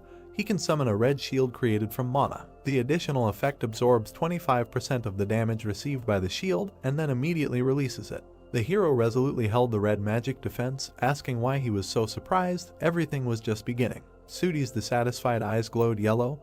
He wondered what it was, how he blocked his technique so easily. Sun Ji-eun abruptly took off, rushing to attack. The blonde gritted his teeth in dissatisfaction and stretched out his hand. Stone blocks appeared on the hero's path, blocking the way. Holding the shield, the guy swung his sword. A bright beam flashed between the stones. A voice was heard, addressing Seung-hoon. The brunette jumped, leaving bright traces. The voice asked if he knew who Hunter was, or rather, Sun Ji-eun's challenger. The masked man, watching from a distance, answered that no, he had never seen him among the high-ranking hunters. Chunseok said that since he didn't know him, there was a high probability that he was just a civilian. But was it really possible to become that strong? The masked man replied that unless he was a high-ranking hunter like them, it would be hard to achieve such results. Sun Ji-eun held the barrier, defending himself from the enemy's attacks. Seung-hoon said that the most surprising thing was that he wasn't fighting the enemy with all his strength right now. A glow could be seen through the slit of his mask. He continued that for some reason he felt like his level was comparable to his. Chunseok turned to the man, saying that he was so strong. After all, he was 2 steps lower in the final ranking. Although this was just a guess. Introducing the orcs who rushed to attack, he said that if the team's luck had passed him by in all the combined tests so far, there was a high probability that he would have been underestimated compared to his original skills. He imagined Sun Ji-eun standing with his back in the blue light. The real Sun Ji-eun swung his sword. It attacked the blonde's hand, cutting the book. Sudi grabbed his injured hand with a scream. Falling to his knees, he saw the tip of the sword. Looking at it carefully, Seung-hoon thought that he was surprised. He did not kill the enemy, but suppressed him with his superiority and did it as if it cost him nothing. Sudi stretched out his hand and begged for him to stop. The hero towering over him heard that if he killed him, then perhaps no one would be able to survive this trial. Let him think carefully. This trial involves the top 4 players, right? With tears on his face, he opened his mouth, saying that in this situation, he was thinking of the trial tower. The guy silently watched, hearing that she was giving such an easy task that it could be easily completed even if one of the team members died. Instead of answering, Sun Ji-eun turned to the others. The man standing on the rock said that they would not interfere. Let him choose what he thought was right. Gritting his teeth, the blonde pulled his hand back, and then extended it with a shining pink sword. Sun Ji-eun swung his own in displeasure, insulting him. A bright trace of his blow cut the head of the surprised blonde. However, instead of his body, a white haze remained, and the blonde himself jumped back. The system reported that the unique characteristic deception was activated. All stats instantly increased by 10. The wounded Sudi stood surrounded by pink swirls, and thought that he wanted to hide his last trump card until the very end. Extending a blade with red inscriptions, he shouted that he would finish him off. Sun Ji-eun calmly extended his palm with a shield. Pink chains brightly collided with the barrier, and then flew apart, but only to attack the guy again. The system reported the activation of the skill Grace of the Wind. All speed increased by 40%.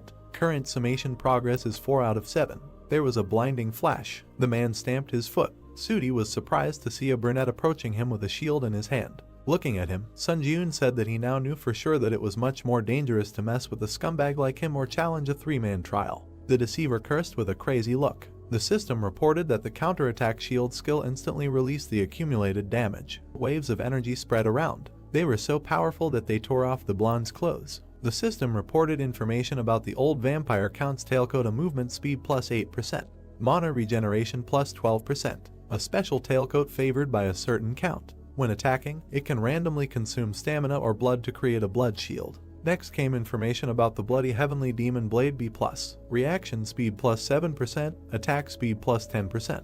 A famous sword that is one of the treasures passed down in the Murim Blood Demon School. The Kai in the blood coats the blade, and the sword becomes one with the mana flowing through the user's veins. Sun Jun stood with his hand outstretched toward the information window, saying that he would make good use of these items. Seung-hoon and Chunseok jumped off the cliff. Looking at the brunette, the pink-haired one said in admiration that Sun Jun was great. His comrade added that he hoped all the misunderstandings had been resolved. The hero confirmed, saying that there were definitely no problems left now. An information window appeared, saying that there were 10 minutes left until the start of the 10th floor trial. All candidates should prepare for the upcoming trial. The three heroes walked toward the building beyond the ravine, deciding to move forward. Under the moon stood a monument of a warrior on horseback. The heroes passed by. Chunseok said that the warrior statue was so huge, he wouldn't come to life, would he? The man replied that since it was a tower, that could be the case. Sun Jun looked at him carefully. The statue had a golden crown on its head, and instead of eyes, there was darkness. Looking with his blue eyes, the hero was silent.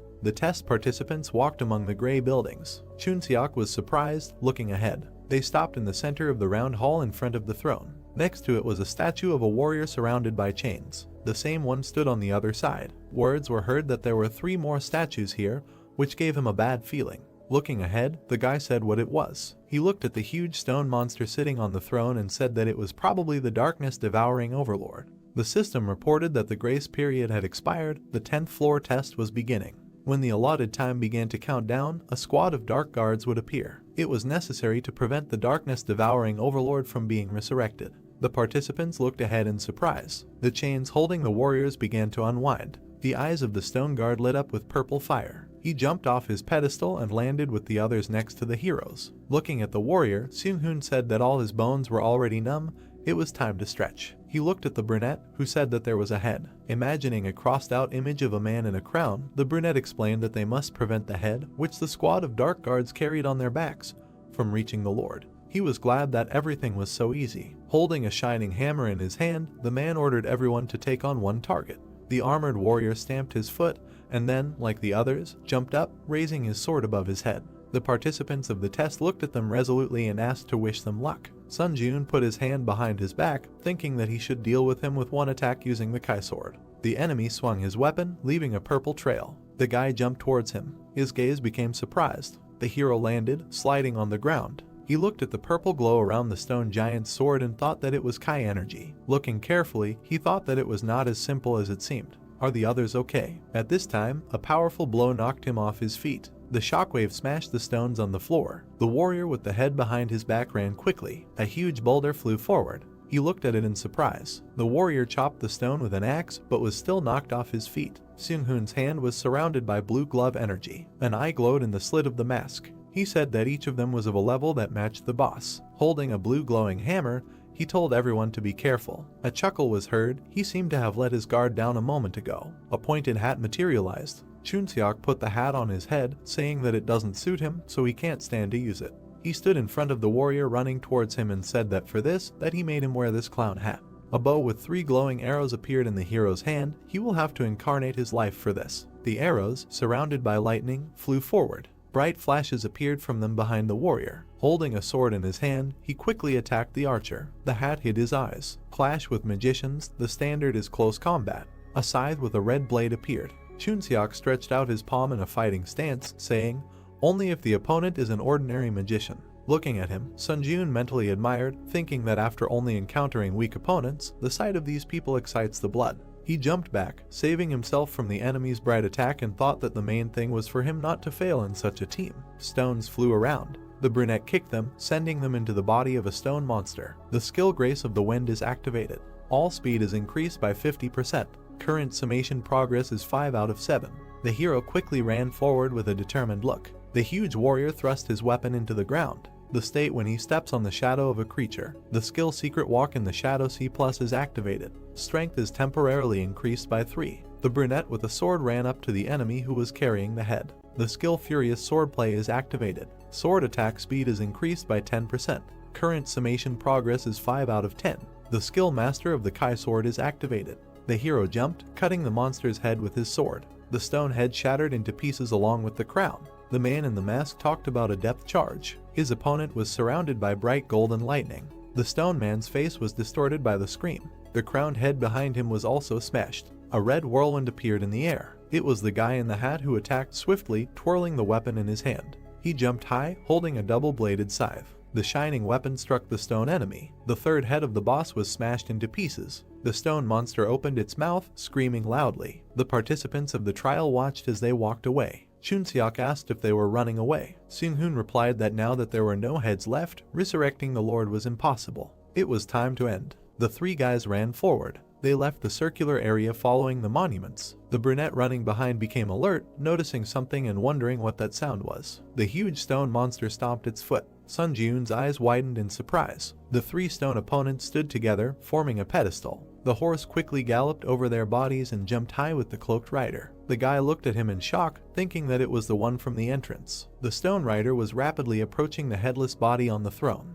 The heroes quickly rushed after him. Gritting his teeth angrily, Sun Ji-yoon thought that it was too late to run after him. The rider held the Lord's head in his hands and jumped high. The brunette swung his sword as he ran. The guy's eyes shone brightly with anger. With a sharp movement, he threw the weapon forward. Meanwhile, the enemy had already brought the boss's head to his neck, but a bright blue beam smashed it right in his hands. The Lord's golden crown fell next to him. The stone warrior's eyes glowed red, and then he, like the others, screamed loudly. Chunseok made a joyful gesture with his hands and exclaimed that this was great. The brunette standing in a throwing pose breathed a sigh of relief. Suddenly, a stone hand picked up the fallen crown and placed it on its head. The fingers were clutching the handle of the weapon. The silhouette of the monster who cut off his own head appeared. The heroes looked at it in amazement. They rushed forward shouting that they had to stop him. The stone man held the head and the crown above himself. The guys jumped on him with weapons in their hands. When it was disconnected from the neck, there was a bright flash, and then a powerful red explosion through the hero's back. There were black flashes in the thick smoke. The system reported that the conditions were met.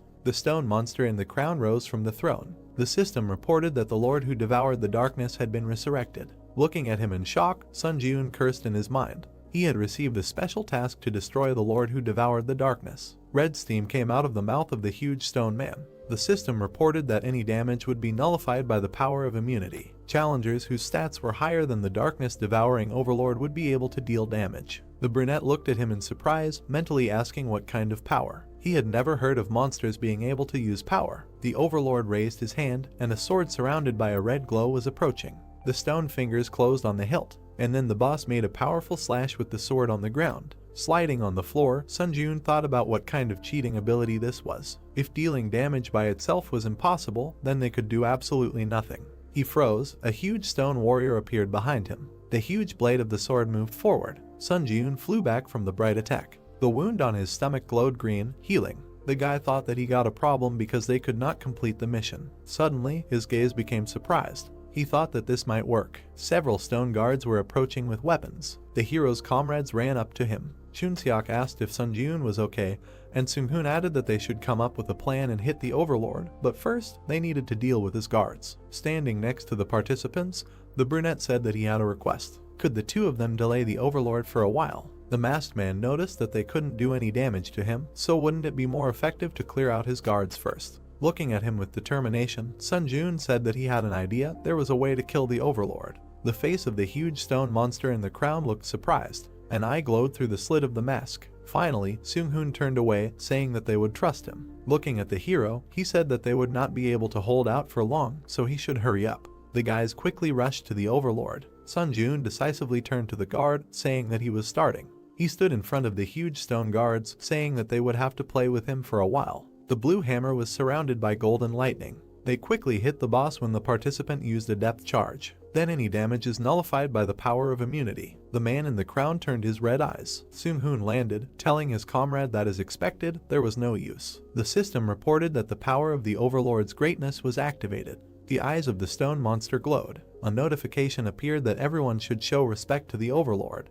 Any action that does not meet this requirement will be blocked. The heroes bent from the powerful energy bending them to the ground. The king struck with his sword, breaking the ground. A huge crack in the floor almost reached the heroes. The palm lying on the hilt glowed golden. The system reported the activation of the magic resistance skill. Golden flashes surrounded the body block was partially released. The guy in the hat screamed, seeing a flash nearby. The explosion that soared through the hero's back. Seung-hoon put his hands out to the sides, protecting the younger one. A powerful force hit him in the back. Blood dripped from under the mask. Chunseok grabbed his comrade by the arm and asked if he was okay. Then he turned around, covered in shadow. The huge stone boss pointed his sword at them. The guy closed his eyes as the tip quickly approached him. His foot slid along the ground. Sun Ji-eun managed to protect his comrades with a red impenetrable shield. Chunseok looked at him in surprise, hearing an apology for being a little late. A red barrier was spreading from the shield on the guy's arm. He calmly said absorption. The system offered to increase stats using the spirits he had.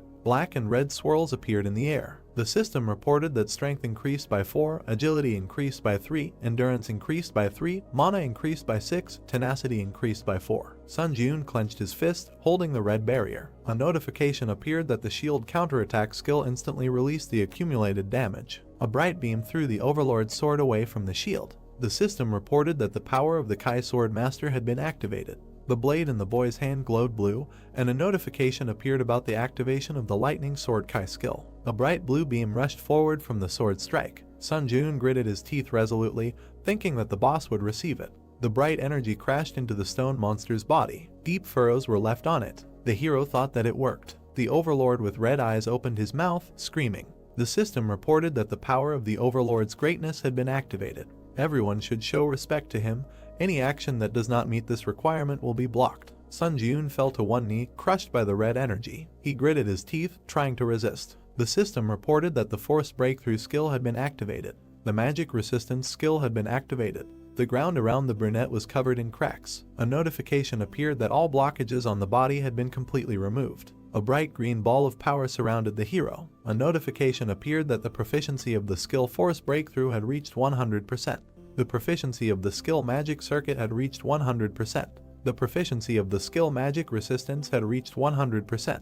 These skills had been upgraded to rank C. The monster's strike collided with the bright shield. Sun Ji-eun moved forward, thinking that the situation was extremely dangerous. However, there was a wicked smile on his face. He wondered why he couldn't stop laughing. As he flew at the monster wearing the crown from above, he wondered if it was because he was anticipating his impending victory. The fundamental desire to become stronger was burning like fire. Bright rays of attack surrounded the stone monster. Chunseok's words were heard that the challenger Sun Ji-eun was a real monster. Seung-hoon replied that it was such a strange feeling. He never thought he would be looking at someone's back. However, they should congratulate him. Leaning on his friend, the man said that the first place in the rankings was now his. A powerful beam hit the red shield. The system reported that charging was complete. The counterattack shield skill had reached the maximum damage absorption limit. Sun Ji-eun held the shield, surrounded by a red glow, with his legs spread wide. Bright energy was spreading from it. The brunette extended his hand forward, thinking that if he reduced the shield's area of effect, the energy density would increase. The system reported that the counterattack shield skill instantly released the accumulated damage. A bright red beam was rapidly approaching the boss, cutting off his sword arm.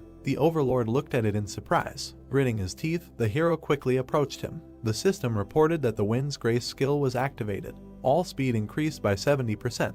The current stacking progress is 7 of 7. Due to the maximum stacking, a 1-day cooldown was applied. The Furious Swordplay skill was activated. Sword attack speed increased by 10%.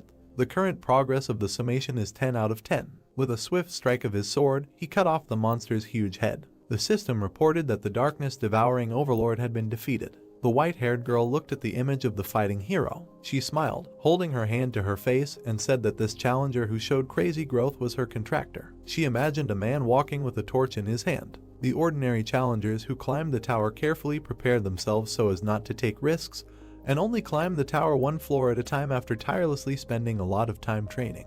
In the shining window was the face of a smiling brunette. She said that Sun Ji-eun was a valuable talent that was not easy to see in other dimensions. She thought it could be said that he represented the desire to grow. The white-haired girl imagined the images of people, thinking that the problem was that as time went on, other administrators would also become more and more interested in him. Many swords were stabbed into the white ground. She decided that she needed to establish a closer relationship with this challenger before other administrators did. The battlefield she stood on was engulfed in bright flames. She thought that it was for the sake of achieving her wish. The head of the stone monster fell to the ground with its crown shattered. notifications began to pop up that the darkness-devouring overlord had been defeated, and the guys were congratulated for breaking through the first floor of the trial tower. As a reward for breaking through, a mastery enhancement item would be sent to their inventory, as well as 60,000 points, and 1,000 forge points would be added as a reward for breaking through. Then the protagonist grinned sarcastically, because he was a challenger who contributed to the completion of special tasks. 10,000 points and 1,500 SP were awarded as a reward, and such a reward completely compensated for the difficulty of the test. Chunseok, with an excited look through his bangs, asked Sunjun how he managed to pull all this off. The protagonist stood in front of the players on the destroyed floor and said that he had a skill that was perfect for the current situation, and it seemed that luck was on his side. Seung-hoon and his friend extended their index finger and said that today he was able to surprise them greatly and offered to talk in more detail in a private chat, adding each other as friends. Notifications popped up that the challenger Chunseok and Seung-hoon sent him a friend request.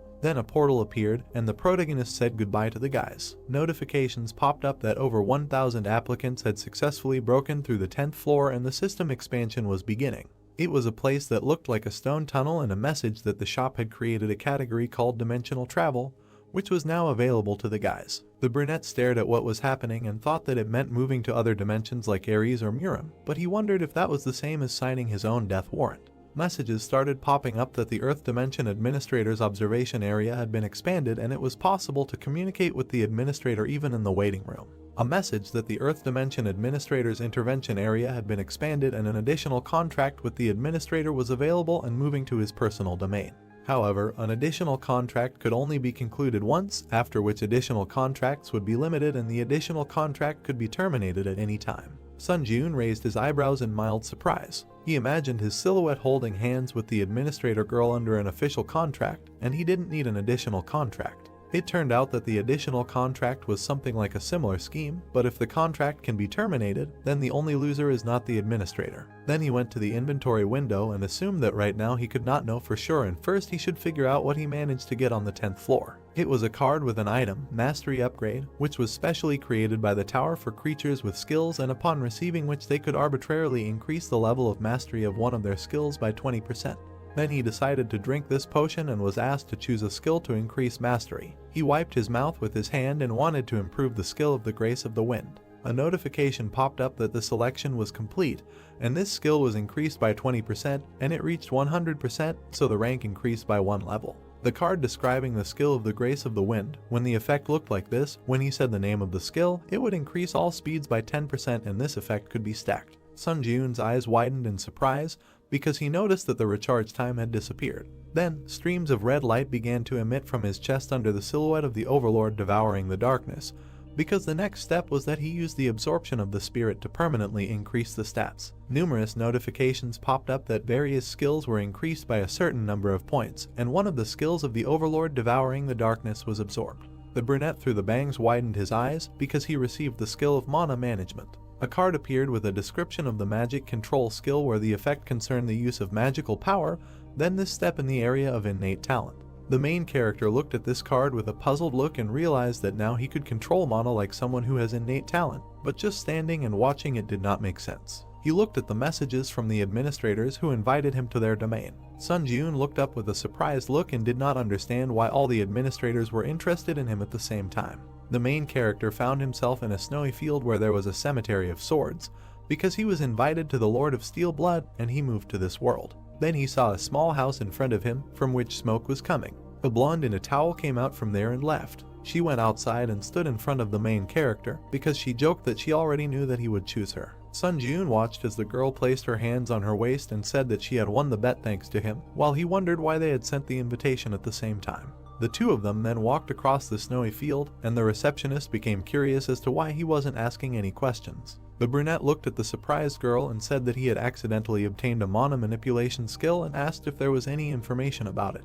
The girl replied that he had obtained a very powerful skill. She placed her hand on her waist and stated that it was very fortunate, because before they returned to the hut, she would briefly explain everything to him. She said that he needed to use the newly acquired mana manipulation skill to maximize the magical power in his body. The protagonist placed his hands in front of him and began to emit glowing magic. He then frowned angrily and bared his teeth. He immediately spread his arms and began to emit powerful streams of discharges and aura from himself because he activated a skill that greatly affected the magic circuit in his body. He He bent down and looked furious with his arms outstretched, because this skill was forcibly increased with the help of the mana management skill. He lowered his head in sweat and looked at his hand, because he had a feeling that his physical data had increased several times. Then he hit the ground with his hand and a powerful stream of wind rose around. The girl covered herself with her hands from such a powerful stream. Suddenly, the towel flew off her. The brunette looked in amazement at the girl's naked body. Then after a while they were sitting at home and having tea, because the administrator did not believe that he looked like a person who was capable of pulling such a trick. The main character sipped tea and choked on such a statement and said that it was just a misunderstanding.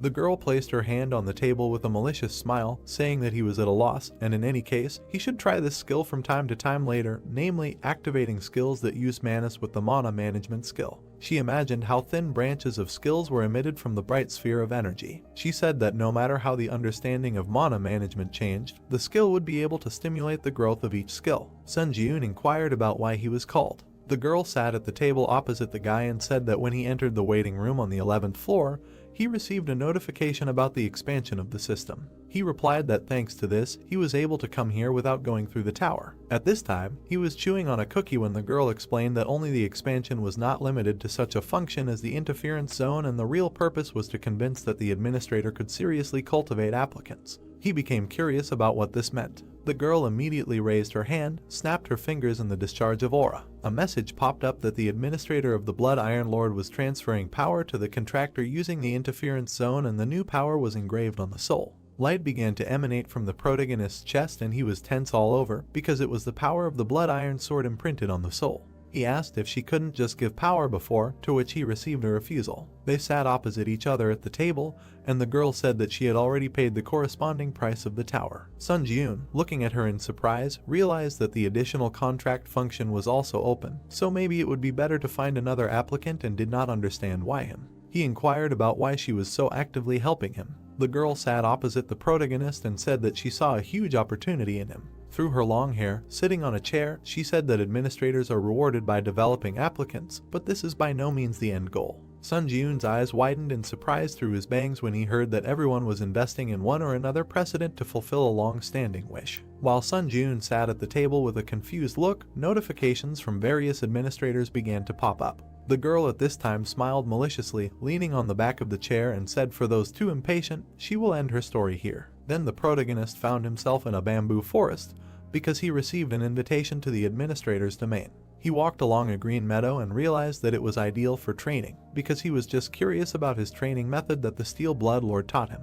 He immediately swung his glowing blade and wanted to use mana control and hone his mastery of the skill 3 absolutes. He put out his magic shield with his hand and swung his sword again, because he used several skills, such as instant acceleration, and the skill rank was forcibly changed. He pulled out his magic blade to match the color of the rays and realized that now he needed to increase the power of the sword master. He stood in a fighting pose and looked at the magic blade in surprise. He looked at the blade with an angry grin and did not understand why this sword could not be activated by mana control, because he wanted to raise the rank of the lightning sword skill through the power of the sword master. He bared his teeth angrily in the sweat of his brow, and for him it was strange, because he assumed that this was all because the sword master is power. Notification that the administrator, the White Crane Sword, is waiting for his visit.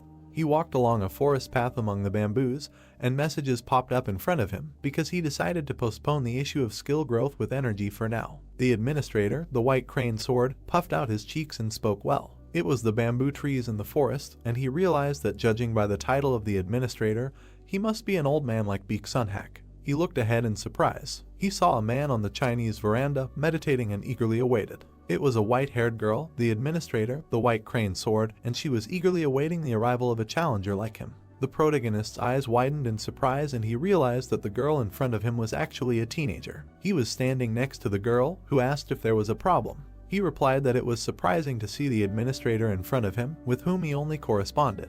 He was about to come closer when the girl extended her hand and said that she understood everything perfectly, but it was not very convenient to talk while standing, so she suggested that he go somewhere else. The protagonist looked dumbfounded with his hair disheveled, and he found this conversation very refreshing. He was meditating next to the receptionist girl who was smiling at him, and he thought he knew why she had abandoned the chairs and sat on this floor. The girl looked ahead with awe and said that she had always been watching the protagonist from here, and from the moment he had entered into a life or death fight with Sunhak on the 9th floor until now. The two of them were meditating on the platform, and the guy said that she had been watching him since the observation of the candidates was allowed and asked if it wasn't a waste to sponsor a candidate she had only seen once. The girl said that she would not answer at all, he should be more aware of his own value. She recalled the image of the old man with the ball and said that he could not reach the highest rank of possession of energy release, and he was still considered a fairly strong warrior of Murim, although he lost some of the strength he had after entering the tower, but maintaining victory over such a contender could rightfully be called a feat. The main character opened his mouth in amazement when the girl said that he should believe her, who was bound to this old man by a contract. Sun Ji-yoon looked at her with alarm and sweat on his brow and realized that in this case, she could harbor a grudge against him. At this time, it was a watermill under the sun's rays, and the girl said that there was no need to escalate the situation because he was simply a good contender for points. The girl extended her finger, and a butterfly was about to land on it because she had managed to sign a contract with many applicants in her life but had never invited anyone into her domain. Sun Ji-yoon stared at this butterfly, and the girl said that everything was until she saw him thanks to her previous applicant.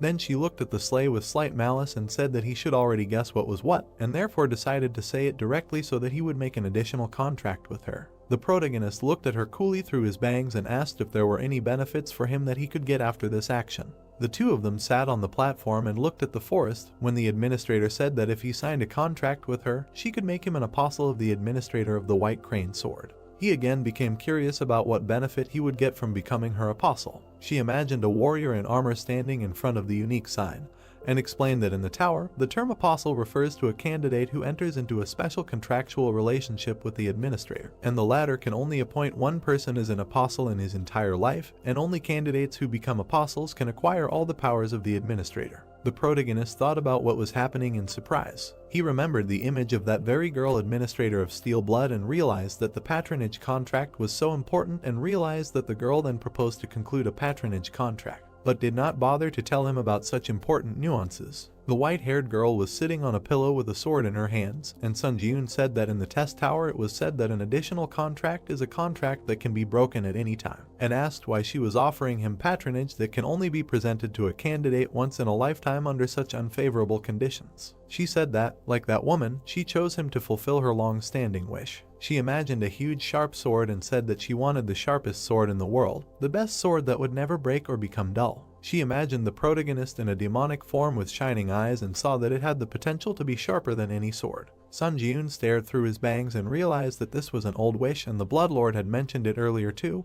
but it didn't seem like a simple wish. Then the protagonist looked at her and asked about the old wish. The white-haired girl looked ahead with trepidation and was about to tell him about it. Sun Ji-yoon stared at the puzzled girl, who said that the administrator's old wish was a memory that came from regrets in the past. She imagined a group of different administrators and said that the old wish was a right given to the administrator by the tower. The main character in this image found himself in a dark space, and such a test of the tower of an old wish is also a kind of test that the administrator can give to the applicant with whom the contract was signed. When the old wish is fulfilled, the applicant receives a reward. The girl slightly closed her lips and said, if suddenly it is possible to fulfill an old wish, then it will even be possible to change an event in the past. The main character's eyes bulged in amazement from such a statement. Sun Ji-yoon looked closely at the girl and asked how it is possible to change some event in the past, because such a thing is absolutely impossible. The girl lowered her head and explained with trepidation, since he had already gone through the test of the tower so many times before today, he should know perfectly well whether she is telling the truth or lying.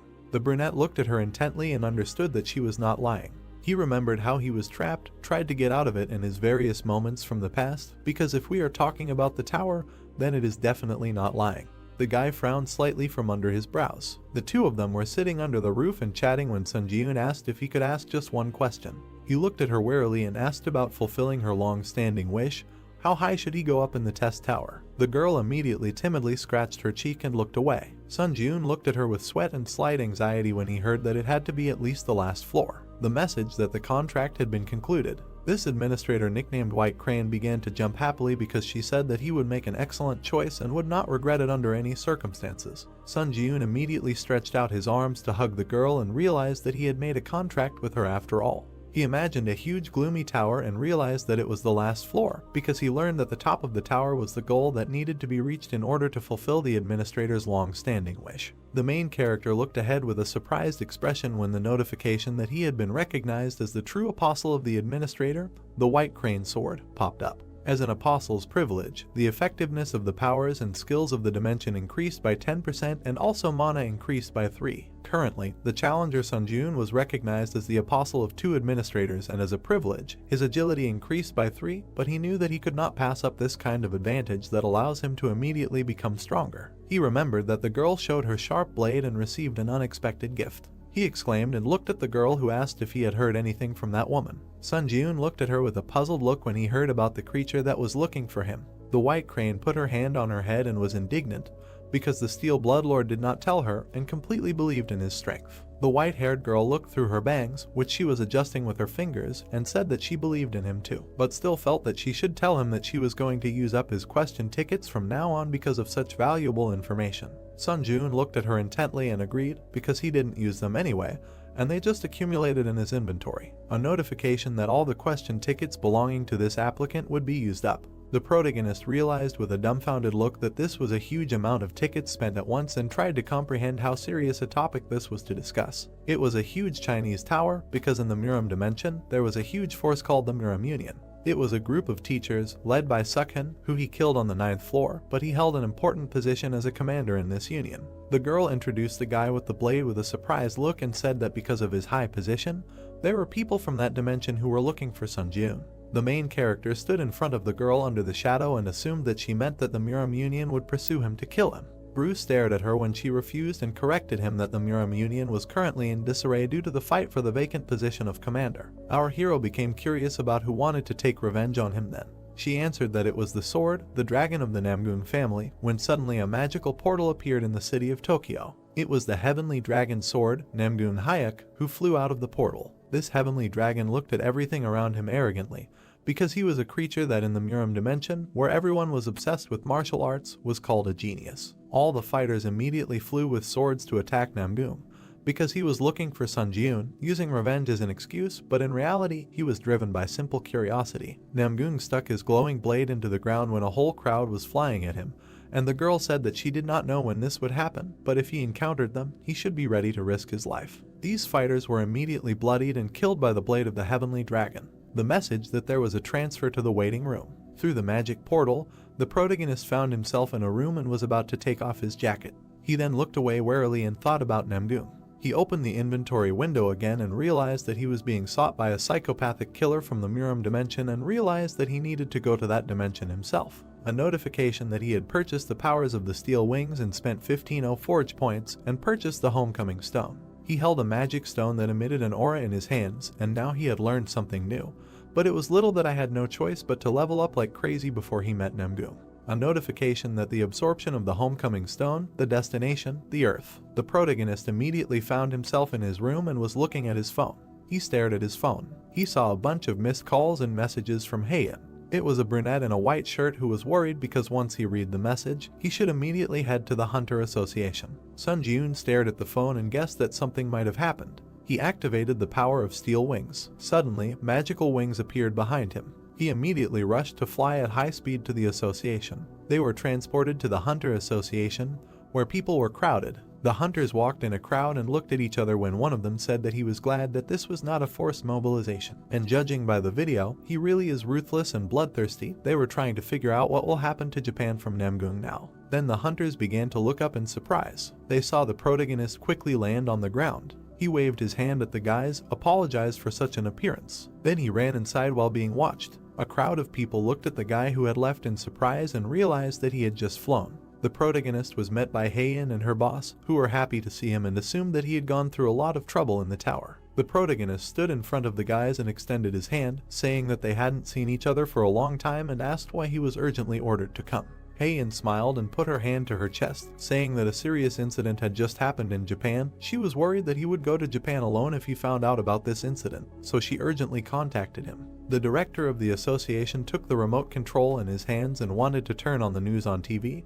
Because he assumed that talking was not very effective, it was better to see everything with your own eyes. He showed what the hunters were watching, the black portal in space, and it was a video from the body cameras of the Japanese hunters. Suddenly, purple rays started to emit from that black portal. Because this place was Tokyo, and feeling the strong wave of the gate generation, the Japanese Hunter Association formed a response team and sent 7 rank hunters to the scene. At that moment, Namgoong was standing on the street after killing all the hunters, because he was the person who appeared from the portal, shocked everyone with his appearance, because he killed 6 hunters in just a few seconds, and it is assumed that this is the first time that a challenger from another world invaded the Earth's dimension. The main character exclaimed slightly and realized that it might be about Namgoong. All the guys were standing opposite each other in a large hall, and Sun Ji-yoon inquired about the hunters who had just left and asked if they were trying to recruit a team to support Japan. The brunette in the suit slightly inclined his head and said that in such an unprecedented situation, almost all countries focused on protecting their hunters, preventing the outflow of hunting resources to Japan, and the same applied to Korea because they did not recommend supporting Japan.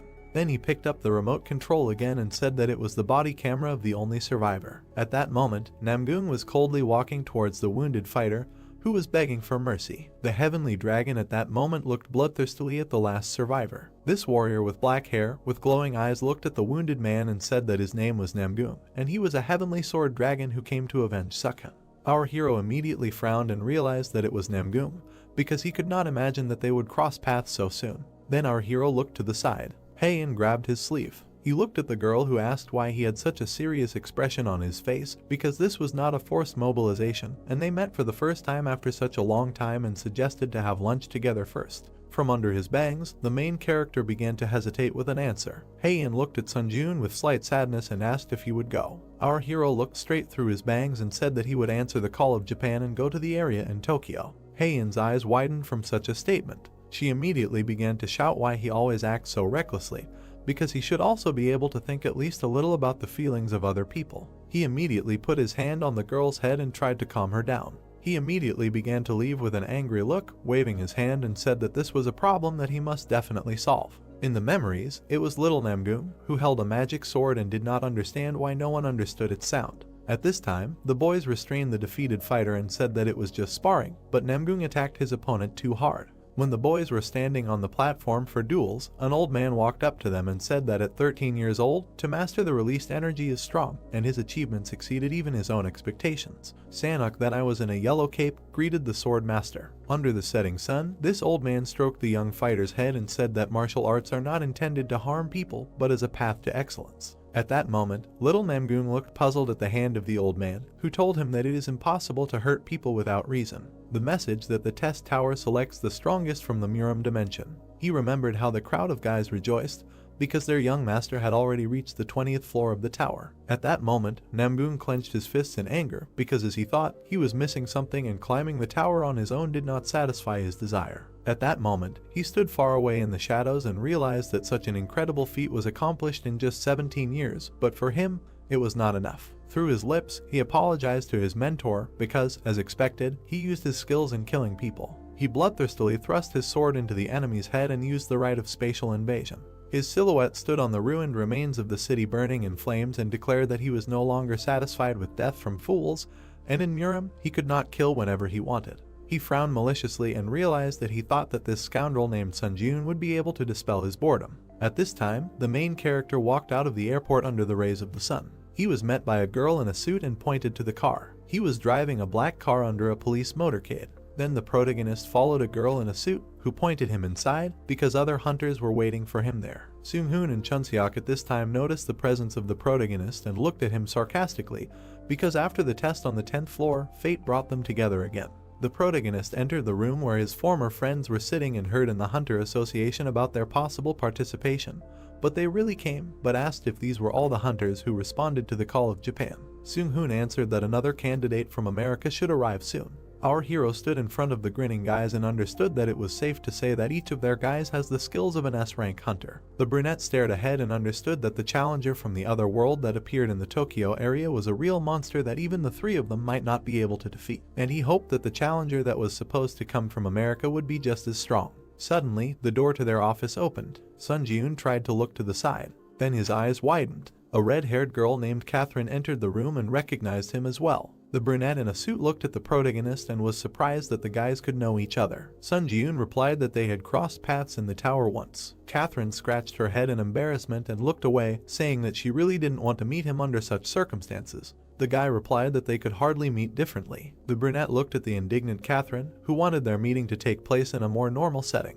He explained that they had initially met in a less than normal setting and asked how she planned to make the meeting a normal life. She pointed out that he was right about this and asked if he couldn't have said the same thing in a softer way. Seung-hoon watched through his mask and realized that it looked like a lover's quarrel. All the guys looked at the couple who were talking to each other, and Sun Ji-yoon replied that it was not like that. The girl in the suit put her hand on her chest and was glad that all the candidates had finally gathered and apologized for the late introduction because she was the president of the Japanese Hunters Association named Eri Chika. The protagonist's eyes widened in surprise because this was the president of the Japanese Hunters Association, and when she came to meet him at the airport, he thought that this was a staff member, and this must mean that Japan is currently in despair. Alina spread her arms out to the hunters and said that no other support was expected and the situation was more serious than expected, so other countries carefully monitor the dispatch of their hunters. Chun-seok and Catherine looked around in confusion and realized that even if it was a strict control, how could only 4 people come from all over the world when the situation was even worse than they thought?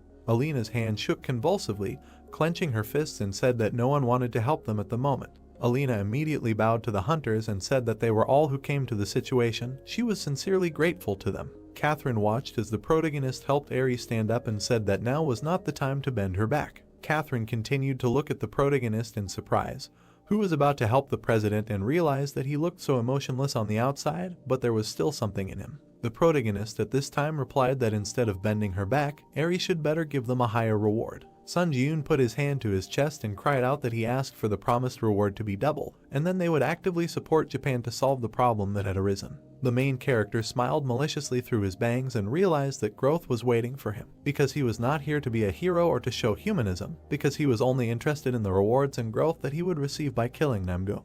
The brunette looked at the player and said that in such a crisis situation, she acted too emotionally, and the creature that appeared in the Tokyo area was definitely an unusual monster, so she would have to risk her life, and they promised to double the reward. Then Eri stretched out her hand towards Ka and said that it was not only that the situation was hopeless, because they also had chances. She imagined the image of Catherine, who emitted fire and sparks of light from herself because her abilities could change the situation in this battle. It was a fiery core that was controlled, because she has the power to suppress flames. All the hunters looked at the American girl in surprise as she said that if she could touch an opponent stronger than herself with her flames, all of the opponent's stats would drop by 10 and some of their skills would be randomly sealed. Catherine clenched her fire fist and looked away, noting that with this power, they could seize the initiative, and of course, if only she could touch Namgung.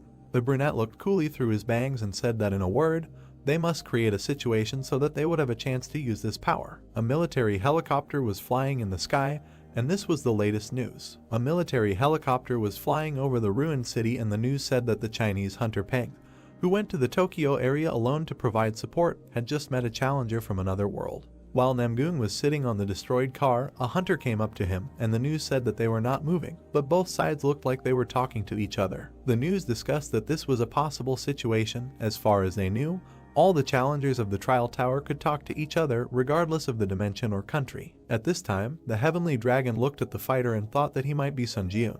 This guy in green armor said that he was Peng from China and would make him live for looking down on the earth dimension so disdainfully. Namgung frowned in displeasure, closed his eyes, and did not understand why the one he told to come did not come, and there were only bugs walking around. At this time, Peng quickly rushed and punched Namgung. This brunette tilted his head and noticed this fist technique. With slight bruises on his face, he looked at the fighter arrogantly and found it interesting. Then Peng suddenly froze and his eyes widened. There was a powerful explosion that threw everything around. The hunters watched the helicopters for this explosion and realized that the Chinese hunter had started acting alone and the situation was starting to take a turn for the worse. Catherine looked at the protagonist in the red suit, who turned to her and said that if she ended up in the air, she should land correctly. The brunette looked through his bangs and said that he had a very good idea. Catherine looked closely at the protagonist and said that there was a skill called the Purity Jump, which makes her immune to all damage from falling, and that would be enough. Sun Ji-yoon looked at the girl and said, if the plan is from work, then he will be able to deal a strong blow to the enemy,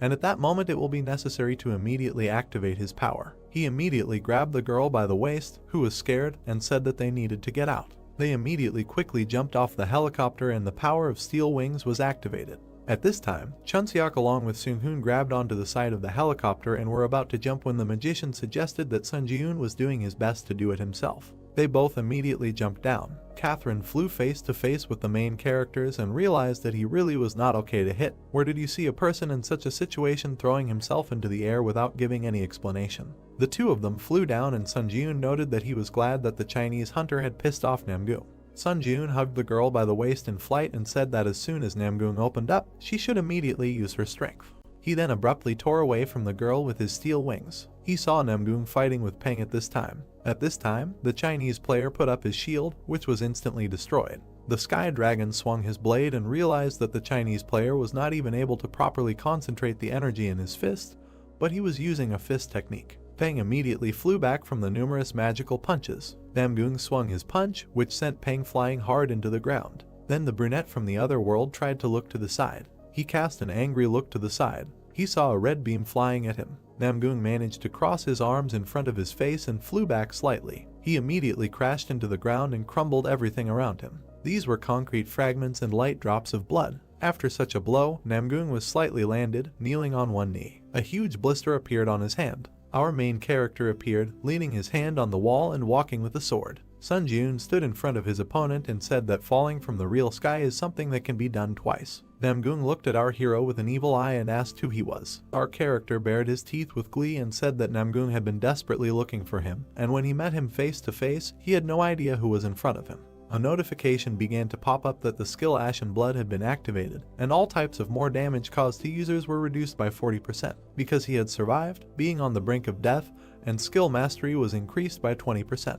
The main character stood in a fighting pose with his sword. Namgung slightly closed his lips and realized that it was him. Sun Jun looked at his opponent with an evil eye and said that he was that player. A notification that the power, Sword Master, had been activated. He pulled out his magic blade. Namgung stood in a fighting pose with blisters on his fists and could not wait to find out who he was. He added that it was about a worthless scoundrel using a fake art of released energy. He immediately struck with his fists to break the blisters. Then he grinned bloodthirstily, looking at the enemy, and said that he could not even imagine how much this consciousness angered him. The protagonist immediately ran to attack and understood that now he needed to make a preemptive strike while he had no weapon in his hands. Namgung immediately put out his hand. Suddenly, this sword from the ground flew into his hands. The hunters clashed in a fierce battle, from which pieces of earth flew off. The protective sphere of the protagonist cracked, because a direct clash was extremely dangerous. The skill Ash Blood was activated when the protagonist hid behind the magic sphere and thought that he had inflicted much more damage on him with an airstrike, but it did not work. Our hero with a bleeding lip looked at the enemy with anger and realized that the counterattack shield was broken with just one blow, and in this situation the reflective ability of the shield would be extremely difficult to use. He assumed that this was the true released energy when a bright light was emitted from Namgung's sword. He assumed that his opponent had time to spread out and saw that he relied entirely on the magic techniques obtained in the tower. The main character immediately swung his blade, but his attack did not reach the target because he activated the lightning sword skill. Namgung looked at the light strikes flying past in bewilderment. Then he waved his hand and sent a fiery explosion towards Sun Jun. At this time, Seung-hoon and Chunseok flew to help their friend. They tried to get close to the enemy from all sides. Suddenly, Catherine appeared behind Nikolai, who was about to use her magic. She immediately released a fireball from behind under the flame suppression skill. The description is that this skill reduces his skills when it hits the target. A powerful fire explosion occurred. Catherine looked at what was happening in surprise and thought that the power was not activated. Chunseok ran past in a hat and extended his index finger. The guys saw Namgung rise on a lamppost and use his magic, calling everyone bugs, and they really provoked him. He pulled out his magic blade, because it was said that even despite the instinct of a hunter who has gone through many fights not for life, but for death, this attack cannot be blocked. Namgung frowned bloodthirstily and shouted that he would kill everyone. All the guys immediately began to run to different places and dodge the powerful light attack. The main character extended his hand to the girl. It was the receptionist who gave him a small gift through her hand in the form of an injection of ordinary mana. She transmitted a purple glow to him through a handshake and said that he should not perceive this process. The main character was completely enveloped in purple flames, was surprised, because they explained to him how a simple injection of ordinary mana was about establishing a connection. Then they reached out to each other with their hands, and she asked him if he felt a difference. Sun Jun thoughtfully looked at his hand, saying that at first he simply felt a surge of ordinary mana, but then another sensation arose. The main character imagined how the long-haired girl stood in front of him, putting her hands on her shoulders. He said that it was as if she, the white crane sword, was inside him. The white-haired girl smiled widely, saying that this was great, and now he would need to apply this ability to the sword. She added that, however, after leaving her abode, he should try to conduct a trial training after waiting for some time, noting that she did not want to be punished for the excessive interference of the administrator. A bright pillar of energy struck the ground. Namgung watched in surprise. The system announced that the released Kai energy was achieved through enlightenment, not strength or skill, adding that this was the first time someone independently used the released Kai energy in the earthly dimension. The system announced that the test tower paid respect to the challenger Sona. The protagonist pulled out his sword, from which a blue aura emanated. The system announced that he had obtained the achievement of the unification of body and sword, adding that the penalty of increasing mana consumption when using the power of the Sword Master Kai was removed. Catherine noted that this was perfect in the released Kai energy. The protagonist looked behind him, asking if everyone was okay. Catherine said that they were okay thanks to him. The red-haired girl looked ahead in surprise, remembering the fight between the protagonist and Namgung. She thought that Sun Ji-eun had instantly struck a slash and neutralized the shadows and probably a powerful attack, adding that they had both already become monsters. The boys turned their attention upward. Namgung smiled madly, saying that if it had been like that from the very beginning, he would have almost been disappointed. The long-haired boy remembered how he destroyed a sand castle as a child. He noted that the more complex the sand castle, the more fun it was to destroy it. Namgung put his weapon in front of him, rushing towards the protagonist. The hunter put his weapon in front of him, gritting his teeth. He thought that all the challengers from other worlds were still terribly annoying. This scoundrel was a real psychopath. The hunter was thrown aside. He furrowed his brows, asking the boys if they could all wait in a safer place, adding that if he had to protect them again, he would lose all concentration. Seung-hoon put his hand in front of the red-haired girl, saying that although it was a shame, he was right. Seung-hoon thought that in the last test, that this time, he could not help him. Seung-hoon stared at the protagonist from under his mask. He said that when he saw an opportunity and was confident in success, he would give the go-ahead to carry out Operation Fireworks. The boys ran away from the protagonist. Seung-hoon told him to be careful. Slashing blows met each other. The protagonist and Namgung fought in the air. The windows of the building cracked from the powerful energy. The car was thrown to the side due to the strong flow of energy. The boys fought each other fiercely. Sunbeams were visible from under the gray clouds. Explosions could be seen in the air. The boys stood behind the wall, watching the scene. Chunseok said that he now understood why he told them to leave. Catherine noted that he was still fighting equally with that monster. Seung-hoon narrowed his eyes, stating that it was not so and it felt like he was one step behind the enemy. Blood sprayed in the air. Seung-hoon added that at this rate, he would miss the attack sooner or later. The hunter blocked Namgung's attack. He thought that he would be able to resist if his Kai skills improved. The white-haired girl looked at the protagonist with a serious look, saying that she guessed that Namgung's sword skill level was a Sun Ji-eun thought that all of his sword skills were at rank C. The protagonist imagined the huge Namgung in front of him. He thought that even without skills, he was monstrously strong. Namgung stood in front of the hunter, asking if he was already exhausted. The hunter looked at the guy with an exhausted look, thinking that he used too much stamina to recover and if he spent more stamina, it would affect his fight. Catherine threw a bottle towards the protagonist, telling him to catch it. The protagonist grabbed the bottle and said that it was great. He removed the cap from the bottle, looking away. Namgung kicked the protagonist with his foot. The long-haired guy grabbed the bottle, pouring it into his mouth. He said that he would enjoy drinking it.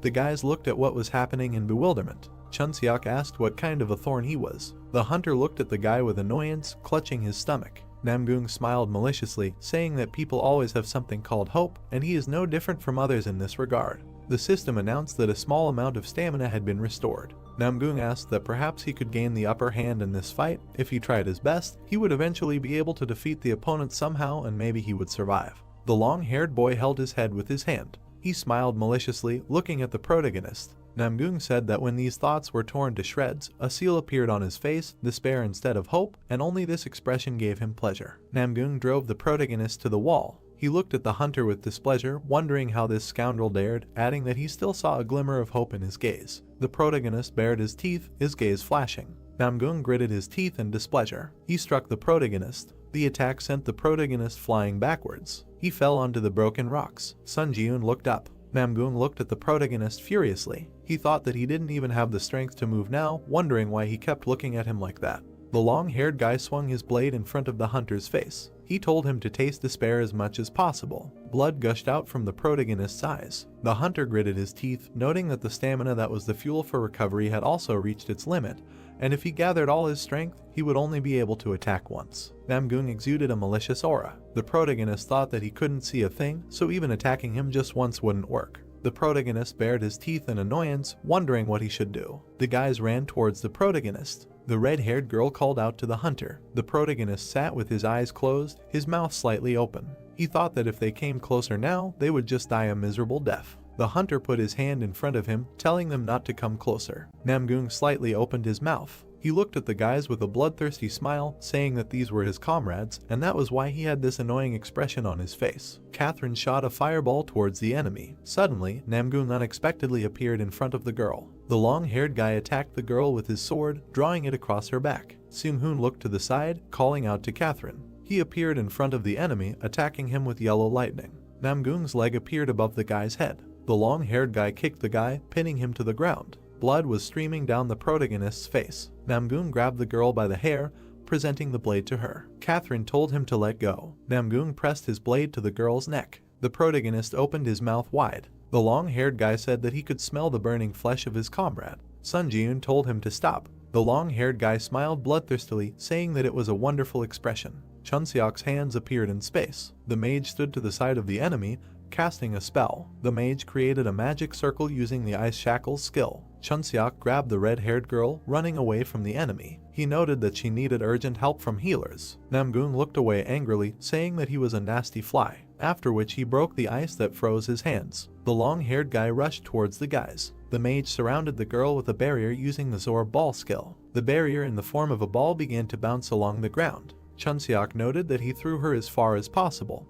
and this is the most he can do, adding that now he needs to open up again. Chun-seok looked behind him, using the concealment skill. Suddenly, Namgung grabbed the mage by the head. The long-haired boy attacked the mage with his blade. Seung-hoon was lying on the ground. The protagonist thought that everything was exactly the same as that day 7 years ago, and now he was also unable to protect anyone. The protagonist gritted his teeth, raising his hand to his face. A rat with red eyes was running along the ground. Not far from the protagonist, a crowd of rats was visible. The rats were shining with their red eyes. Sun Ji-eun noted that this was a disaster and acknowledged his battle of disaster, and tens of thousands of rats ran out to the surface to survive, and he reproduced the only attack he had left. A blue pillar of energy appeared from the protagonist as the rats flew into the air. A red aura was gathering in the protagonist's chest. The system announced that he had recovered his stamina by using up all the souls in his possession. Namgung held Seung-hoon's severed arm, looking behind him. Sun Ji-eun told him to know when to stop. The main character was emitting a dark aura. He said that he was a Muram-crazy scoundrel. The long-haired guy smiled bloodthirstily, saying that he did not want it and he liked to watch his reaction, as it amused him. Pang swung his fist, emitting a golden aura. He used the dash skill. Pang struck the opponent's stomach. Namgung bared his teeth. The system notified that the ability of the person who touched the fire was greatly reduced by the effect of the fire suppression power. Fencing and flame sword are sealed for 10 minutes. The system notified that everyone except Namgung of the specified user is immune to this flame. Peng looked at the opponent angrily, saying that he is the Chinese hero Peng and he is not dead yet. After which the brown-haired man abruptly ran to the side, saying that he delivered the flame to Catherine and now dares to take his leave. Namgung looked ahead with displeasure, saying that this little fly was trying to do something until the very end. The system announced that he couldn't use swordsmanship because the fire suppression skill had been sealed. The long-haired boy bared his teeth in anger. He raised his blade above his head when swords appeared in the air. He used the skill battle of the strongest. The swords began to fall to the ground around the guys. The protagonist and Namgung were in the center of the barrier. The system announced that a duel zone was formed within a radius of 30 meters by the unique characteristic battle of the strongest. With the exception of Sun Ji-eun and Namgung, everyone else was prohibited from the duel zone. The protagonist looked ahead with confusion. Namgung smiled bloodthirstily, swinging his fist. He thought that if swordsmanship was sealed, then he could use fist techniques. The long-haired boy appeared above the protagonist's head. He wondered what someone who could not see anything could do to him. The protagonist stood motionless, wondering since when did this happen. Sun Ji-eun dodged his opponent's attack. He noted that the spiritual eye was a skill that allowed him to see things that were outside his line of sight, and this was what he thought about this ability. The protagonist jumped to the side, away from his opponent. He noted that he could not only see the wall that was spread out in a radius of 30 meters. Green light spread across the ground. Sun Ji-eun noted that he could feel every pebble in this area. The hunter kept his eyes closed. He thought that he had seen more than just his sightlessness, and until now he had never used the spiritual eye correctly. An eye appeared on the protagonist's forehead. Sun Jun noted that it felt like the opening of a third eye. A purple aura appeared in the space. The system announced that he had realized the true nature of the spiritual eye, and the spiritual eye skill had been upgraded to rank B. The system announced that there was a battle going on in which he had put his life on the line by relying on his senses, and the sixth sense skill had been upgraded to rank B. The protagonist noted that the sixth sense skill, which he had completely forgotten about after acquiring, had developed and his senses had become clearer. A dark aura was visible in the space. The system announced that he had managed to put up a mortal fight with a sword master, and the demon slayer skill had been upgraded to rank B. The system announced that in a short period of time, he had experienced countless crises and a reincarnation beyond his capabilities. The Ashen Blood skill had been upgraded to rank B+. Namgung watched the scene in bewilderment. The protagonist swung his blade as Namgung jumped aside. The protagonist opened his eyes, flashing a red light. He noted that he could now fight equally with the weakened Namgung. The protagonist ran towards his opponent. Namgung wondered what kind of situation this was. He looked at the protagonist with annoyance, wondering why he was moving better and better with each step and why each subsequent thrust of his sword, or rather the previous one. The protagonist moved his hand with the blade to the side. The system notified that the skill Secret Walk in the Shadow was activated, and he was moving by stepping on the shadowed space, adding that the user's movement speed was increased by 30%. The protagonist bounced off the ground. The system notified that the skill Instant Acceleration and Grace of the Wind was activated. All speed increased by 70%. The current stacking progress is 7 out of 7. The hunter collided with his opponent. The system notified that the skill Furious Swordplay was activated. The sword attack speed was increased by 20%. The current stacking progress is 10 out of 10. Sun Jun tilted his head to the side, dodging the attack. He noted that even with everything in his arsenal, he was barely close to the point of fighting on equal terms, and he was in a high-risk zone. Namgung clenched his fists. Sun Jun noted that his stamina would soon drop to 0, and Namgung's reduced abilities would return to their previous state in 10 minutes, adding that he should deal with him while the flames were active. The protagonist raised his hand with the blade, thinking that it was the only thing that could turn the tide of close combat.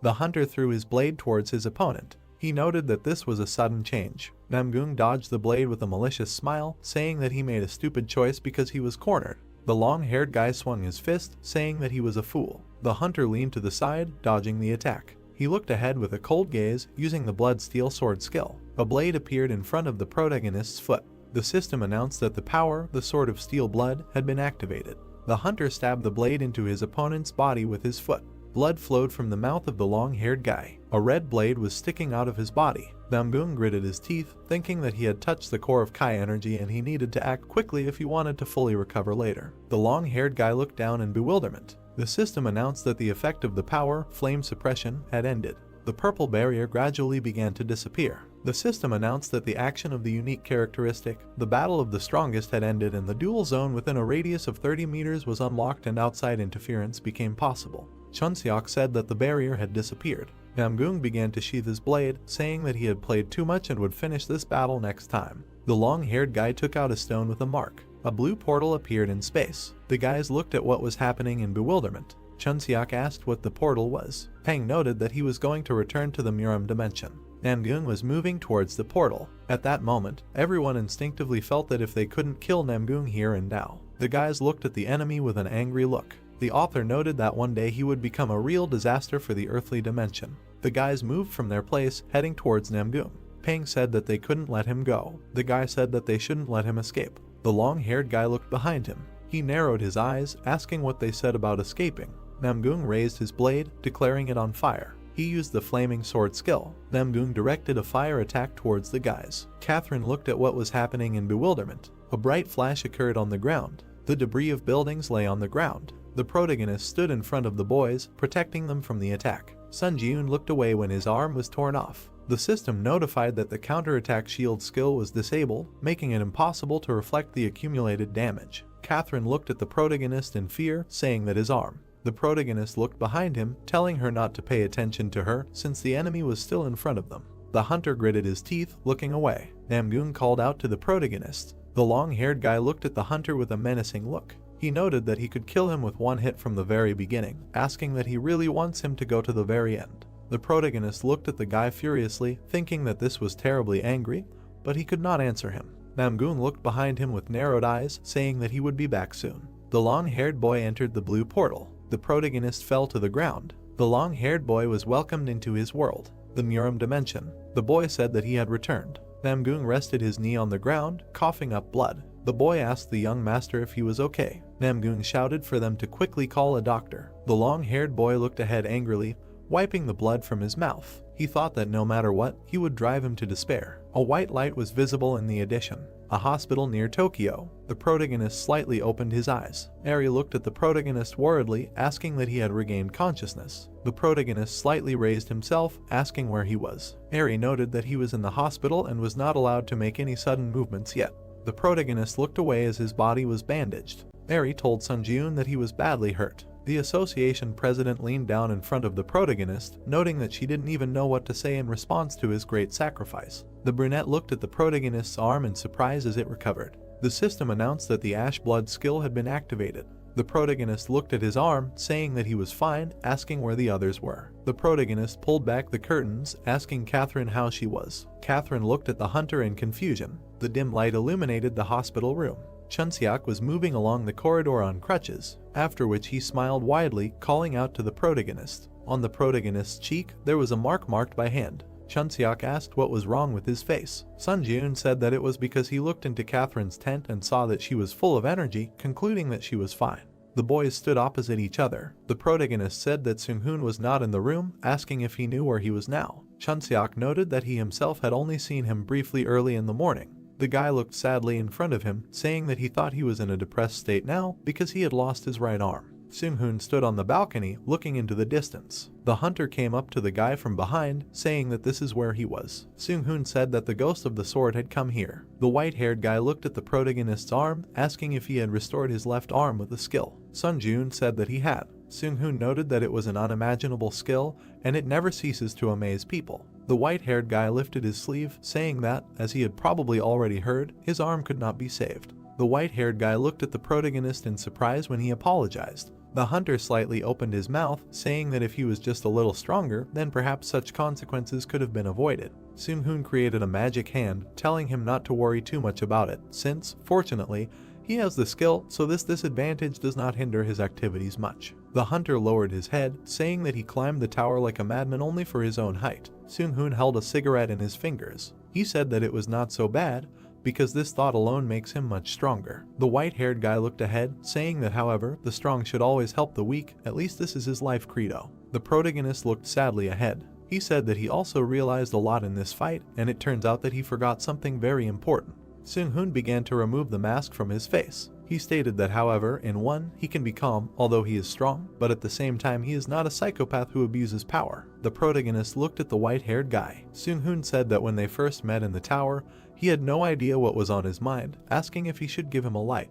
The protagonist looked at the guy dumbfounded, saying that he does not drink alcohol or smoke. After which Sun Ji-yoon asked what he was. The protagonist looked sadly in front of him, saying that he also realized a lot in this fight and it turns out that he forgot something very important. Seung-hoon began to take off his mask, saying that however, in one, he can be calm, although he is strong, but at the same time he is not a psychopath who abuses power, adding that when they first met in the tower, he had no idea what was on his mind. The protagonist looked at the white-haired guy. The guy asked if he wanted a light. The protagonist said that he neither drank alcohol nor smoked. After which the protagonist looked at the guy in surprise. The white-haired guy looked towards the protagonist, after which he smiled widely, saying that he forgot to introduce himself. The guys were standing behind the association president and the people when they were being filmed. The protagonist was sitting opposite the girl, giving an interview. The protagonist was handing the red-haired girl a choker. Catherine smiled widely, putting the choker around her neck. The protagonist waved to the guys as they left. Sun Ji-yoon pulled the red coat over himself. He looked at his hand with a smile, thinking that the design of the tailcoat had been slightly improved. Sun Ji-yoon stood in the ward, saying that the equipment items were licked to a shine. From Japan's point of view, they had prevented a disaster, so such an attitude was not something out of the ordinary. The protagonist lay down on the bed, saying that these 3 days he returned to Earth for were filled with endless chaos, and he did not want to become so famous. The protagonist looked at his phone, noting that there was even a video of their battle already circulating on the internet, noting that the filming was done from a helicopter of the Japanese Hunters Association. Comments from viewers were visible on the phone. People were talking about how strong the protagonist was. The protagonist noted that this is why Seung-hoon called him a sword ghost. The hunter looked at the ceiling with a serious look. He thought that he never expected Gennady to be the Lightning Emperor. The white-haired guy crossed his arms over his chest. The protagonist noted that the Lightning Emperor, even among 30s rank hunters, he was rightfully considered the strongest. The Lightning Emperor stood on a cliff in front of the people. The hunter noted that he cleared portals at a speed that other S-rank hunters could not even dream of, and he was a true hero of Korea. Sung-hoon handed his business card to the protagonist. He said that if he needed his help in the future, he could call him anytime, noting that he would be honest and he would not mind recruiting him, adding that he could contact him for any personal matter or for any other reason. The protagonist thought about recruiting. The system announced that the time was up. The protagonist rose from the bed, saying that he needed to become stronger to deserve the nickname of the Ghost of the Sword. The hunter grinned maliciously, saying that it was time to return to the tower. The system announced that he was returning to the test tower. The protagonist sat on the bed. The system announced that the waiting room on the 11th floor had been entered. The protagonist looked ahead with a serious look. He noted that he had learned some lessons from the fight with Namgung. The protagonist opened a store. He imagined himself running fast on the ground. Sun Ji-yoon noted that it was about endurance. He remembered his arm being torn off. Sun Ji-yoon noted that Ashen Blood is a recovery skill that boasts excellent efficiency among his current skills, but it will not activate if his stamina is at 0. The protagonist looked ahead with a serious look. He noted that it was time to acquire a new skill that would instantly restore stamina. The protagonist browsed the store, saying that all the skills looked pretty good and the best way to deal with doubts while shopping was to buy everything that was available. A huge number of system notifications appeared. The system notified that he had purchased the skill Automatic Stamina Recovery, Moonlight Absorption, Sunlight Absorption, Excessive Growth, and Blood Call. The protagonist looked at the system notification with a smirk, noting that he had accumulated enough points to afford all the necessary skills. System notifications appeared. Skill Synthesis Power activated. The system notified that he should look at the list of skills and select a material for synthesis from the currently available skills. 2 yellow plates were reunited into one. The protagonist noted that he would first synthesize the most compatible skills. The system notified that the synthesis of skills was complete and the photosynthesis skill was created. A card appeared with a description of the photosynthesis skill, which, when exposed to moonlight or sunlight, the basic ability to restore health increases by 200%.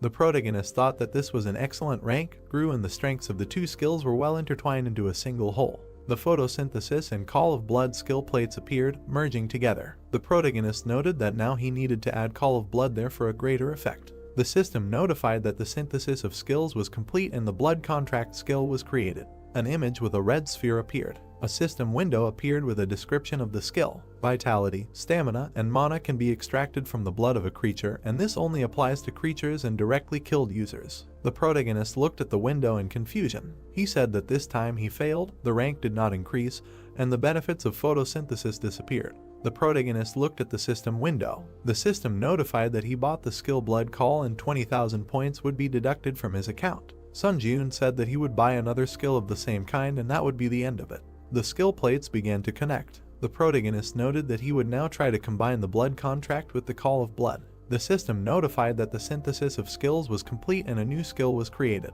The protagonist looked in front of him in surprise. The system notified that the skill Blood Seekers was created. The protagonist was surprised that he was ranked B. A red hand card appeared with a description of the skill. Life Force Stamina magical energy can be extracted from the blood of a living being and gain a powerful blood manipulation ability. All the blood that flows out of the user's body is automatically restored little by little at regular intervals. The protagonist imagined how he sucked the energy out of a person. He asked that he could now extract health, stamina, and mana from the blood, as well as manipulate the blood. Sun Ji-yoon cut his hand with a blade. He stretched his hand out in front of him as the blood began to rise. The hunter grinned maliciously, thinking that he was able to literally manipulate blood. A small ball with spikes was created from the blood. The protagonist created a blade from the blood. He noted that he could give it any shape. The protagonist raised a finger, noting that he would try something like that.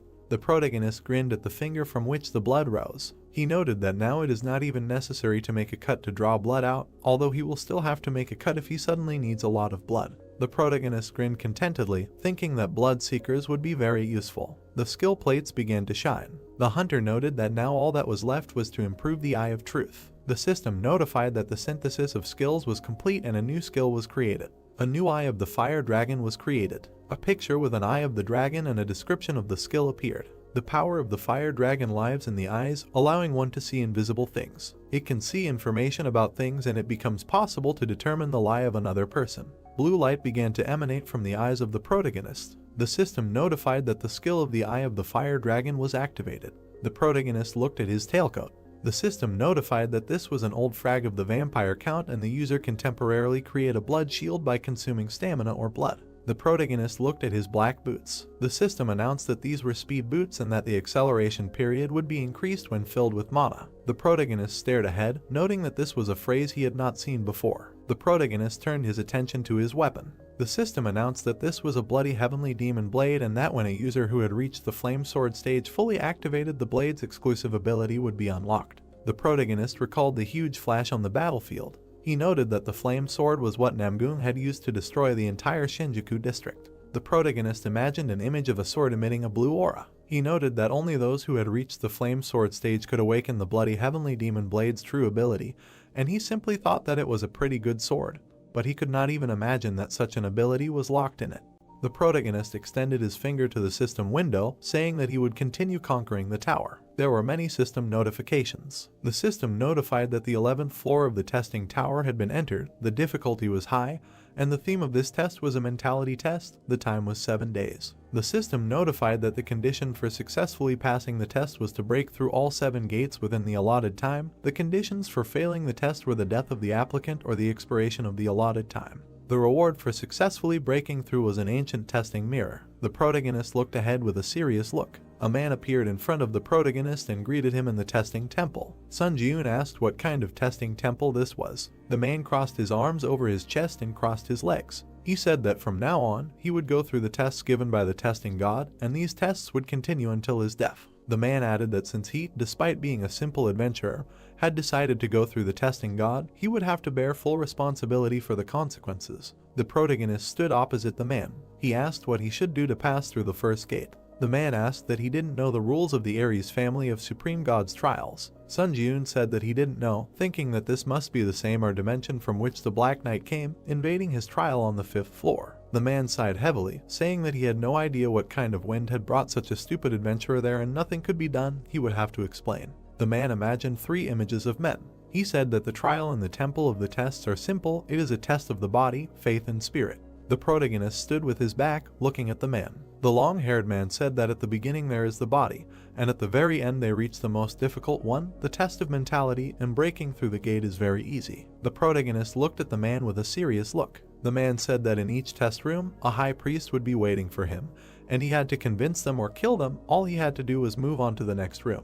The man grinned wickedly, saying that he had given him enough information, so he thought he could draw his own conclusions. The protagonist slightly opened his mouth and said that in one word, he just needed to break through the gate, no matter what. The man planted his foot on the ground, saying that they would begin the first test. The long-haired man bounced off the ground, heading towards the protagonist. The long-haired man and the protagonist began to grapple. The hunter slightly narrowed his eyes, thinking that such strength was enough to become a contender who had received the qualification of a pioneer who had passed all the tests in high difficulty. The protagonist pulled his hand back, releasing blood from his finger. The system notified that the blood seeker skill had been activated. The protagonist shot blood towards the man. The blood bullet hit the long-haired man's forehead. The man fell to the ground. The protagonist thought that, as expected, this was a mind-blowing skill. Sun Ji-eun thanked the man for explaining what was going on. The red aura was directed towards the protagonist. The system notified that he had absorbed the spirit of the priest Johann, mastery increased by 5.8%.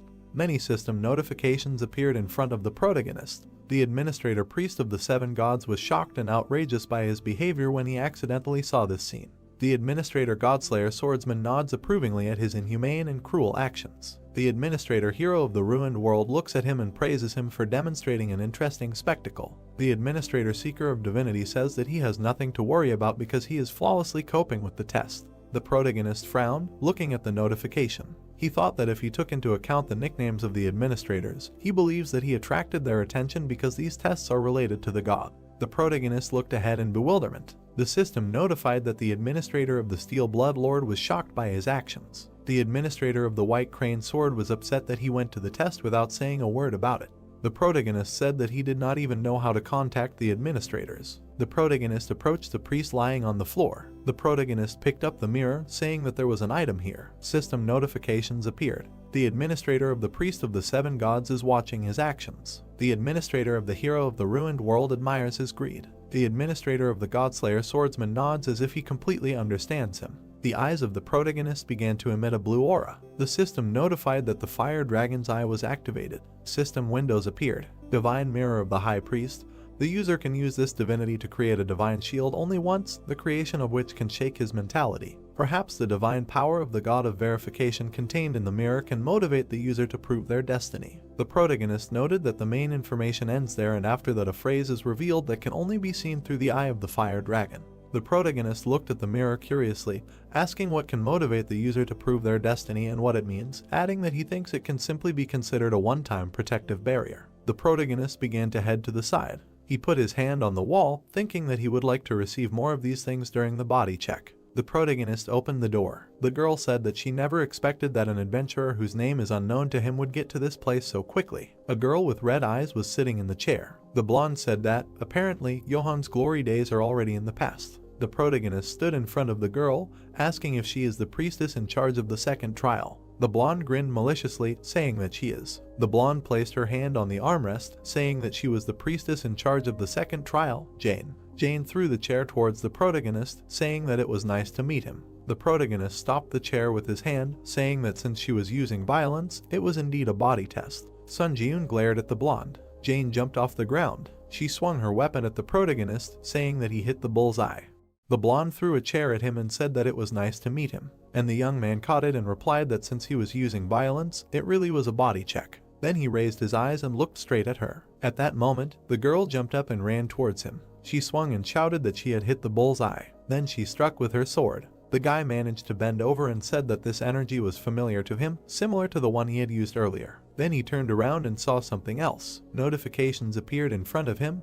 The power of the sword master was activated, and the lightning sword skill. The girl saw this and was very surprised. Then blood began to flow. After some time, she leaned against the wall and said that she knew this aura more than an ordinary adventurer and owned a complete aura. And the brunette came closer and replied that since he was able to use it, then what prevents him from doing the same? Then the blonde frowned and explained that the divine power granted by the god of verification belongs only to the priests who receive this power and use it. However, she was just a little surprised that the guy who does not even have a hint of divine power owns such a powerful fencing technique. At that moment, he was wondering what is meant by divine power, and the priestess extended her hand and activated her energy. Then the woman ran towards him, trying to attack, and the young man thought that perhaps it should have been a fatal blow, because divine power always reaches its target. Their swords were 0, when the young man extended his hand and said that according to the first priest, in order to break through the gate, there is no need to kill the priest. Do you think it is enough to convince in your actions? The priestess smiled at him and said that she did not even know. Most likely it would be possible if she acted as if she was not inferior to God in anything.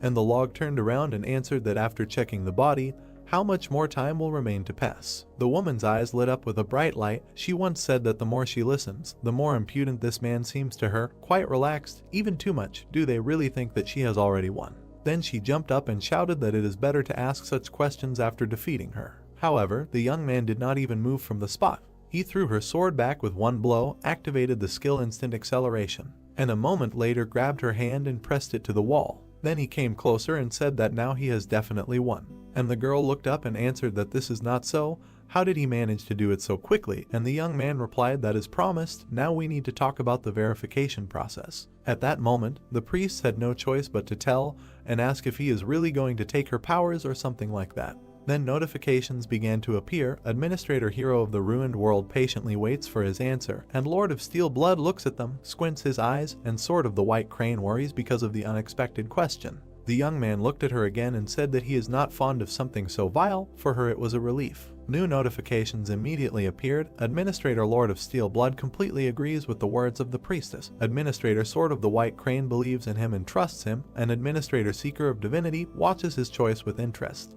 Then the guy raised his head and asked if there is anyone who would take such a step, who managed to get here. The answer was surprise and the question whether he really thinks so. For a lawyer too naive, one way or another, she will have to fulfill her promise and share information about the check. After the girl introduced several players, said that now there are 2 body checks left. The faith check will begin at the 5th gate and end with the eared ones. It turns out that the mentality check is carried out only at the 7th gate. Then she folded her hands and said that before challenging the 7th brother, she would advise him to think once about giving up. Then she smiled sarcastically and said that no one had ever managed to pass the 7th gate. Everyone who entered there went crazy or died in agony, bleeding. The guy's eyes lit up after that. The fire dragon eye skill determined that there was no lie in the enemy's words. Then the blonde smiled and said that her end had come. As a last word, they would say that for the first time in a long time she enjoyed the battle. And most importantly, the hero answered that if there was a way to pass the gate without killing her, it would be better to tell him about it. But in response, he only heard that with his current abilities this was impossible and decided to ask her if she was afraid of death. The woman began to laugh and replied that she was not afraid at all. In any case, even if she died, she would only end up next to God. The young man immediately struck with his sword and thought the longer he delayed it, the more disgusting he would feel. Then he absorbed the priestess's soul and his skill was increased by 8.8%. While the guy was leaving there, he thought about what to do. His mood was now spoiled. After some time, he reached his brother and opened them. A man with a sword appeared in front of him. A huge muscular man raised his weapon and looked straight at him. Then he came closer and said that his name was Lucilian, the man who would become the sword that the god of testing would wield. He pointed the sword at the young man and said that from now on he would test his martial arts. He had to prove that he was worthy of entering the next gate. Then he raised it above himself and the sword began to blaze with fire. It was an aura blade. The guy saw this and was very surprised, although the stage was unstable, but it was clearly a flaming sword. He frowned and thought that things were not very good. Right in front of him was a blade blazing with fire. Then he took out his weapon and thought that already on the third test he should deal with a flaming sword. Here finally the guys clashed in a duel. Most likely, now the main character will have to risk his life. Although the young man dodged, something still seemed strange to him. When he looked up, he thought that not only the statistics associated with his physical abilities, but also the strength emanating from the sword was clearly inferior to his own power. The enemy was already approaching him at that moment. The young man was able to reflect this blow as well while he was thinking about the fact that it was his energy that was losing now. At that moment, it was as if another person was in front of his eyes. Seeing how Namgung Hayek used the flaming sword earlier, of course he thought that this was about high-level sword skills. Perhaps the whole point is that that person, a crazy bastard, was simply too strong, and the so-called flame skill may not be easy high-level sword skill. Suddenly it dawned on him. At the same moment, the man struck again. But the blade remained intact. It was expected for him. The guy frowned and thought that no matter how much he attacked, only his energy suffered. The fight continued for some time. The brunette actively dodged the blows. Then the man came closer and said that no matter how strong his aura, it would not be able to break his sword, only the one who could break it. He looked up and explained that this could be done by the one who could cope with what is invisible to the eye. After that, the young man lowered his head and thought that this man was weaker than him, but owned a flame sword. It was like that. Then he smiled and said how when the one who studies worse than him passes the exam with a much better result. Then he took the sword more firmly and thought if he really said that he needed to cope with what is invisible to the eye, in that case he would certainly break his sword, and immediately ran to his opponent. Their swords clashed again in a duel. The man continued to fight and shouted that only the one who knows how to handle the invisible creates a sword that pierces all existence. The brunette at that moment continued to think that no matter what he could break him, and continued to listen that in this way a magic blade called aura with absolute powers is born. And finally the young man swung and again thought that the only goal was to break it. He managed to cut the sword in half. This greatly surprised his opponent. And the guy landed on the ground and thought that now he understood what the difference was between released energy and a flaming sword. The principle of activating a flaming sword is willpower, dense enough to be expressed in real physical strength. At that moment, his sword blazed brighter than ever, and blood dripped onto the ground. The man lowered his head and began to laugh. He realized that he was defeated. Afterwards he raised his hand and laughed even louder, saying that it was not that imperfect flaming sword borrowed from the god of verification, but the real thing, and this guy really did it. The main character couldn't understand whether this man was really happy now. He turned to him and thought that he was more interested in the achievements of others than his own death, like he had his own mission, but he did not understand whether it was time or madness. Finally, Lucilian raised a trembling hand and said that this man had learned the whole essence at once. This fact makes his heart ache 3 times from bliss, passed the test of his martial arts. Then he smiled and with tears in his eyes said that it was better to continue in the same spirit, to go forward, like this. Literally a moment later, this man lost his head, and the young man said that now he would not feel pain. And while the guy was accumulating energy, he received a notification that he had absorbed the spirit of the priest Lucilian and his skill was increased by 14%. A bright light also appeared. The skill of the unique characteristic necromancy reached 100%.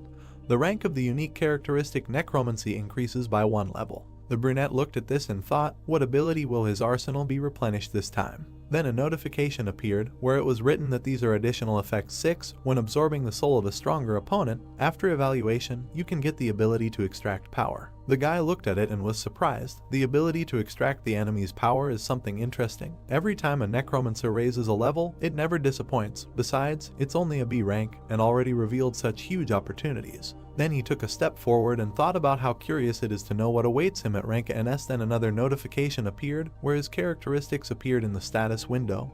Ruler area, strength 86, agility 85, stamina 81, endurance 84, mana 79, unique characteristic, necromancy, unique power, synthesis of skills, strength, more details, skills, more details. The young man raised his head and thought that even the statuses have already come close to 3-star numbers. When he studied, wanting to become a hunter, he considered it something unattainable. Then he tilted his head and began to receive notifications that he had absorbed the spirit of a priest, thereby increasing his stats, absorbed the spirit of a priestess, thereby increasing his stats, absorbed the spirit of another priest, thereby increasing his stats. Strength was increased by 8, agility was increased by 6, endurance by 7, mana was increased by 8, and stamina was increased by 9. Several more notifications also appeared that one of the skills that the last priest had was absorbed. He received the skill Indomitable Will Mastery 27%. Description: a symbol of those who challenge the impossible to the end without giving in to despair. The main effect: when faced with an opponent stronger than the user, physical ability and concentration are significantly increased. Additional effects: when activating the skill, it becomes easier to achieve enlightenment, and the ability to mental defense is enhanced.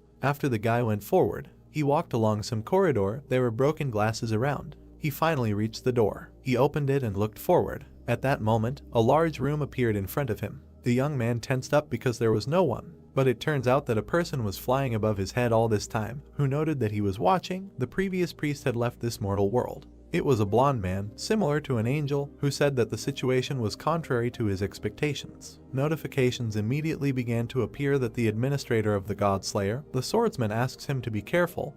The administrator of the hero of the destructive world advises not to realize, since a real enemy has appeared. The administrator of the Sword of the White Crane says that he uses real skills of mastering the released energy, and not fake ones. And the administrator of the Lord of Steel Blood admires the powerful energy and iron, which the god of verification serves. At the same moment, the young man raised his sword and struck the first blow. The blonde then landed and replied that he was watching. He did not really want to waste time talking. He looked at him and added that then, we must immediately begin the test of the fourth kind. Then the boy walked towards him and introduced himself, said that his name was Chiron, a candidate for the apostle, serving the god of verification, and you, following the law and verification, will begin to check his body. Comments immediately flew that he had encountered a strong opponent, with whom he, as a user, would be difficult to compare, and the skill of Indomitable Will was activated. The brunette raised his head and thought that he had enormous energy that could not be compared with that of the previous priests. Immediately, some kind of fragment appeared in front of him. The brunette pulled it out and was going to attack. From this small object came incredible energy and a blow that flew straight towards him. Miraculously, the main character managed to dodge, but nevertheless, the blow ricocheted off the glass walls and flew into his back. Nevertheless, the young man managed to pull out his sword and again reflect the projectile thanks to the skill of the Eye of the Fire Dragon. He turned and thought that these rays, reflected in the mirrors, were very annoying and were flying towards him again. Then he tried to attack and thought that he should attack him before he started attacking him endlessly with these beams. After that, the guy swung and flew straight towards the enemy. He did not lose his head and immediately took off into the air. At the same time, he threw the boy back with his wings. Literally a moment later, the candidate for apostles raised his mini dagger and began to accumulate energy. Immediately, he flew up to the main character and tried to attack, and then he thought that now he could feel the flaming sword. After some time, the blonde flew up again, and the brunette looked at him and thought that this was most likely his guaranteed method of detection by victory. If he thinks like that, then they attack with a beam from a distance. Even if he penetrates and dodges the beam, mirrors installed around the perimeter reflect the beam at an angle where the enemy has a blind spot. In close combat, he uses his wings to create a gust of wind to disrupt the opponent's sense of balance, after which he counterattacks with a flaming sword. Because of this, the young man flew down. As soon as he landed, he thought that this was a very shitty template, and immediately after that, he flew away again because of the wingspan. The protagonist decided to act, so he took out his sword and thought that despite the stupidity of the scheme, it would also be quite difficult to deal with the mirrors in a hurry. He stood in the middle of the hall and thought that by breaking into smaller fragments, the mirrors would split that beam even more, so it would be simply impossible to dodge all of them, although maybe the fire dragon's evil eye would succeed. Then the guy smiled and began to receive notifications that the Administrator King was not starting to doubt the difficulty level and the test on the 11th floor. And another Administrator Priest of the generation was surprised if this was really just an apostle candidate. And the Black Devil wondered how the protagonist would die. Then 2 more notifications appeared. The Administrator Lord of Steel Blood considers the apostle candidate an annoying fly. Who is wasting his time? The eyes of the Administrator Sword of the White Crane light up in anticipation of his actions. Afterwards, the brunette raised his sword and thought that it seemed that his administrators were not worried about something like this at all. The blonde stood opposite him all this time and watched his actions. He looked up and said that this time it would not be easy, he had to try hard. And then he aimed his blow at him. A bright light illuminated the entire room and several beams were directed towards the main character. A moment later, a serious explosion occurred. A notification appeared that the charging was complete. The blonde was surprised by what he saw. In front of him stood an opponent, completely intact, who activated the counterattack shield skill and reached the maximum damage absorption limit. The young man raised his head and said that he had used release. He immediately struck, released the accumulated damage and reflected it back. This beam immediately pierced his opponent. The apostle candidate began to bleed and did not understand what had happened. Then he bit his teeth and said, "What the hell was this?" There were clearly no traces of magic training on him. And she added, "Do they really use the power of a god?" The brunette was surprised again and said that he had no idea what the power of a god is. At this moment, the apostle candidate flew closer, said that he did not flee the battlefield and did not lose the battle. In accordance with the law of verification, they announced that all physical checks are complete. Then he flew to the ground and added that he acknowledged that this person passed the check. Notifications began to pop up that the young man absorbed the spirit of the same person. The skill was increased by 8.8%.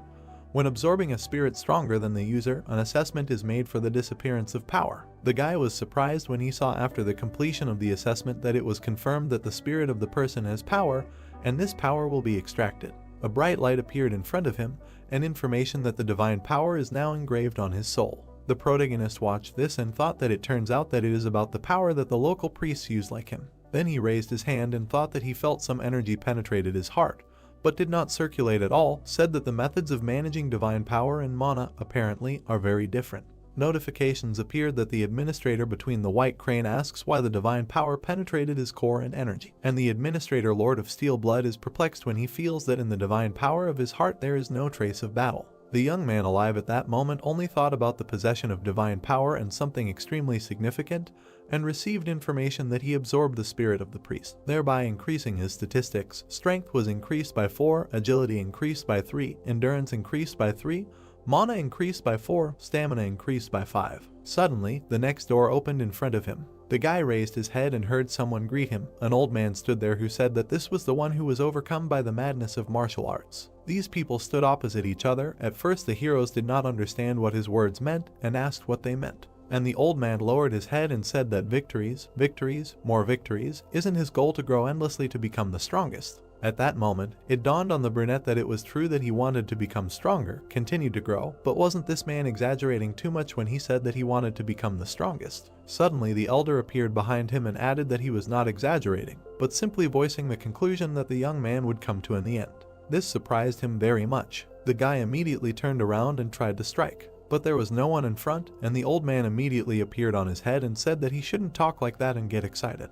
While he was trying to find him, the elder moved from place to place and said that these gates do not check his body. Here is a test of faith. However, the main character continued to swing his sword and did not understand what was happening. He clenched his teeth and thought that his movements were beyond imagination. Then several elders appeared behind him at once. How did this man penetrate his mind? At that moment, hands reached out to him from all sides. These hands grabbed the guy, while here he thought that the strength left his body. He raised his head and tried to get out, but nothing worked. Suddenly, a huge face appeared in front of him. It was an old man who literally began to suck in all his clones. And then he looked at him and said, "This is what this taste means." Finally, the guy turned around and realized that there was no one around him. He heard that he passed from the old man. After that, he turned and asked again, also asked what they were talking about. In response, he heard that he said that the 5th gate was passed by him. Then the elder came closer and said that he could go to the next gate. The young man said that he did not agree. How did this happen at all? The man explained that initially the 5th gate begins with the contemplation of mental images. In other words, only those who have an unshakable will have the right to look into their own world of images. Then he raised his head and added that he felt this unshakable will in him. Oh, this frantic will to cut the throat of anyone to become stronger. He raised his hand and said that he very clearly feels the desire to kill anyone and become even stronger, All these feelings are hidden in the depths of his consciousness. The protagonist listened attentively while he said that if he wants to kill him, a feeble old man, then he must do it faster. Fortunately, he will be able to learn a little in the arms of God before his parasite senile dementia. But then the old man heard something that surprised him. The young man said that he will not do this. Then he raised his head and asked why, and the guy came closer to him and explained that they had already said that the tests had been passed, so he saw no point in killing a person without any reason. Why ask about something so obvious? The elder listened to him and thought about it, said that this was indeed an unexpected turn for him. Then he came even closer and said that he thought he would have coped, even if he had officially given him the tests of the fifth to lie, but he repeated again, the tests had already been passed. Then he patted him on the shoulder and added that his friend could go further, wished him to successfully pass all the stages of the test. The guy looked at him and did so, went forward, but suddenly it dawned on him. It was as if the main character found himself in some kind of emptiness. There was darkness around him, and the surface of the mirror was swallowed by the darkness, and soon he found himself in a void where there was not a glimmer of light. Then a woman appeared near his ear, who greeted him. The young man did not hesitate and immediately took out his weapon, but there was no one around. He looked around and wondered if this was happening again. Then he gritted his teeth when he heard that everything was right. He was already in the world of mental images. It turned out as he thought.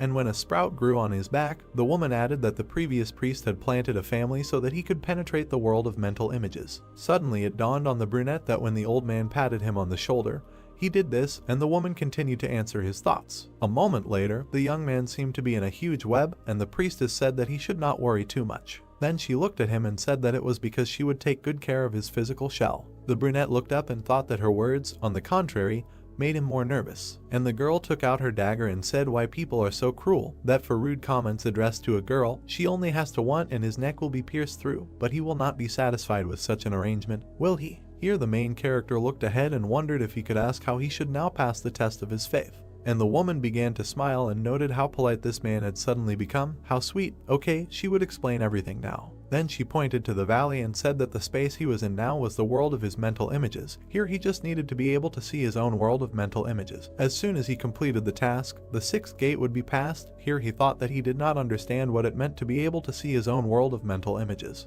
And the girl bandaged his eyes and explained that the world of a person's mental images largely depended on his beliefs, and was created on their basis. But no one was able to contemplate this spectacle. The world of mental images was like when you close your eyes and see only a solid black curtain. Then the young man was left alone in the middle of this place and thought that in this way they wanted to tell him that he needed to be able to see the essence of this world of mental images, where there is nothing. A moment later, a woman appeared above his head and answered that this was again on point, and introduced herself, said that she was a priestess of Alien, serving the god of verification, announcing the beginning of the sixth test. And then the ground fell under him, as if all this time he had been standing on the surface of the water, and began to drown. After some time, the young man landed on the bottom of the reservoir. Only these were thoughts. In reality, the girl held his hand and asked if the guy was really surprised, because the pain would be similar to real pain and he needed to quickly find a solution to this problem. Otherwise, she smiled and explained that he would drown without any water around. But suddenly the power of the serene mind was activated.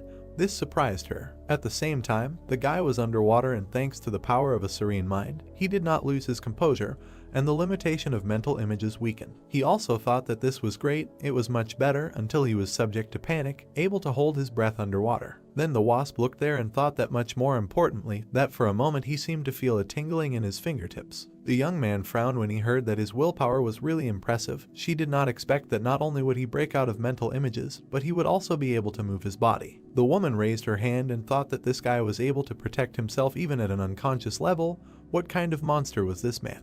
Then she came closer and thought that it was better to keep a secret that his actions almost left her without a head on her shoulders. And the young man, meanwhile, was still underwater and thought that he was gradually beginning to feel his body. The brunette was very surprised by this, asked again and said that in the world of mental images he should not feel anything. How in just 2 hours he was able to completely regain control over his body.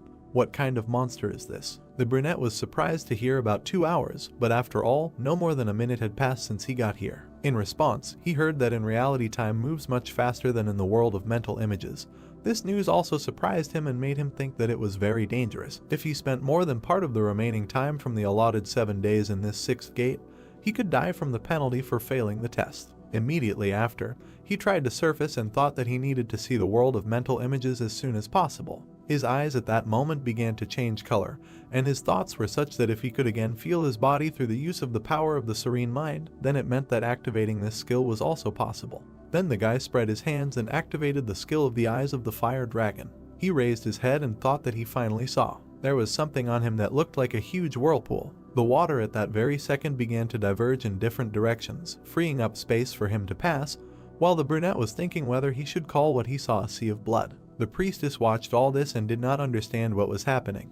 It was some kind of nonsense for her. How is this even possible? Why did the world of mental images open up to him? At the same time, his body in the real world was also moving. A sword appeared in his hands. After that, the girl stepped back and answered that she had a question. Is this really a person? Why did steel wings appear behind his back? He needed these steel wings in order to fly up in a parallel world, so he had to activate this skill. The young man literally flew up into the sky in a split second and found himself at the top. Some time passed, the guy flew over the world of mental images and thought that he saw it with the help of the eye of the fire dragon. Although he did not have a single guess what this means at all, but the surrounding environment looks extremely ominous and alarming. Finally, some circles with a large number of swords appeared in front of him, and the young man looked at them and tried to understand what it was. But it was also decided not to waste time and stretch out his hand forward. A moment later, he grabbed one of the swords, and immediately after, he landed on the ground with a loud roar. Everything around him began to collapse. The young man raised his head and looked ahead. In front of him was a priestess, to whom the guy immediately asked if this was all his doing. That's what he heard. Why does her world look like this? Notifications from the administrator also began to appear. The sword of the white crane is glad that the main character woke up. The administrator Lord of Steel Blood choked with relief that he came to his senses, and the administrator hero of the destroyed world, and the task is that he woke up faster than he thought. Therefore, the young man went forward and said that it turns out he was able to pass the test of faith. How is this even connected with faith? And the woman looked at him and answered that the test of faith is the path to recognizing oneself. Of course, the brunette immediately asked again. So the girl led him to the mirror and answered that it was amazing that people themselves did not really understand what they believed in, and never even tried to think about what exactly they believed in. The purpose of testing this gate was to encounter the world of mental images created through the processes of faith, thinking, and action. And as he walked down the corridor, she added that he would overcome his miserable past and become stronger without losing his humanity. That's what she read in his world of mental images. Everything is very simple and clear, isn't it? Then she added to the woman that even having such simple desires and thoughts, remaining faithful to them at the same time is a different story. When the guy finally opened the next door, she wished him luck and said that this adventurer did not look like a person at all. The brunette meanwhile had practically moved into a new room. Something like space appeared through the front and a notification that he had reached the 7th gate. There was some kind of core filled with energy and electricity in front of him. It was so incredible that the young man could not take his eyes off it. And then this core turned into his reflection of the eye. It turned out that it was the god of verification who was watching him. Immediately, memories of the priestess who said that no one had yet managed to pass the 7th gate popped into his head. Then the young man landed on one knee with a crash and did not understand what had happened. He exhaled and realized that everything was going wrong. It looked more like something else. Suddenly, a huge snake appeared in front of him. The situation was similar to when I encountered something insurmountable. Camillo's body and completely refused to take any steps to survive. Then he felt very hot, and the thoughts were that an eye had simply appeared in front of him, and it really was a god. The young man clenched his teeth and said that he would never do this again. And in his head were thoughts and memories of the death of his parents. As a very young man, he sat at home and cried. Because of these memories, the protagonist took out his weapon and began to scream frantically. Then he stuck his sword into his own palm, activated the skill Ashen Blood. All types of pain caused to the user decreased by 17%. And the young man continued to mutilate himself and screamed that he was not going to helplessly stand and watch as he was trampled here. And as soon as he pulled the dagger out of his palm, he thought that he lived to break through any trials that fell to his lot. After he looked around and thought that he was sure that this training place was built exactly on this principle. New snowy teeth and decided that although they do not know whether he will be able to wake up that pupil at all, however, if there is at least a small chance, then he must try it. And immediately jumped up from the spot, running towards it. If he can get at least another 1 centimeter closer to it, then the blow will be delivered. Complete confidence was read in the eyes of the young man. And finally he reached the target, swung and struck, thought that this god was so-so. The blast wave went to the side. Only it flew to him and stopped nearby, and even the smallest impulse could not reach the retina. The young man raised his head then and thought that this was some kind of look.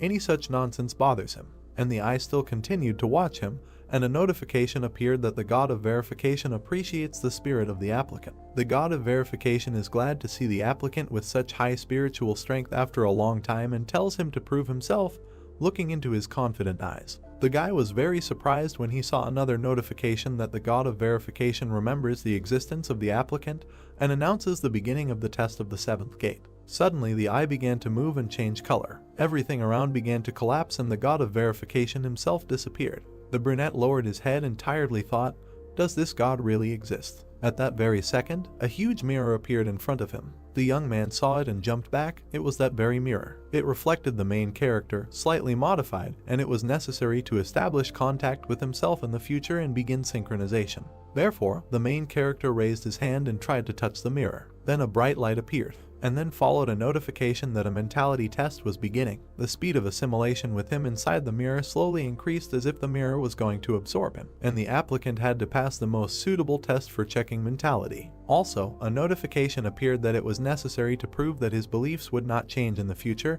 This was already the most difficult for him. Immediately after, the young man fell into some strange room, and below sat a man who asked if this was really the same. The brunette immediately realized that this was the same priest and the first doctor who sat and asked where his mirror went. As soon as the young man landed, the fresco behind him began to move apart. He turned and looked there, and what he saw surprised him very much, because it was Christmas, a place similar to South Korea. There were people walking, strolling and chatting in the square, and somewhere between the houses the main character in the future was passing. Now he thought that he didn't understand what the hell was going on. There in the gateway a young man in the future cut his forearm. The young man saw this and didn't understand what he was going to do now. I just thought about it, as his blood immediately turned into arrows and began to kill people in the square. And the young man began to scream and didn't understand what kind of crazy bastard this was. I immediately received a notification that the assimilation speed with him inside the mirror was forcibly increased to 10%. As if it caused him great pain, his chest literally burst with pain, as if someone was tearing off pieces of flesh from him alive. The boy clenched his teeth and thought that this disgusting whirlwind of mixed hair irritated him. The feeling of guilt grew into madness and anger. Then a priest appeared behind him, who recognized him, and asked if this man really took his mirror. Immediately after this, the man grabbed him by the head and began to cause incredible pain. Strange energy fetters appeared around the protagonist's head, accompanied by a notification that from now on all skills and powers that interfere with the applicant's spirit would be sealed. Of course, the protagonist tried to attack the tenant and almost immediately deprived him of his head. But he seemed to be mad. He was only worried about the mirror. The guy then grabbed his head and thought that during the mentality check, where the psychic defense was released, the power of the serene mind was blocked. Then he looked around and saw that the magic was still working. His future incarnation smiled and said that if he had known about this, he would have crossed the line from the very beginning, and the simulation speed with him inside the mirror suddenly increased forcibly by 20%. When the young man realized this, he was surprised and received a notification that due to the unbearable psychological shock, the applicant suffered from an abnormal condition called Kai intoxication. He immediately began to spit blood and did not understand how to stop it.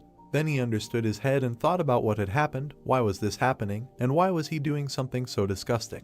Why would he kill all these innocent people in the future? It is true that he is obsessed with power, but he will never go that far. Notifications immediately began to appear that he was under the influence of an abnormal intoxication status. If he failed to remove the abnormal intoxication status, then the mastery of the magic chain skill would drop to a maximum of 10%. The mastery of the magic chain skill would decrease by 0.3%, the mastery of the magic chain skill would decrease by 0.7%, and the mastery of the magic chain skill would decrease by 0.4%.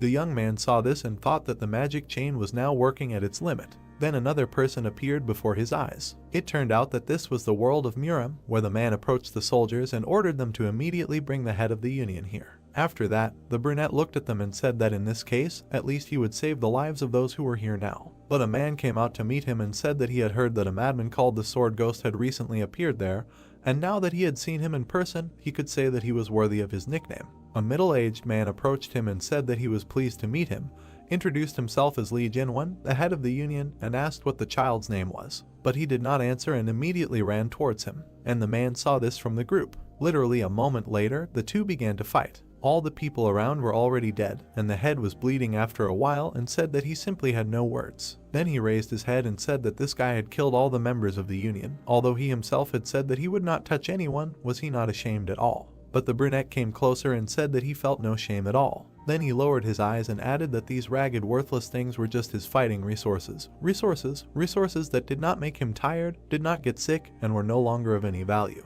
And immediately after he cut off the head of the Union leader, the main character continued to watch this and spit blood, and the speed of assimilation with him inside the mirror was forcibly increased to 30%.